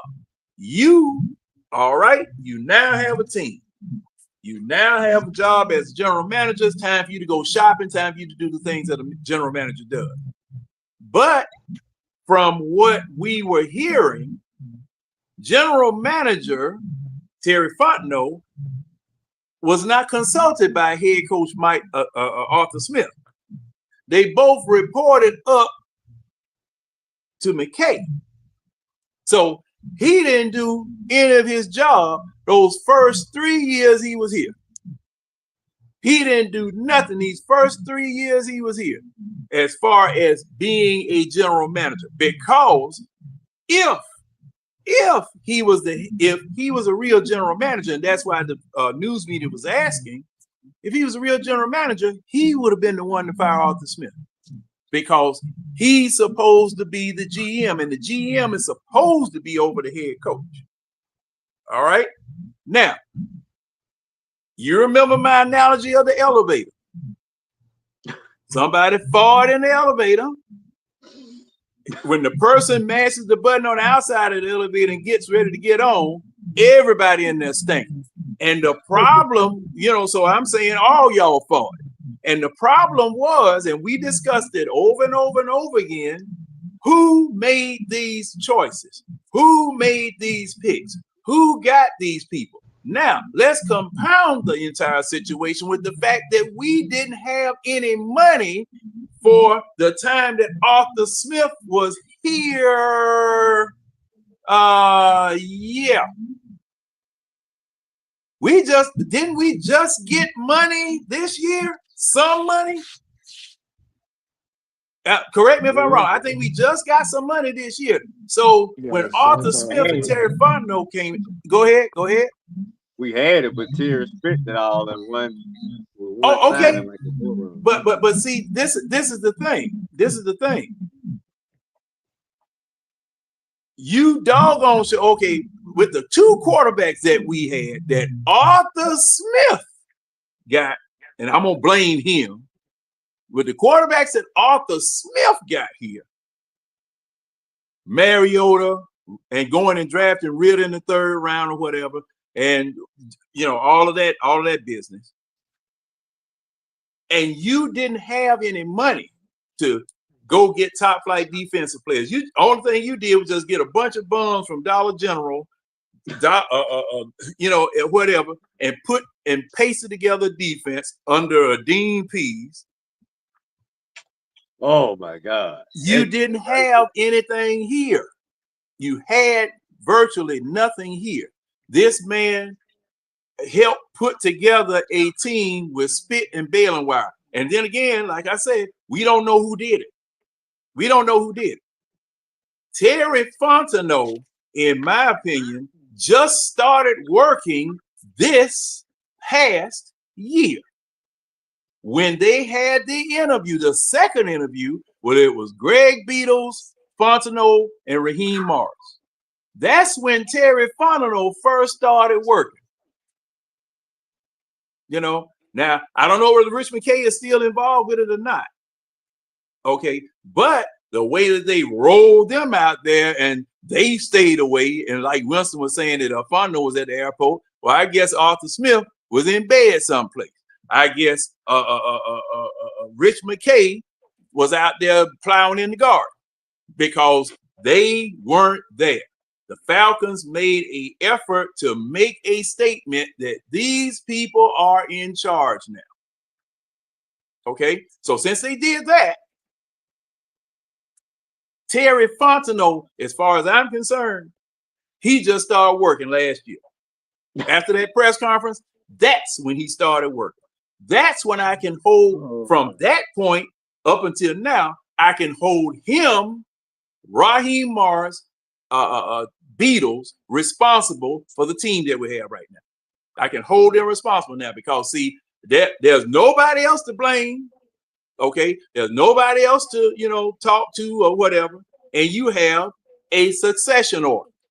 You have an order of succession: president, general manager, head coach. Okay, so now I can say this is your team that you built. Now, I can't say that Raheem. I'll say this. Raheem Morris is going to have to stand on his own too, because the way that it used to be with me, my boss would come down to me, and he'd say, "Look, if you don't do something about him, I'm gonna do something about you." Okay, because a word got back to him that this person was taking too long of a break, that wasn't coming to work, his attendance was bad, he was insubordinate to somebody else or something of that nature. And it's time to take some type of action against that person. Okay. All right. Yeah. Time for you to get it. Like my boss used to say, I'm gonna give you something to read. I'm gonna give you a warning letter or a 7-day suspension in lieu of a warning letter or whatever. I got to give you something to read. All right. So in a real ownership or a real structure, all right, Arthur Blank calls Terry Fontenot in. Hey, we didn't do so good this year. This happened, that happened, this happened. What are your plans to get this right? Sits Terry Fontenot down, they sit up here and talk about it. If Arthur likes what he hears, Terry Fontenot keeps his job. If he doesn't like what he hears and says, well, what are you going to do about it? And if some of that failed production is a direct result of what a head coach or an assistant did or didn't do, you got to fire the assistant. You got to all the way up to the head coach. Because see, hey, Dan Quinn didn't have no problem throwing everybody under the damn bus in order to save his scheme. For those 5 games, however many games it was, where until they found out we couldn't qualify for the playoffs. I think it was 5 or 6 games when Dan Quinn had. So this is why I say, now Fontenot could not help or do anything about the fact that Raheem Morris didn't call a timeout after a completed pass play, and you spent 15 doggone seconds coming up the field. You had 30 seconds, and you spent 15 seconds getting up to the field and then clocking the ball. Fontenot can't do nothing about that one. But it's still on him because he hired him. It is. Okay, I understand that part. If I'm I understand that part. And I hire you and I delegate you to do a job, I delegate you with the entrustment of you being able to perform the job adequately. So therefore, when you don't perform that job adequately, that's a reflection of me and my mentality and my acumen to scout talent for said jobs. That still fall on Fontenot. So, in response, if that was such a critical problem, you know what you do? Fire the head coach. You don't get fired because you didn't do it. Now an owner might get mad and say, "Oh, y'all gone." He might do that. He might do that. But what you doing is and see, okay, then put that you go charm on, John. Huh? Yeah, you got to put that charm on. You already know you're gonna fire the head coach. You always say this play, head coach already gone. You got to worry about him. He gone. Yeah, or if it's an assistant, and that offensive coordinator, because see the thing is now, yes, it falls on the head coach. Now the head coach down there on the field, when you're down there in the production section, which is the field where the rubber meets the road, head coach, you in charge of the team. You're in charge of the team. Now, if you do something crazy or you don't do what it is you're supposed to do, I'm coming to see you. You liable to get fired in order for me to keep my job. Okay, I mean that's the head you chop off. Now, Winston, to your point, the owner might say, all y'all gone. I don't care what it is, all y'all gone. But that would be the first person. Okay, even if the owner wanted to fire me, I'm gonna fire that head coach before the owner come fire me. Mm-hmm. I'm gonna do that.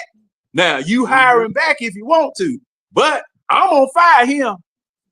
Yeah, he gone. At this point, though, like on a normal circumstances, yeah, that could be applicable. But at this point, you got to think about it. Raheem has been here for 5 years. This is 5th year. Yeah, this is Raheem. I mean, not Raheem. Fontenot. This is Fontenot's 5th year. Right. Fontenot already been through one. He's already been through one coaching regime. He's already been through one coaching regime. See that, and that's my point. He's been through a coaching regime. He has not been through a general manager over a coaching regime. Right. He was not in charge of Arthur Smith. He couldn't fire Arthur Smith. Not under the hierarchy they had here with McKay on the top. He couldn't fire Arthur Smith. He couldn't fire him. And since he couldn't fire him, and save himself. Because see, the thing is now, Wilson, if what you're saying is true, and the Falcons suck, and then on top of that, you didn't have any money. You didn't have any money to correct the things that you needed to correct because of those contracts that the Falcons had with Matt Ryan and Julio. You didn't have any money. You couldn't go get anything that you wanted to get or needed to get. So thing is, that was a double-edged compound sword hanging over the whole thing, because what it was that you needed to do, you couldn't do, because you didn't have any money and you didn't have any power. Now, as of last year, you got the power. You got the power, and this year you had a little bit of money. Next year, we supposed to have even more money next year, correct? Huh? We supposed to have more money next year, right? That's right, baby. That's what I'm saying. He had money last year. That's how we got the Kirk Cousins contract on the book. No, what I'm saying, we had money till he gave most of it to Kirk Cousins. Yeah, you can't forget that blunder either. Okay, no, you can't. That's on Terry. That's on Terry. Yeah, that's on Terry. That's definitely on Terry. But what else were you going to do at the quarterback position? Either you could have went and got Russell Wilson for about $10 million. John, and kept it pushing. You be bold and be manly and know your man gonna be there, because he was gonna be there. I don't know what he got scared for. He got scared. He got scared that Penix wasn't gonna be there, and he should have known he was gonna be there, because after them top three were gone, when nobody else gonna be looking for a quarterback for this. But no. Let's go back prior to Penix this year. Prior to Penix this year, Winston was talking about Russell Wilson last year. Okay. All right. Instead of getting Kirk Cousins. Okay. No, he was saying get Russell Wilson instead of Kirk and have Russell play in front of Penix. Okay. Exactly. Now, could Terry Fontenot, just like this situation with Caleb McGarry, could Terry Fontenot know that this man was going to get hurt and the effect it would have if this man got hurt? Because thing was, you needed a quarterback that, because see now, okay, the numbers, Russell Wilson's numbers versus Kirk Cousins' numbers, are they equal, or is Kirk Cousins better, or what? John, you had to remember now, Kirk Cousins coming off an Achilles injury too. Yeah, so true. It's not like he was just like a safe bet. We didn't know how healthy he was. I mean, that really, Red, there were no safe bets. Right, and you get this man $100 million when your guy, the guy that you really want, the guy that you just went up to visit a month ago, he gonna be there at 8. All you gotta do is stop being scared. Give Russell a 1-year deal, or give Flacco when Winston had it right. You give one of these guys, what's the word we use? A stopgap deal. Yeah, stopgap, or you get one of these stopgappers, a 1-year deal, knowing your guy Penix gonna be there, be a man, and just have faith that he gonna be there, and that way you still got your salary cap and you got your quarterback all on the rookie deals, and now you can go build up your defense. Boom. We could have built the defense and got out from Caleb McGarry last year. We could have did all that. We could have did all that easily. Okay. So the only thing right now. Well, we could have kept Caleb McGarry and now to the credit, John, he still got the quarterback. My bad. Let me ask y'all a question. Let me ask y'all a question. What makes you think Russell was gonna come to Atlanta? It's not just sitting there isolating strictly Russell.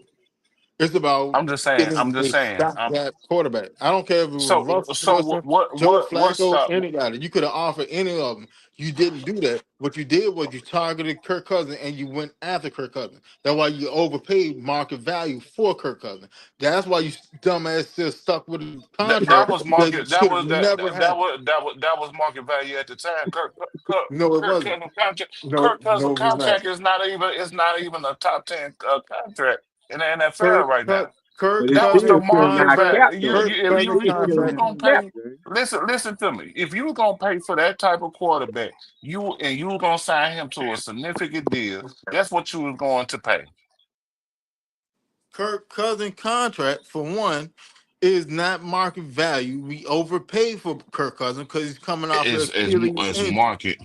It's That's market. not market. It's not market. It's market compared Bruh, to the other quarterbacks. Is market. And yeah. at the quarterbacks at the time, it was market value. This Because there this was is a what couple other this quarterbacks that this it was is a where couple other you quarterbacks. fail. This is where I'm you not failing to failing to realize, understand. Winston. I'm not failing to understand. I Yes, just you know is. the concept, just knowing the concept of the market at the quarterback at the time, and that contract wasn't too far fetched. If you wanted a quarterback, you wanted to come in with a quarterback that was going, even if Michael Penix was right there, they were still gonna go with a two quarterback system. It was no ways around it.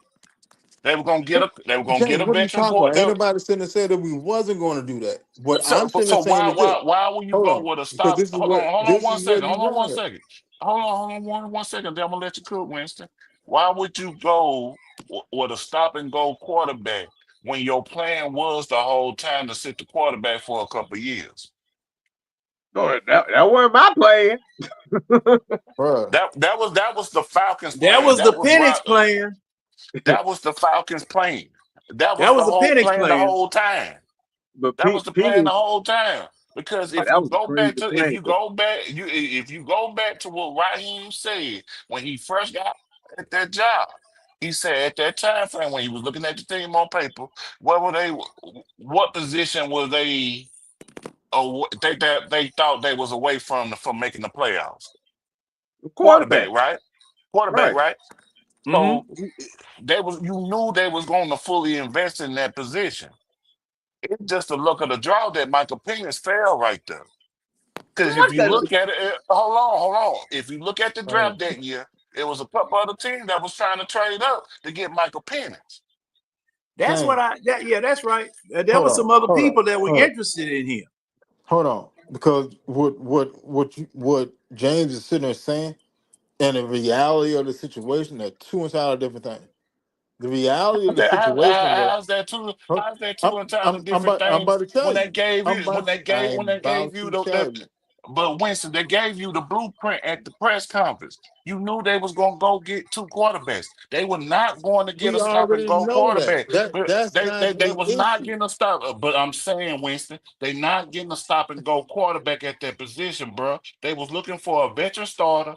And then they was gonna look for a quarterback to sit behind in the future. They was trying to pull a game plan like what Green Bay did, but James, it just miserably failed. James, let It's me not ask you two something. totally different things because their contract was market value at that time, Winston. James, let me ask you this. Also, Richard, let me ask you this. All right. Now, who was our quarterback the season before? Huh? Taylor and Desmond Riddle. Okay. Now, would you say that they played to the league average? Hell no. Case in point. This is literally what he was sitting there saying. If we had a serviceable quarterback, then we could have made the playoffs. So therefore, even though I want to go draft a quarterback, and I am going to go draft a quarterback, all I need to right this ship is a serviceable quarterback this year. Now, what they did, hold on, No, stop, Winston, stop, no. hold on. Okay, I'll let Stop you it, cook. Winston. I'll let you cook. I'm gonna let you cook. I'm gonna I let you let cook. you I'm cook. gonna All let right, you then chill cook. out. You gave me that. You Then gave me chill that. out. So go ahead. I can't chill out, but I'll let you go ahead. All right, hold on now. Now, now with Kirk Cousins, The plan was for Kirk Cousins to sit there and play for 2 years. That what his contract is. His contract is 2 years. They said it's for it's 2 years. That's where you're guaranteed money at. When you look at a contract, you look at the guaranteed money, not the amount of years. How long does it take for the guaranteed money to be gone? 2 years. All right, bet. Now, like I was sitting there saying, you could have went and got Joe Flacco and still No. gave him. Oh no, you crazy, bro? Joe Flacco played better than Kirk Cousins last year. What are you talking about? No, go ahead. We could have went and got Joe Flacco, paid him a 2 year for $50 million, and still got our team together. We didn't have to sit there and spend that money on Kirk Cousins coming off an Achilles injury. His market value, what we pay him, would have been his market value if he didn't have the injury. That's the whole thing. That's where it's bad GMing at. We paid him the money that he would have got if he didn't have the injury. He had the injury. We can't sit there and forget that. We can't forget that he sat there and tore a goddamn Achilles at 35 years old. But okay, now I hear that. Now, as far as Flacco is concerned, we should have got Flacco before Cleveland did because he was available that year before, correct? No. We could have been had Flacco. Huh? We could have got Flacco back. We could have got Flacco way back before we got Mariota. Yeah. So the thing is about Flacco, all right, would he have been, and see, like I said, it's all dice rolling at this particular time. Now, at this time right now, I can't, okay, market value, and I'm listening and I'm mulling over what it was that you said about what Cousins value. Flacco just wanted to play. Yeah, you probably wouldn't even had to sit there and negotiate a huge contract with him. Just let him know, dude, you're gonna get playing time while we got the young kid behind you. And you probably could have come. We probably you Winston. You talking about 50 million? Probably could have gave his ass 20 million for 2 years, 10 million a year. Well, I'm gonna say this: you should have got him before you even messed around with Mariota or even drafted Ritter. Okay, I would have got Flacco at 2 million. I mean, 2 years, 50 million, fully guaranteed. Well, that's fine. That ain't gonna kill the cap, though. That ain't gonna kill the cap at all. But see, this is the problem. We did not know that we were going to get Penix because see, Penix just happened to fall. Penix failed because other teams wanted him. All right. Penix failed, and see, this is something else too. They're going to 8 though. They had them pegged around 8. They just thought Falcons were they thought we were gonna trade back or something. But Penix went right with it. Trade back or get a pass rusher. Yeah. Okay. But Penix was available. And see, the thing is, all right, just like the quote unquote succession plan was, because see, that's one thing that Arthur Blank, and he might have had something to do with it too, because he was always talking about a quarterback succession plan. Because after Matt Ryan, you didn't have anybody. Okay, we didn't have anybody back in the wings that we were grooming or warming up or whatever. And a lot of people said, I'm not going to even go down that road. But I'm going to say this. Okay, you got a Kirk Cousins to start the succession plan. If Penix hadn't been available this year, it would have been next year or the year after that when you went and got your quarterback of the future. Okay. But you went and got Kirk Cousins and was going to make Kirk Cousins your quarterback. All right. Now, you went and got Kirk Cousins, committed the money to him, gave him $100 million, upfront signing bonus, whatever it was. All right. That was supposed to be your quarterback. That was supposed to be your quarterback. Now, unforeseen occurrences befall us all. He got hurt. Up until the time he got hurt, we were on an upward trajectory with Kirk Cousins. We were on our way someplace with Kirk Cousins. And had things worked, I would have loved to have seen what would have happened if he hadn't got hurt in the New Orleans game. I would have loved to have seen what happened, because thing was, the defense was holding us down the first couple of games, but we were getting better and better every week. We were getting better and better every week. So him getting hurt was the fly in the ointment, the only fly in the ointment. And just like with the situation with McGarry right now, we were faced with that same situation, but at a more critical position, because the quarterback is what makes the team go. So I can't say that was a, and this is just me, I can't say that was a bad move to make because of the trajectory that we were on. We should have gone to the playoffs last year with Kirk Cousins at quarterback had he stayed healthy.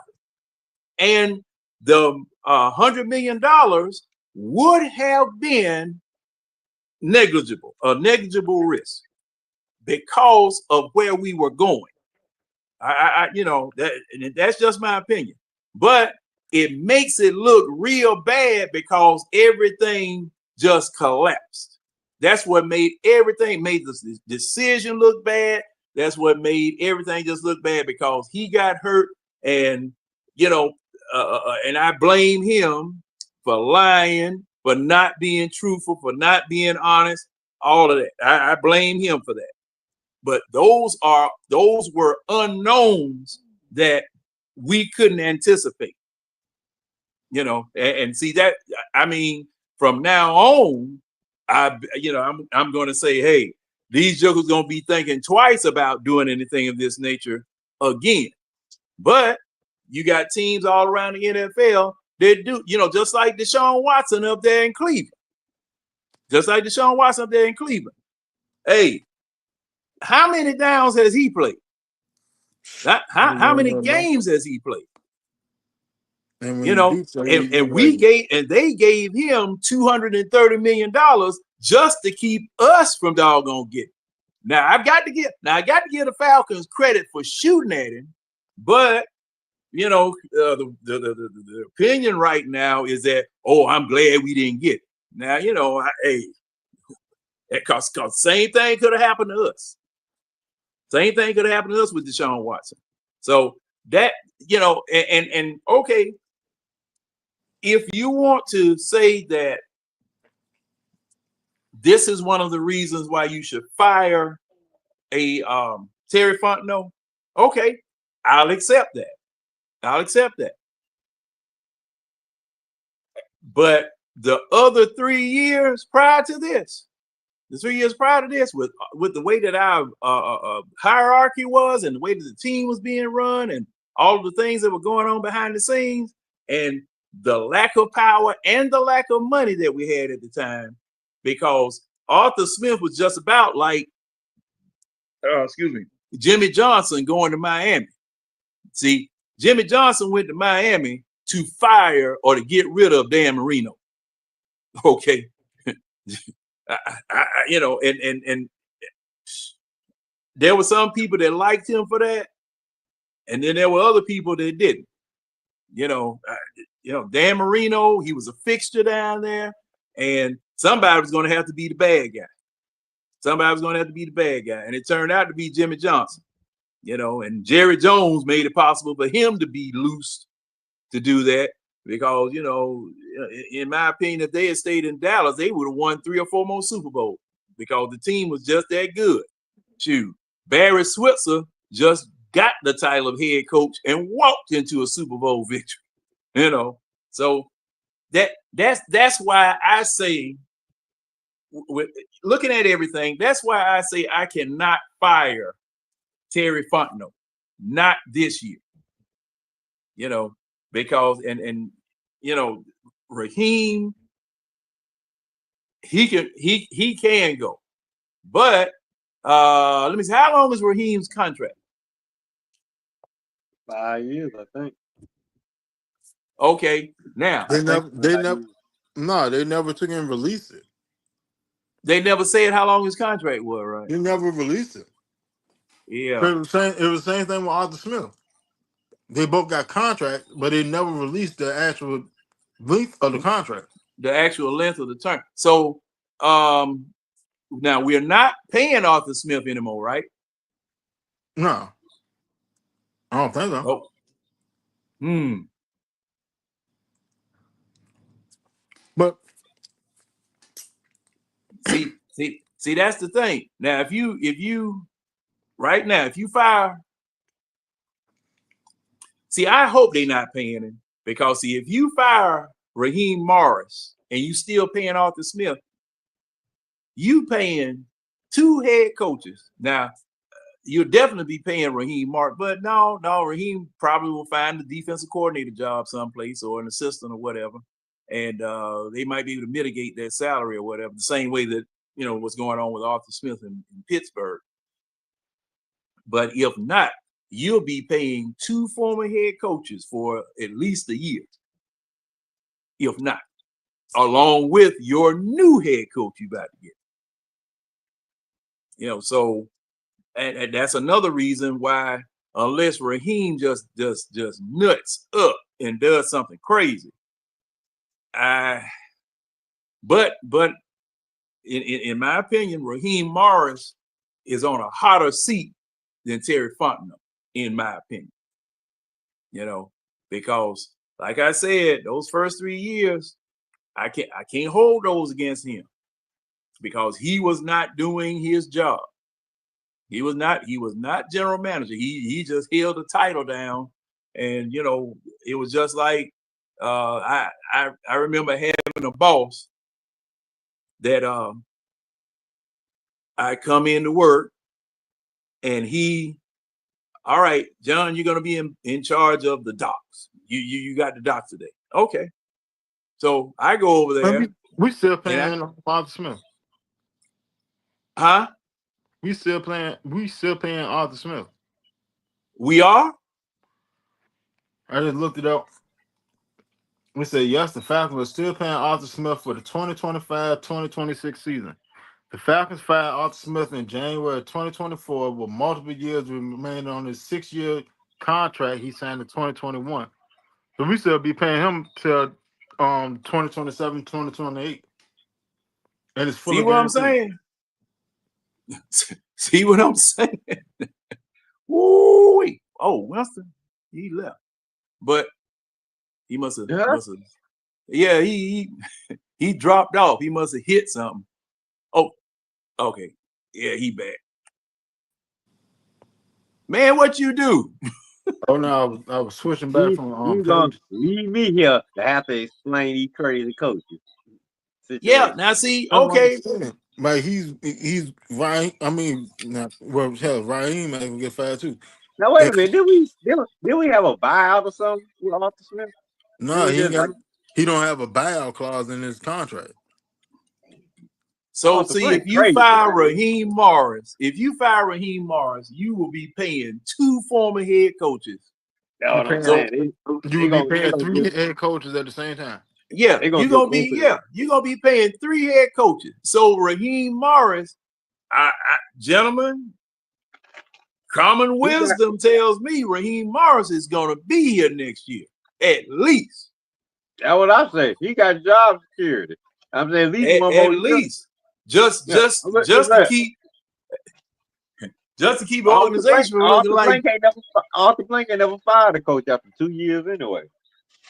Yeah, I mean, just to keep from looking like Boo Boo the Fool. Yeah, but Arthur Blank is more on panic button because like he wanted goddamn get a ring before he died. Well, dude, you You should have thought about that these last 3 years. Bull crapping around, and all these years you bull crapping. Don't try to, man. I'm telling you, you know who you remind me of? He remind me of that player that played for 10, 12 years, racking up all the money. And then when he come out in last couple of seasons, oh, I got to get on a team to win a ring. Well, fool, you should have been thinking about that the first 10 years. What was you doing? I'm saying, don't wait till your last few years in the league. Like Arthur Blank probably finna pass the operations over to his son. Don't wait till your last few years of running the operations. Say, I gotta get a ring. Well, I feel you, but dude, you should have been thinking like that every year you got the team. Just like a player. Every year you play. Red, he was. He was. I mean, Red, he was. Here's the breakdown on this stuff. Hey, hold up before you do that. Winston. Hey, James, did you hear what Winston said? Nah, what did he say? We still paying Arthur Smith, man. Yeah. So Yeah. here you go. It says, yes, the Falcons are still paying Arthur Smith for the 2025 to 2026 season. The Falcons fired Smith in January 2024 with multiple years remaining on his 6-year contract he signed in 2021. Here's why the Falcons are still obligated to pay him. Guaranteed contract. NFL head coaches' contracts are almost always fully guaranteed. When a coach is fired, the team is still required to pay the balance of the contract.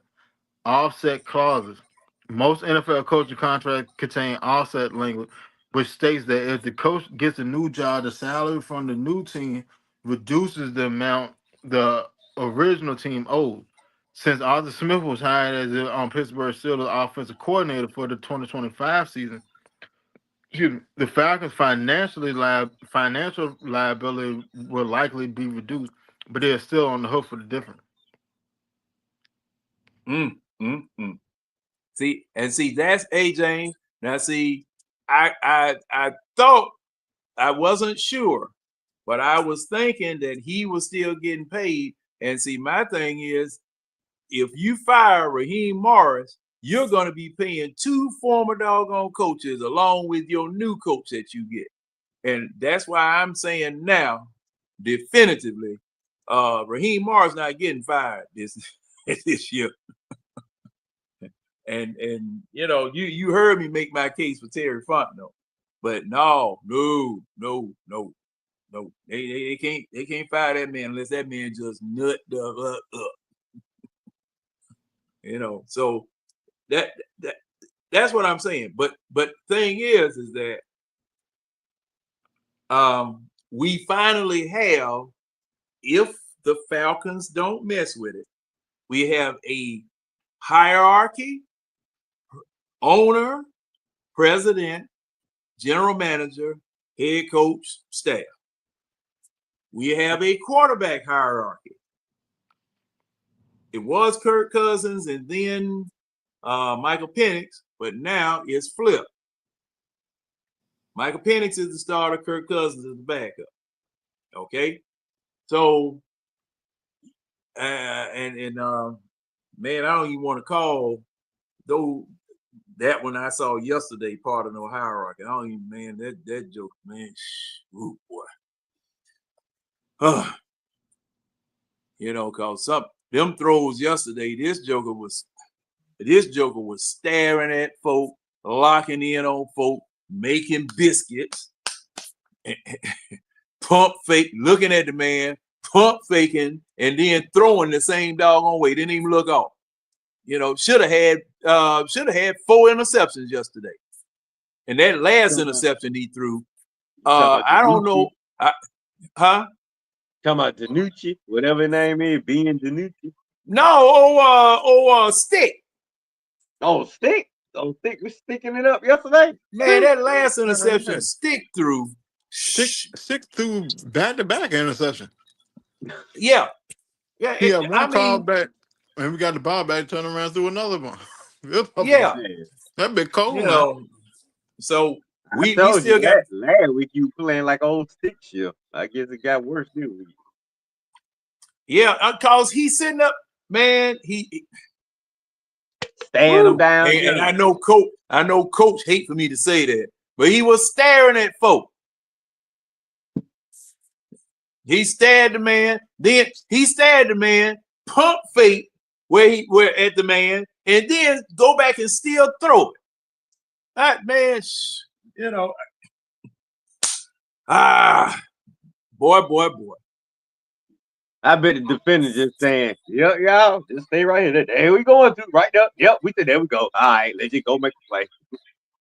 I mean, and some of the passes that were being thrown. I mean, it was just pitiful.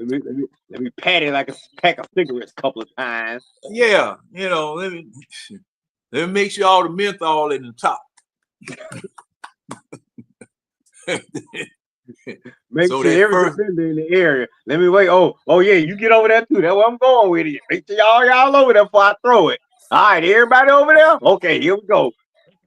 And you had how many people on that last interception? How many people were in the area? I think it was at least 4 doggone 4 Cowboys in the area, or 4 or more Cowboys in the area, and he threw it right into the man breadbasket. One of the best secondaries in the league, or best coach secondary. I mean, no, boy, they weren't really that good. It was just bad throws. Yeah, like, that's the thing. Yeah, it was no reason on God's green earth that you should throw that ball in that direction, and you did it multiple times throughout the game. Yep. He's throwing like he's literally sitting there throwing in the bracket, but he's not zipping the ball in a bracket. He's soft passing in a bracket. You're going to get picked. Yeah, too many people in the same zone. Well, that last interception, I don't care how much mustard he would have put on there. He'd probably bust that joker hard into the back of his chest because the Cowboy was in between everybody. You know, I said, "Good grief, son." I gotta see these highlights, man. There ain't none. Ain't no highlight. Ain't no highlight. The highlight was the final gun. Bam. I was listening. I think I watched like a little at work. It was 7-0. Then all the defense let them score again, or 14-0. I said, "Man, let me. I'll turn this off. Maybe we'll catch up after halftime." Antonio. Go wait a minute. Did I miss something? Yeah, he said he done drunk half a bottle of Hennessy doing this show. Bro, well, hey, well, you didn't say he was done. You can't be positive and negate the negative. Is that my girl? Is that my girl, Diva? Yeah, that's Diva. Hey, Diva, how you doing? Up at 4:11 in the morning. 4:11. Yeah, I mean that girl. Woo, she be trying to debate me on some of these other topics, man. She be hanging tough. That's why I love you, Miss Crystal. You need to teach Winston how to debate sometimes. Yeah, you gotta teach me how to debate that sometimes. I'm gonna go straight to the fact. If it don't make sense, it don't make sense. Point blank period. Yeah, Diva, no, we have not signed and gentlemen, correct me if I'm wrong, but we haven't signed anybody yet, right? No, not yet. Yeah, so yeah, and hey, Diva, if you didn't see last night's game, don't torture yourself. Just go on and watch something else. You know, you don't want to see that. Turn on the NFL Network. Watch one of these other teams. Yeah, watch somebody else. You know, and see, and see, Tonio. See, it's not negativity unless it's when it's the truth. Now, you know, and then again, I'm gonna say this: if we losing and we looking bad, yeah, it's negative, but that's what happened. That's what happened. We didn't do it. We didn't do it. They did it. That's why I always say them jokers be telling us to rise up. Okay, how about you rising up one time too, boss? So you give me inspire me to rise. How about y'all doing it? We ain't Because it's rolled supposed up to 2006, 17. yeah, January it's supposed to 2017. be Red. It's supposed to be a connection. Y'all rise Right. up out there, we rise up over here. We rise Right. up over here, y'all rise up over there. It's supposed to flow. It's That's supposed to flow. That's the last time we was all connected. Right there. Yeah, That year. yeah. Hey, you want me to rise up? It's third down. We gonna holler, we gonna yell or whatever. Okay, well then y'all got to hold them. If it's third down and we hollering and yelling, trying to disrupt the snap count and disrupt everything, y'all got to hold them. Y'all got to hold them. You know. Complimentary that game title was football that. goes beyond just on the field. That game Complimentary football. Well, go ahead. That game title was at the last game we played Saints in 2016 season. That's the game I was at. So we were kicking that, man. We were kicking ass that year. That's when you walk into a Falcon game that year. I don't know from what week on. Winston, you can vouch for this too. I just knew we were gonna kick ass, man. I knew we were gonna kick Seattle's ass. I was pretty sure we were gonna kick. I'm just saying. I mean, we should.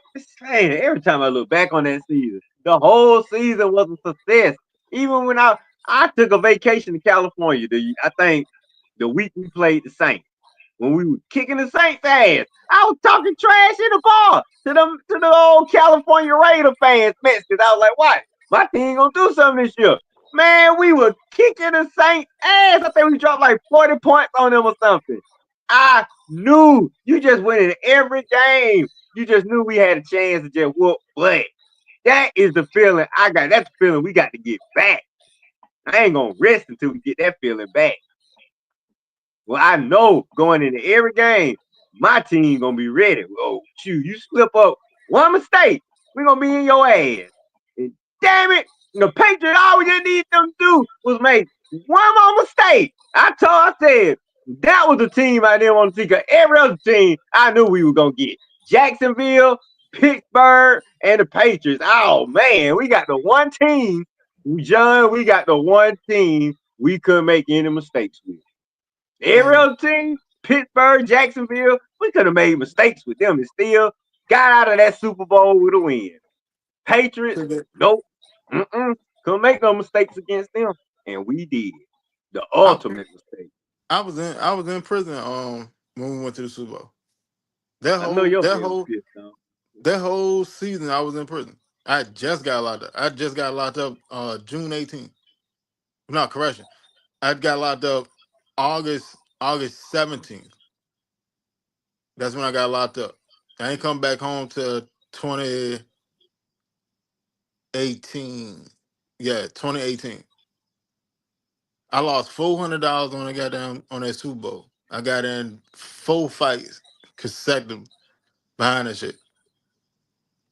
When I say I'm a diehard Falcon fan, I am a diehard Falcon fan. I was in there bitch whipping people ass because we lost the Super Bowl. No bullshit. You got to die hard part, right?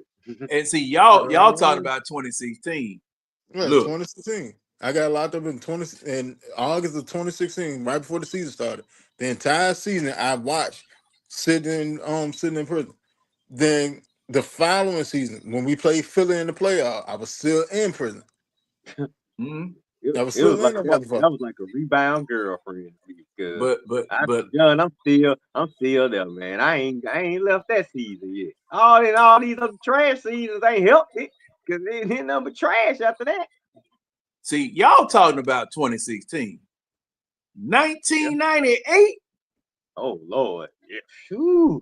1998. Man, look. But see, you know who wrote that. Man, look. Now that was the best, and I ladies and gentlemen, I've talked about this many doggone times, and they done brought it up. Well, I brought it up, but I got to talk about it again. Look, 1998, 14-2. Man, look. You think we were killing folk in 2016? We were running all over everybody in 1998. I think we beat, because I was looking back at the scores, we beat Carolina 51-23. We beat New England 41-10. We beat the Dolphins 38-16. And all of the rest of the games were, kind of competitive. The only two games we lost to the Jets. They beat us 28-3. Uh-oh. Who knew that was going to factor in? That was way back in 1998. And we lost to San Francisco 31-20. And I don't know what it was. It was just like a switch was turned on. And I mean, now I was at work every Sunday. My boss had me working every Sunday, but I was in that break room. I was in that break room. You're gonna make me work. I'm still gonna be watching the game. So, I was in that break room, and man, it was just like we could never lose. We just could never lose. 14-2, man. And when we lost in the Super Bowl, after we had beat I see some new comment. Vikings. Yeah. After we had beat the Vikings, I thought it was over with. I thought we could have, gone ahead and beat Denver. But I remembered that, Dan Reeves used to be coach of Denver, and he hadn't changed his playbook. And I'm trying to remember whose interview it was. It might have been the Waterboy show. Terrence Mathis said that the day before or a couple of days before they changed the entire offense. That was part of the problem. It wasn't Eugene Robinson. They said that they had changed the entire offense. So people were unfamiliar as to what it was that they were supposed to do. Thing is, you get to the Super Bowl, you got to roll with what brung. And that was Jamal Anderson pounding. And then once Jamal Anderson got you softened up over the top with either Tony Martin or either Terrence Mathis was a possession receiver. And defense, man, I think we were, let me see. Man, we were number 4 on offense and number 4 in defense. See, and there are people saying Falcon ain't never had no good defense. Use a lot. That's a winning recipe right there. Yes, sir. But number 4 in offense and number 4 in defense. Like people always say that we never had a defense, but in all actuality, we've had the best defense ever. In the NFL. The Grinch Blitz was the best defense ever in NFL history. And I don't know what it is, but people sit there and forget that happened. And they always go to that Baltimore defense. They go to the Bears of Baltimore. They go to Baltimore. They go to Baltimore. What it was, 2000 or 2002, whatever. Whenever that was. They're gonna have to do a documentary on that. They did. And then they did. Then they go to the 85 Bears. And then they go to the 85 Bears, it's 2000 Ravens, it's 2014 Seahawks, it's the Broncos that beat Cam Newton, and I think it's the old Pittsburgh team, and that 2002 Tampa Bay team. But they don't never say nothing about the Grizzly Blitz. Like that didn't happen. Like, come on, bro. Like, stop it. That Baltimore defense average, they gave up what, like 10? I want to say it was like 10.2 points per game. The Grizzly Blitz gave up like 8.4. That's almost a whole field goal better. Like, how do y'all forget that this happened? Y'all see that? And our defense was number 1. The offense was number 25. Well, Baltimore offense was shitty too now. Yeah. But John, did we go to the playoffs that year? We were 7-7. Damn. See that what it is when other teams actually made the playoffs, and I guess we get penalized because we didn't go to the postseason. Probably. And I mean that's possible. That's cool enough, but you can't negate what the hell the defense is because No, you our can't. offense was trash. Like, I But mean, those, like I wish those, I wish we had done something postseason wise because they would have had to give us a love. yeah, but like think about it. If your offense is trash, that make your defense work that much harder. And we still held teams to like 8.4. It's like 8.2, 8.4, How like that. the hell? How we gonna win?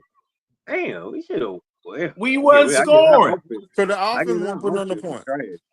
We See? wasn't scoring. And Look, that was started. um, That was started the trajectory right there. They said, man, forget this. We need offensive skill players. And that's why they forgot about the defense. hey, hey, it was the same thing down there in Tampa Bay with Tony Dungy. Man, those jokers couldn't score worth of nothing. I remember what was that man's name? Mike Lynch came off the field one time because they had gotten back-to-back fumbles. You talking about John Lynch? The John safety? Lynch? John Lynch, the safety? John Lynch, white guy. Yeah, that back when they had All-Star. Simeon That, Rice. that's what I thought he was talking Yeah. about for a minute, Mike Alstott. Yeah, I mean, it was the year before Gruden got there. It was the year before they fired Tony Dungy, and then they brought Gruden from Oakland. And the only reason they won is because Gruden knew all of the plays in Oakland, and he was back there pretending to be quarterback. That's dumb Bill Callahan. Talking about we the dumbest team on earth. You the dumbest coach on earth for letting that. Well, see, thing is, if he had run into any other team, they probably would have beat him. They probably would have beat him. But they didn't change anything. They didn't change a thing. And you ran up against the one team with the one coach that knew everything that you were going to do. Because I remember John Lynch saying during the Super Bowl, they doing everything coach said they were going to do. You know. Yeah. You gotta think about it. Like the Tampa 2 defense, that's from Dungeon. Like that defense was assembled. The defensive scheme was already assembled. Like John Gruden basically did a Steve Kerr. You walked into a championship. Mm-hmm. You had a ready built team, just ready built.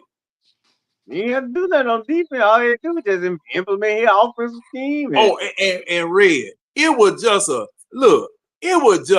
piece of offense. It wasn't even no real offense. Hey, what was that quarterback named? Brad Johnson. Right.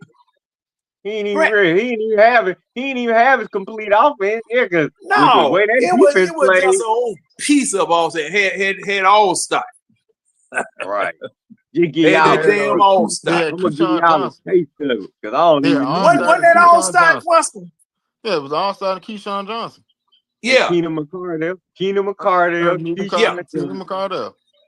And who's the running back other than Alstott? It was Alstott and I can't remember the other guy. What was it? Was it Teague? Who? The running back. Hold on. It was somebody. What was that running back? That might have been Teague. It wasn't Tiki Barber. Well, no, Rondé was over there. Who the hell was the running back there? Rondé's playing defense, wasn't it? Yeah, Rondé played corner. Rondé played corner. And Dexter Jackson, Simeon Rice, Zapp. It was my man, the whole Pro Bowl, the whole Hall of Fame squad was there at the time. What year y'all talking about? 2002. I'm looking at it. That was Tiki Barber. That was Tiki Barber. It was Mike Pittman. Tiki Barber ain't got no It was Michael Pittman. Michael Pittman? It was Michael Pittman. It was Michael Pittman Mike Alstott. Oh yeah, I forgot. Yeah, Pittman. Yeah, I'm thinking about the other brother. He played with the Giants. You thinking about Rondé Barber? I'm thinking about Tiki that played with the Giants. Yeah, but Tiki did end up going over to Tampa, I think. Towards the end of his career. Tiki big mouth didn't get no ring. He just ran his mouth after he left the Giants and watched them win 2 without him. Tiki played the entire time at Rondé. I mean with the Giants. Rondé was at corner. Rondé got a ring. Rondé in the Hall of Fame. Did Rondé get elected to the Hall of Fame? Yeah, went in last year. You sure? Pretty sure. I remember when they knocked on his door. You know when they knock on your door and let you know you could in. I'm trying to think That's who what I did. it was. He Derrick Brooks. went. He went to 23. Yeah, 23. It was Derrick Brooks that knocked on the door. I think. I like that. I like that knocking on the door now. Coming to people's Yeah. house. Coming to one day gonna go to somebody's house and damn dog. Yeah. And see, you know what? Now I thought, and I was just looking at this, and I guess my memory getting a little. You got a nice crib. That Joe Thomas with Brown. Why that man got a nice crib? Woo. Shannon Sharp jumped for Sterling Sharp. I like that. What he tricked them like they were going somewhere else, right? No, he told him come over to the house or whatever. Oh, okay, that's right. Come holler at him or whatever. Cause like they don't usually be in Atlanta at the same time. So Shannon got a house in Atlanta and another house in California. So he was like, "Look, I'm coming back to Atlanta. I got to handle some business. Whatever. Come over, come holler at me at such and such and such." He was like, "All right, cool." So when he came over there, Shannon was down in the basement, and his maid opened the door and was like, "Yeah, he downstairs or whatever. Go holler at him downstairs." And when he came downstairs, Shannon was standing there like off on the bottom of the step, and they had the Hall of Fame crew off to the side. Cause like it's a wall that borders the step, so you can't really see around the corner. And when he came down the steps or whatever, he was like, "Yeah, bro." He was like, "Man, what's up, man? You ready to go or some shit like that, or what's going on or something?" It was like whether you ready to go or what's going on. And he was like, "Yeah, man." He was like, "It's my pleasure, you know, introduce you to the Hall of Fame. You made it, bro. Number such and such and such and such, whatever." He was like, "Man, stop playing." He was like, "Nah, bro." He was like, "Nah, you finally made it." Cause Shannon had on a gold jacket, didn't he? Yeah, Shannon had it on his Hall of Fame jacket. Yeah, I think I'm gonna watch that again. Yeah, he had on his gold jacket. Hey, bro, that should have make your ass cry, man. I ain't gonna hold you. I like that one. I like certain one. I like it's a lot of them that's pretty emotional. Like what's the dude the cornerback? What's that cornerback? Good corner Reavers, Jarrell Reavers. That was pretty emotional. Yeah. Hell, the goddamn nigga. Right when the mom came outside. I thought. And what's the dude? The kick return that just went in. Hester. That was kind of emotional. Yeah. I don't know if I saw Hester though. I saw Tony Gonzalez drunk. But Randy Moss. Randy Moss was in the hotel.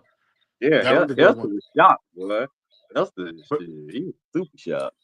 But y'all remember now Dion went on and was talking about how much it costs to do that right if you don't have a team behind you. And see, he said that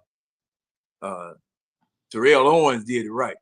Hey man, just put me in, give me mine in the driveway. Because he didn't have a team behind him, because there were a lot of people that really didn't like Terrell Owens.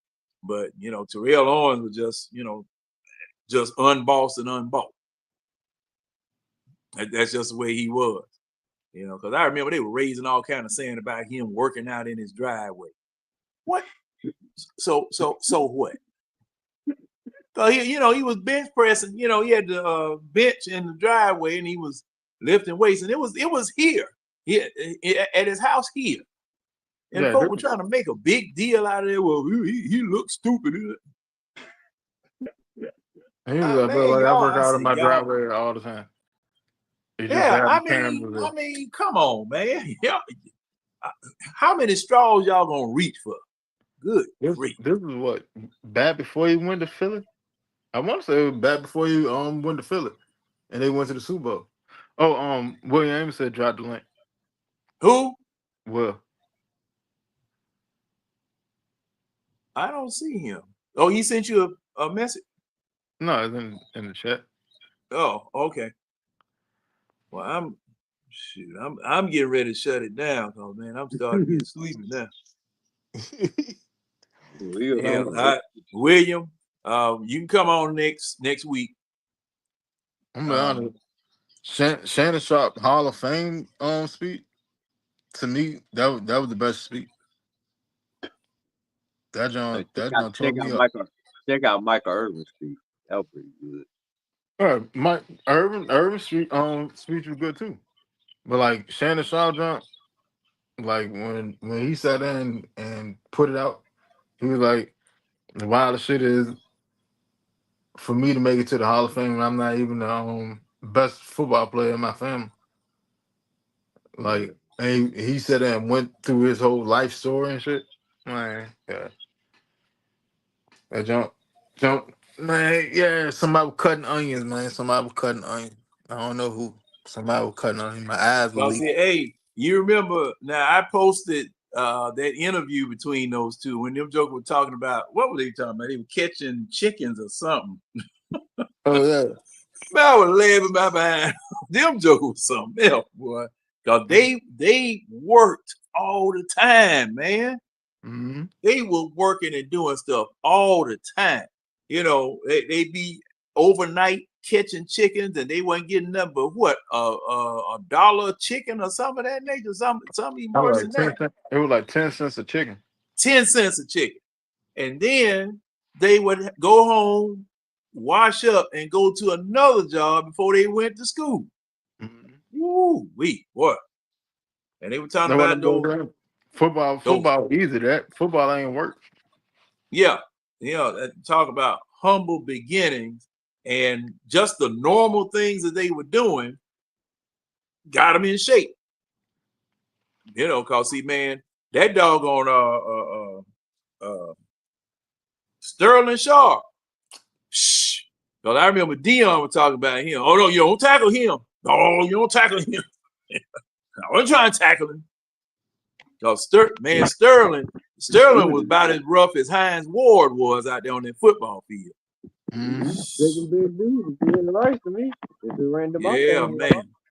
I hate it. He got hurt and then hit the Green Bay team, won the Super Bowl. right when he get hurt. That jump was so messed up. Yeah, man. Gave him a ring. I ain't gonna lie, they should have gave him a ring. Yeah, they should have. Because he would have. Was it the same season? It was like the same season or like the following season. It wasn't that far off of it. Oh, okay. Yeah, it wasn't that far off of it. They should have gave him a ring, man. Yeah. Same thing with Mark Jackson. Shannon gave him a ring. Man, man. Mark Jackson, that's a sore spot for me, boy. That's a sore spot for me. Even worse than that, Golden State said and told Mark Jackson that they were gonna give him a ring for all the work that he did. They ain't never give him one. Say what? Golden State told Mark Jackson, because they won the ring like the following season. Or the season after. Yeah. They told Mark Jackson, when the rings come in, we got a ring for you. Got the ring size and all that shit. And then when the rings came in, they never gave him a ring. Him and the only, they don't like each other. The owner's a homosexual. And part of his issue. It's part of why he got blackballed. Who? Yeah. Who was? The owner, Golden State owner, is homosexual. Oh. And that's part of his beef. It's part of the whole thing anyway. I don't want to get too personal with it, but that's why dude. It's a reason Mark Jackson ain't been coaching since he left Golden State, and it ain't because he ain't a good coach. So that's all I say. Oh, we know. We know. We everybody who know. I'd be like, dude, if Mark Jackson was available, trust me, his ass would already been hired by almost every team in the league. So that's why I say, ooh, go get Mark Jackson. Go get Mark Jackson. Like, duh, if he was available. Lakers should have went and got Mark Jackson. I'm saying, if he was available. I mean, yeah, Man, available. they available. It's optics. Once again, it's optics.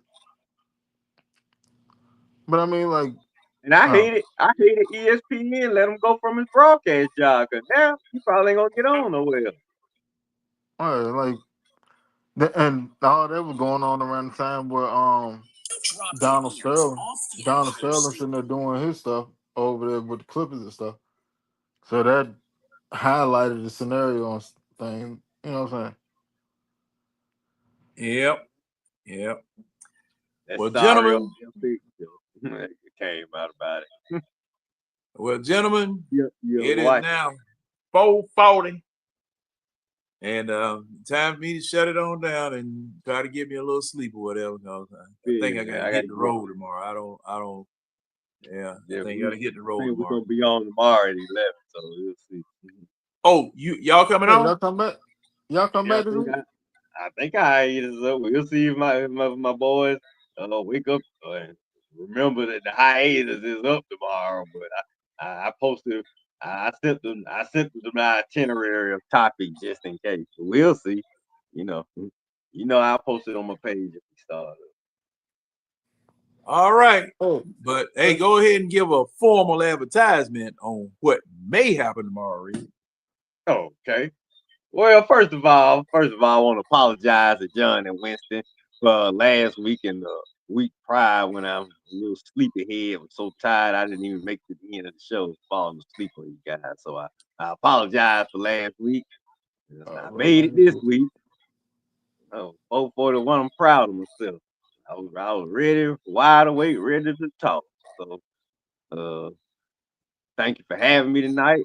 Enjoyed the debate. Obviously, we had some things to talk about, get off our chest.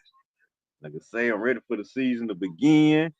You guys can see me hopefully tomorrow at 11 a.m.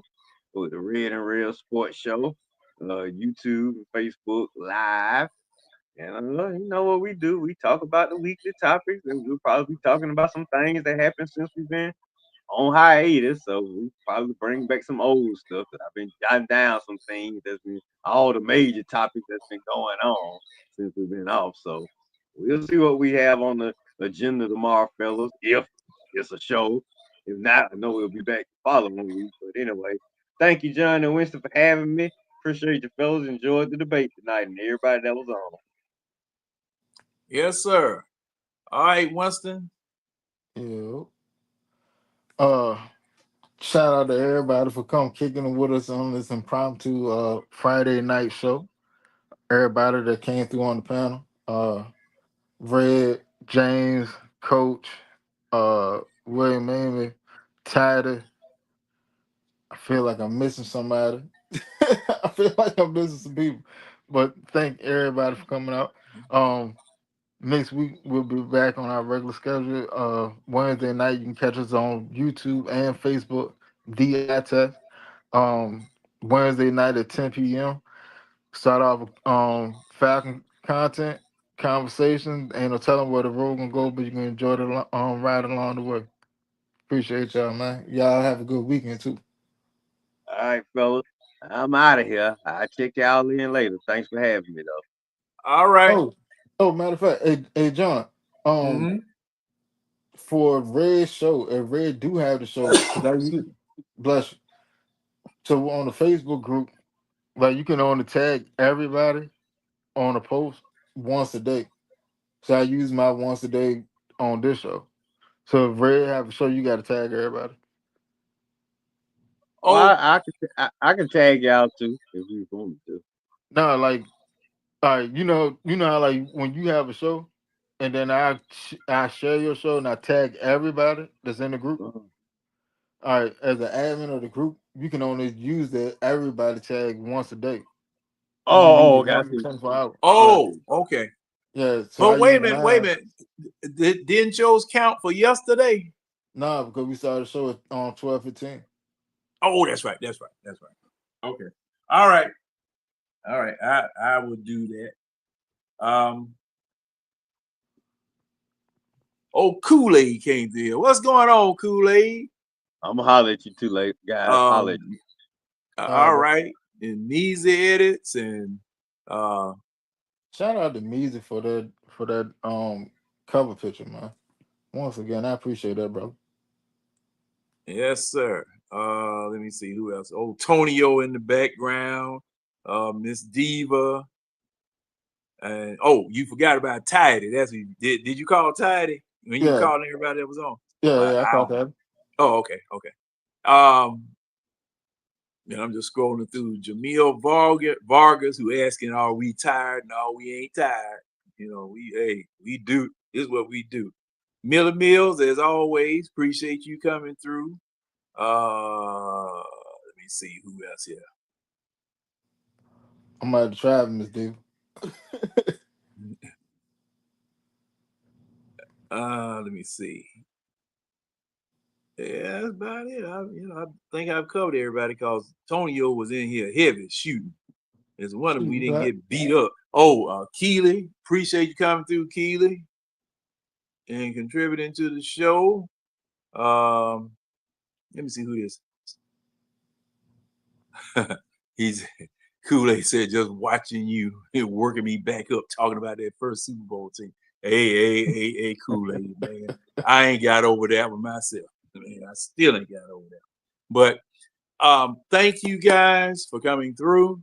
We really appreciate you supporting us, especially on an impromptu fashion when we come in on these Friday nights or whatever.